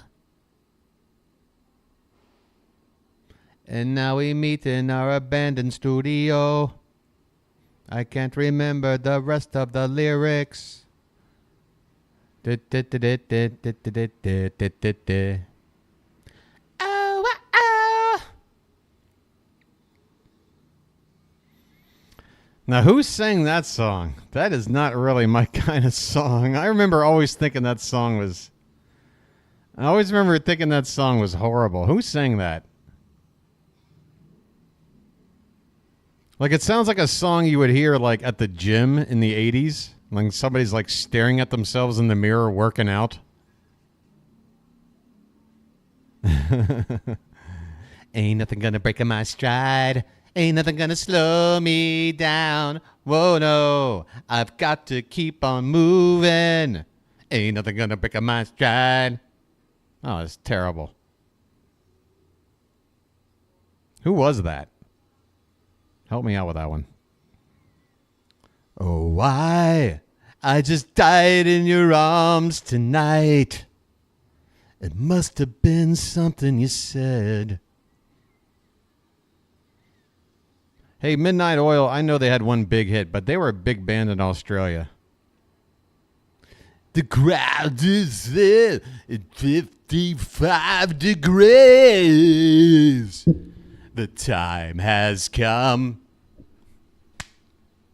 to say fair's fair, to pay the rent, to pay our share.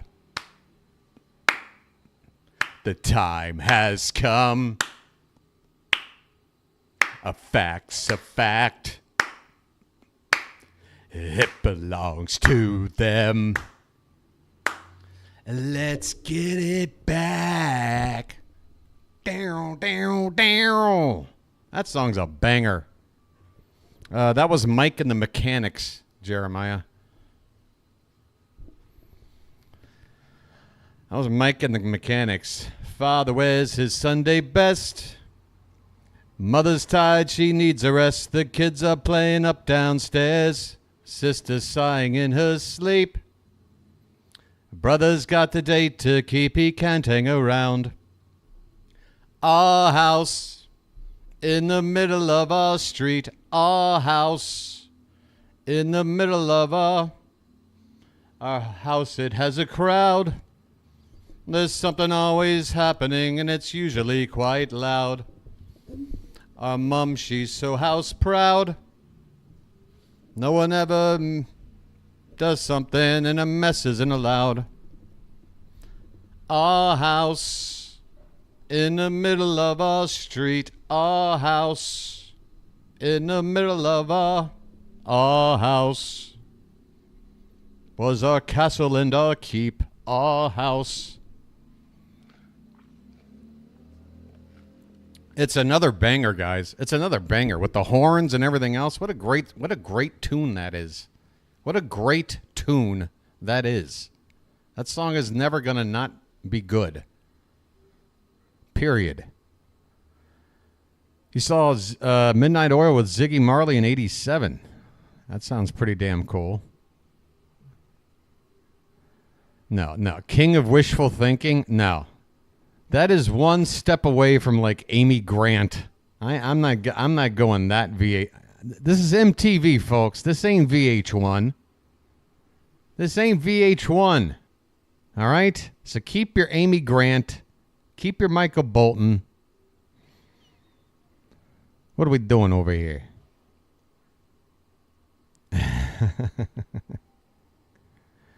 Swing and a miss on a full count by Anthony Rizzo. And he strikes out. 2 down. Nobody on for the Yankees in the 9th. Get the hell out of here, Rizzo. Hit the bricks, pal. You're done.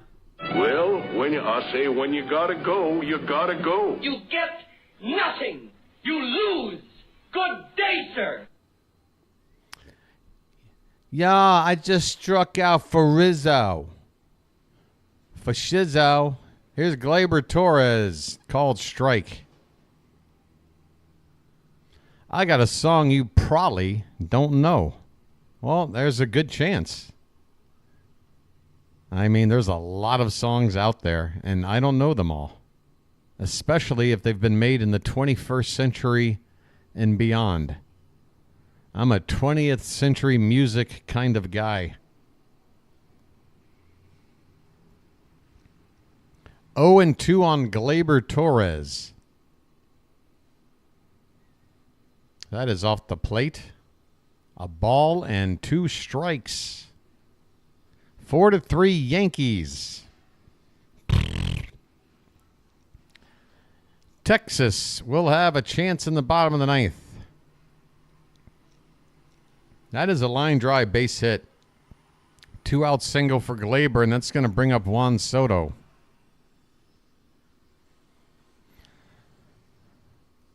All right, on point. I get it. I see what you did there. Well, what's the song, Janet? I don't know what you're talking about. What am I, Kreskin over here? What the hell's the song? Oh, I know what Janet wants me to sing, the Divinals. I'm sorry, Janet, but I can't sing I Touch Myself on YouTube, or else that will be a strike. It took me a minute to figure out what Janet was talking about. Oh, yeah, Janet, I can't. I know that's your go-to, but that's just a little bit over the boundaries here. Just a smidge. Who's making love to your old lady while you're out making love? That's the name of the song? What a mouthful. I feel like making love. Feel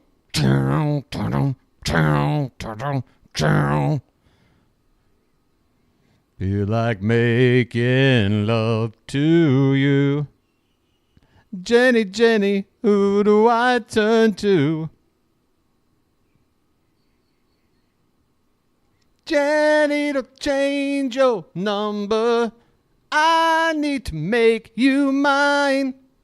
Janet will change your number.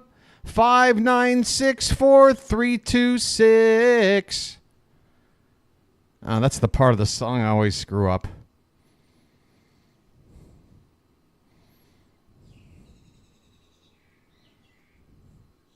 I got one.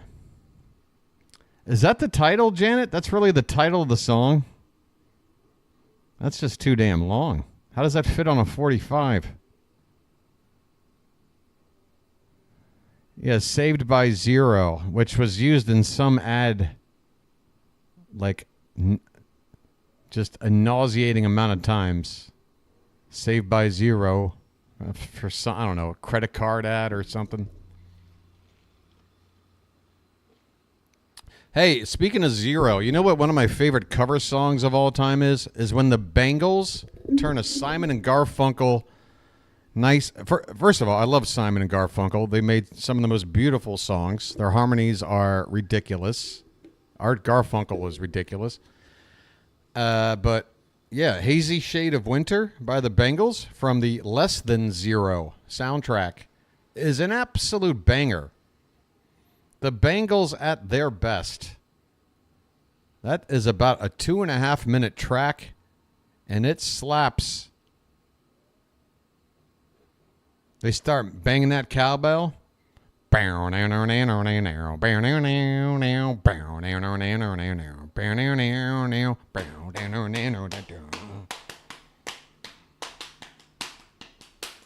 around, leaves are brown, and the sky is a hazy shade of winter. Look around, leaves are brown. There's a patch of snow on the ground. Oh, that's a good one. That's a good one right there. 2 down, runner at first. Soto at the plate with a 1-0 count. And now it's 2-0. Oh, by the way, folks, if you want to know what my all-time crush is as a kid, it is Susanna Hoffs of the Bengals. My God, what a beauty. This pitch is inside. Folks, you name the best of the 80s. I don't care who it is. Actress, musician, whatever. Supermodel. Come at me. And try to beat Susanna Hoffs. Come on. Come on. Come on. What do you got? Who's beating Susanna? Those eyes. Who's beating Susanna Hoffs' eyes? I dare you. I double dog dare you. You want to talk about being photogenic. Susanna Hoffs was a mesmerizing performer. Mesmerizing. I'm not seeing anybody disagree. So I'll just take what I'm saying and I'll just tag it with facts. Facts. That's a called strike, and Soto thought it was ball 4. Oh, I always love it when Juan Soto thinks he's gotten ball 4, but he didn't. But I know the strike zone better.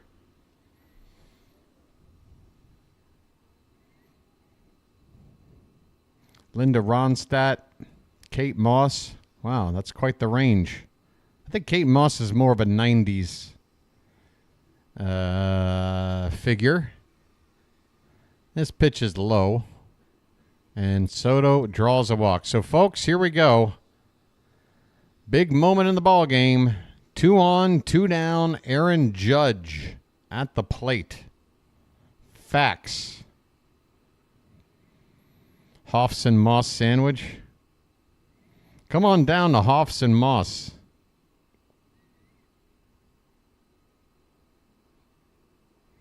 No, because with Susanna Hoffs, not only do you get a very attractive lady with the most beautiful, sultry eyes this guy's ever seen, she has also got an amazing voice and can play guitar. She's a rock star. Oh, she's got the whole package.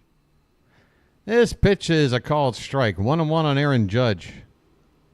It's just Judge at the plate. Hey, what's going on, Pocket Watch? Yeah, we're coming up on 10 a.m. here in uptown, middle of nowhere, Thailand. That pitch is low. 2-1 the Judge with 2 down. I mean, if he does walk, it'll load up the bases for Giancarlo Stanton. Folks, if you're just tuning in, we're hate watching the Yankees. 2-1 pitch. Outside, 3-1.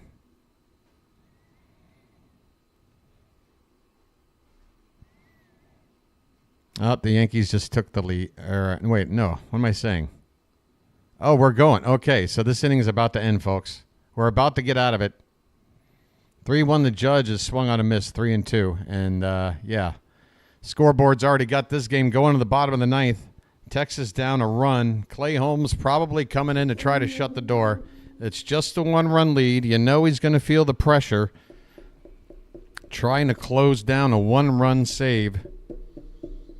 He's blown them before. Folks, you think Kimbrel's been annoying. Holmes hasn't been all that much better this season, despite getting an all-star game appearance somehow.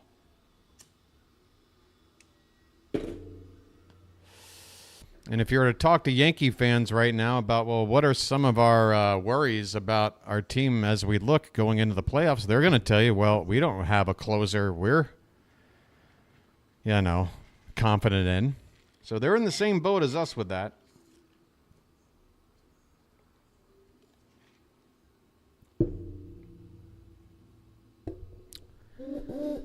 Whoops.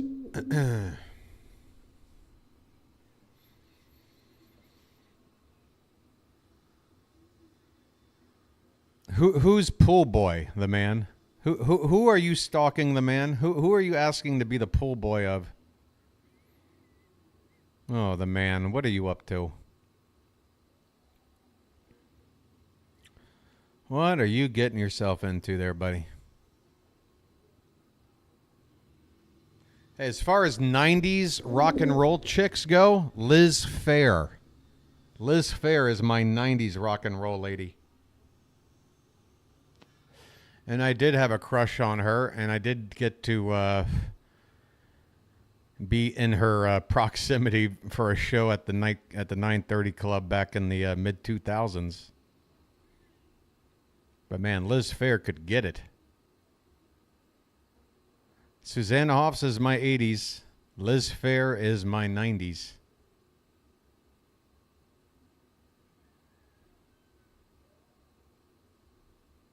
Clay Holmes is on.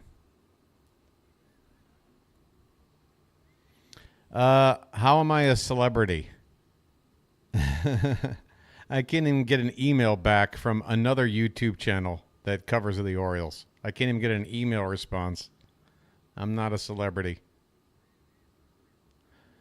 Lita Ford. I mean, she was, not really for me. I can understand the Lita Ford attraction, both musically and, the whole thing. But not for me. Mazzy Star, yeah, that's not a bad one. She's just a little bit too somber for me, I need a lady with a little bit more energy and pickup because I'm the moody, introspective one. I need to balance out my dream rock star lady with someone that's a little more upbeat. Me and Mazzy would just be hanging out, crying together all the time. Black velvet, if you please. All right, come on, Jankowski. What are we doing here? First batter of the ninth, and he's got a 1-ball, 2-strike count. Samantha Fox. She was talentless. That was all about looks. Probably doing a few favors to get her way up in the ranks, if you know what I mean. This pitch is off the plate. All right. 2-2 on Jankowski. It's the bottom of the Texas order due up, damn it.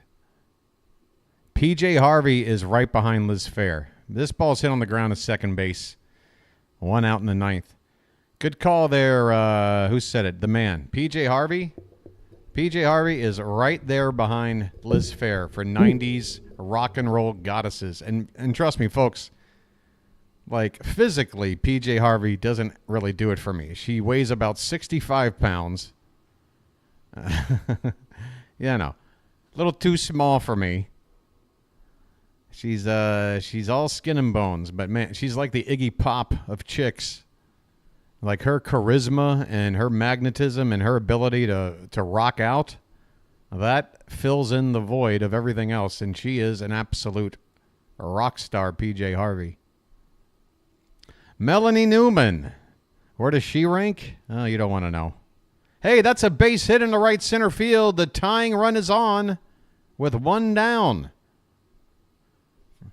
The tying run is on.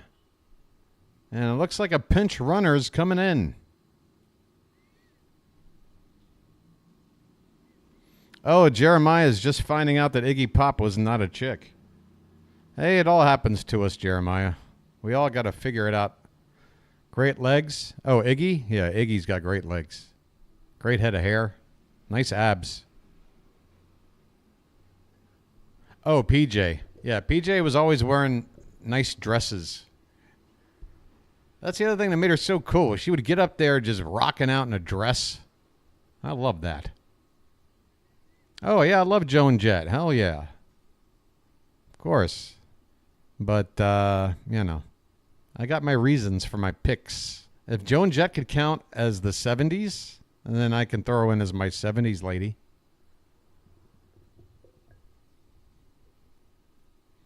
Back with the, what was the band before? The whatchamacallits. This pitch is off the plate. We got a 2-0 count here. 2-0 the count.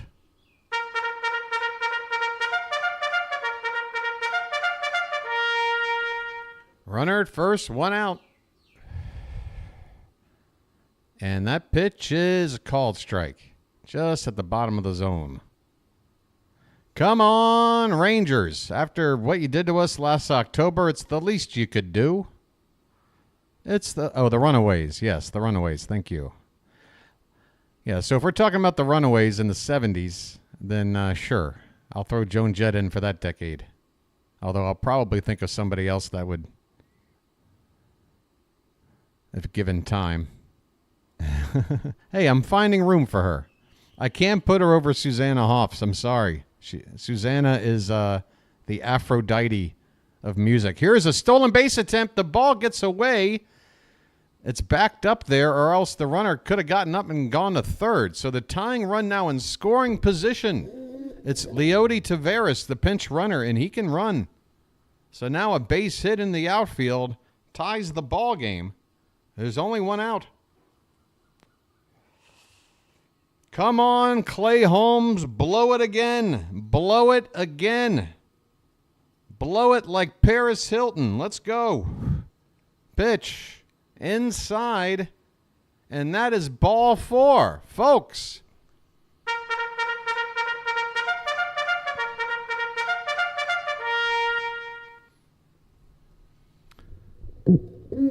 Lenny. Are you talking about Lemmy from Motorhead, or are you talking about Lenny Kravitz?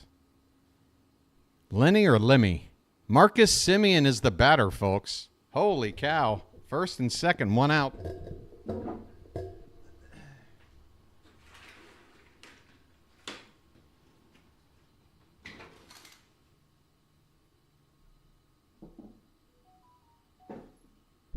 Yeah, Lemmy from Motorhead.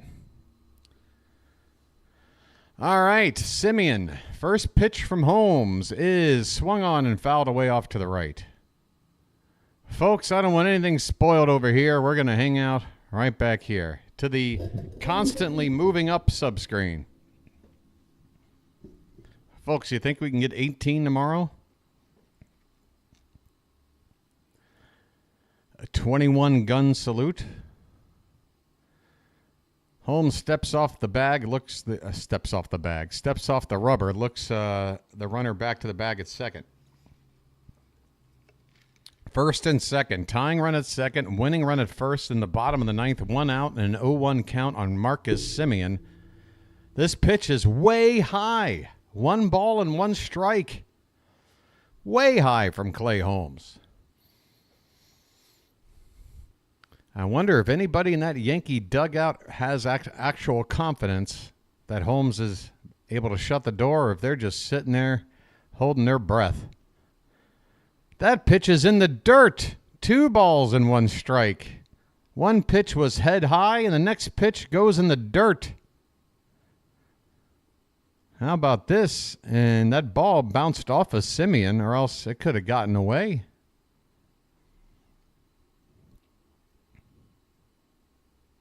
Yeah, we're going for blackjack tomorrow, man. We're going for blackjack. 2-1 the count on Semien. The pitch is in the dirt again. 3-1. Holmes can't find the zone. And look at this catcher scramble around, looking like a hamster that can't find the cheese. Okay, that didn't make any sense, but whatever.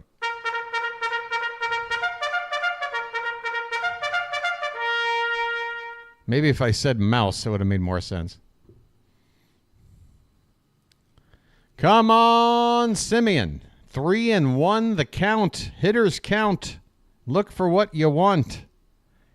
The pitch. High ball 4. Clay Holmes has walked. The bases loaded. Tying run now 90 feet away with only 1 out. The winning run in scoring position. Clay. What's going on, bud? We got a visit on the mound from the pitching coach. Will the Yankees implode before my very eyes and hand the Orioles first place tonight? It could happen just moments from now. Now I'm glad I stuck around. Let's go. Come on, Wyatt Langford, who's 0 for 4 tonight.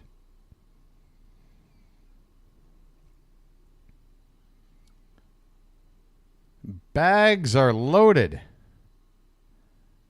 But the runner at first doesn't really matter, other than the fact that he can be forced at second base. It's the runners at second and third, the tying and winning runs.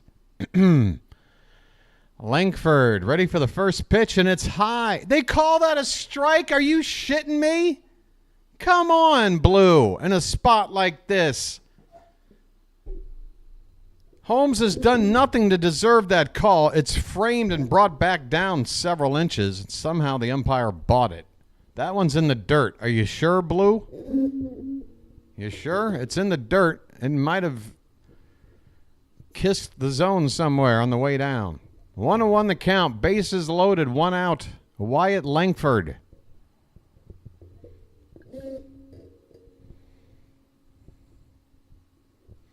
Pitch.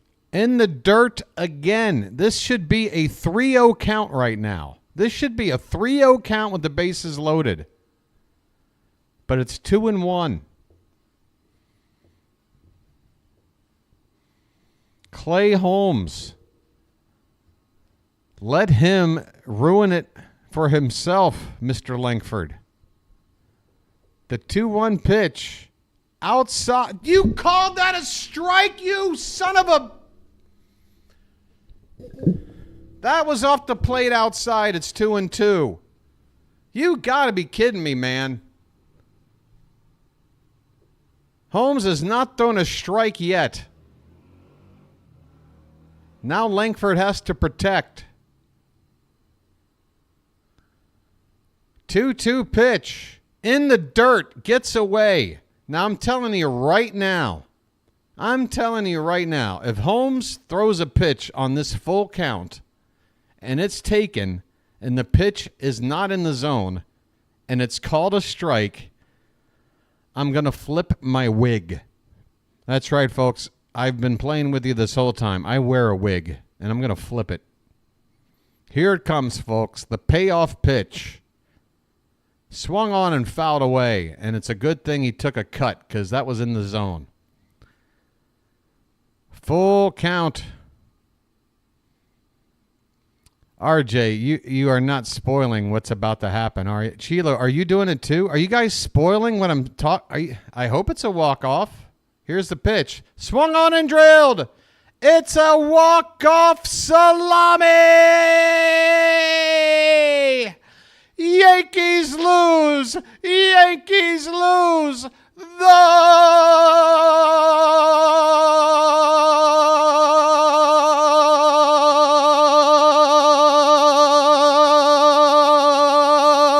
Yankees lose! Clay Holmes shits the bed. A walk-off grand slam from Wyatt Langford. And the Orioles are in first place. Hallelujah. Holy shit. It's magic. You know. This Ranger walk-off brought to you by... What's up? What's up? What, you thought I only gave magic to the Orioles? You thought I only gave magic to the Orioles? Shit. Folks, how's that for bonus coverage? This is why we watch. This is why I stayed on the air.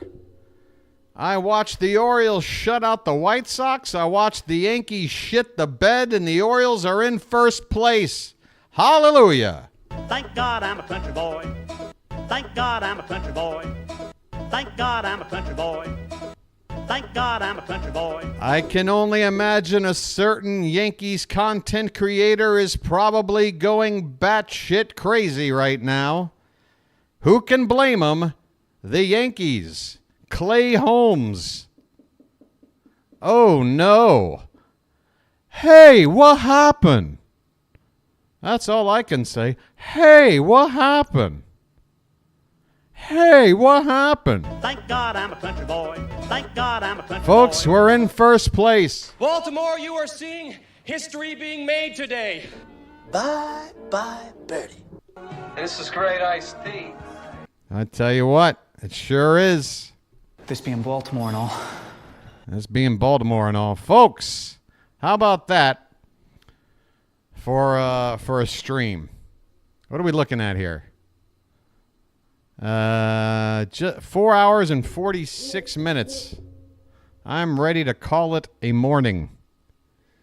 Wow. Wowie zowie. I don't know why a couple of you spoiled it. I don't know why. I mean, it's obviously for a non-Orioles game. I'm not going to sit here and lose my mind over it, but geez Louise, what are you doing? Breaking the ultimate sin and stepping on the toes of the old BW over here. All right, folks, there you go. It's all the coverage you can ask for. There's your final score. Rangers 7, Yankees 4. Now, some of these pages don't update too quick, but I bet you on MLB.com they got it ready to go. Let's see what the standings look like right now. Who has the best record in the American League? I'm just trying to figure it out. Let me see what the deal is here. Just checking on a thing or two about a thing or two. Hey, would you look at that? This is not up to date. They're still not updated. The Yankees are now 80 and 59. We are now tied with 59 losses. The Orioles have played one more game, and they have won it. The first to 81 wins. And yes, despite that, the .579 percentage is better than the .576 percentage that the Yankees are about to get, which is level with Cleveland. The Orioles with the best record in the American League. How's that feel? All right. I think that'll do her. By the way, we're 10.5 games ahead of a Red Sox team that is the closest to being, well, now the Tigers have the same record. Wow. You see what I'm saying, folks?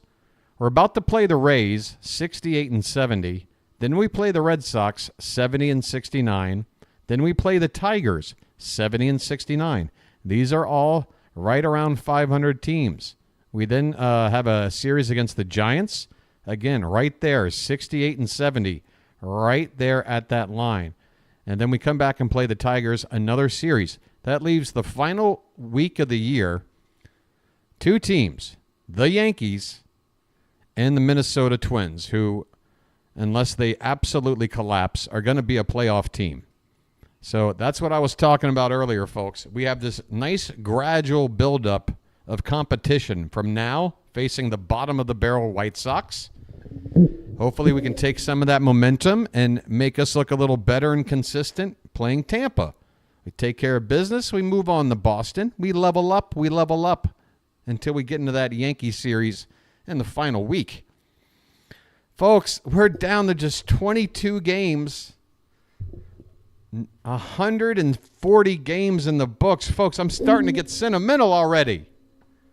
You know, it's like I'm a teacher and I'm watching my graduating class in the final couple of weeks of the school year.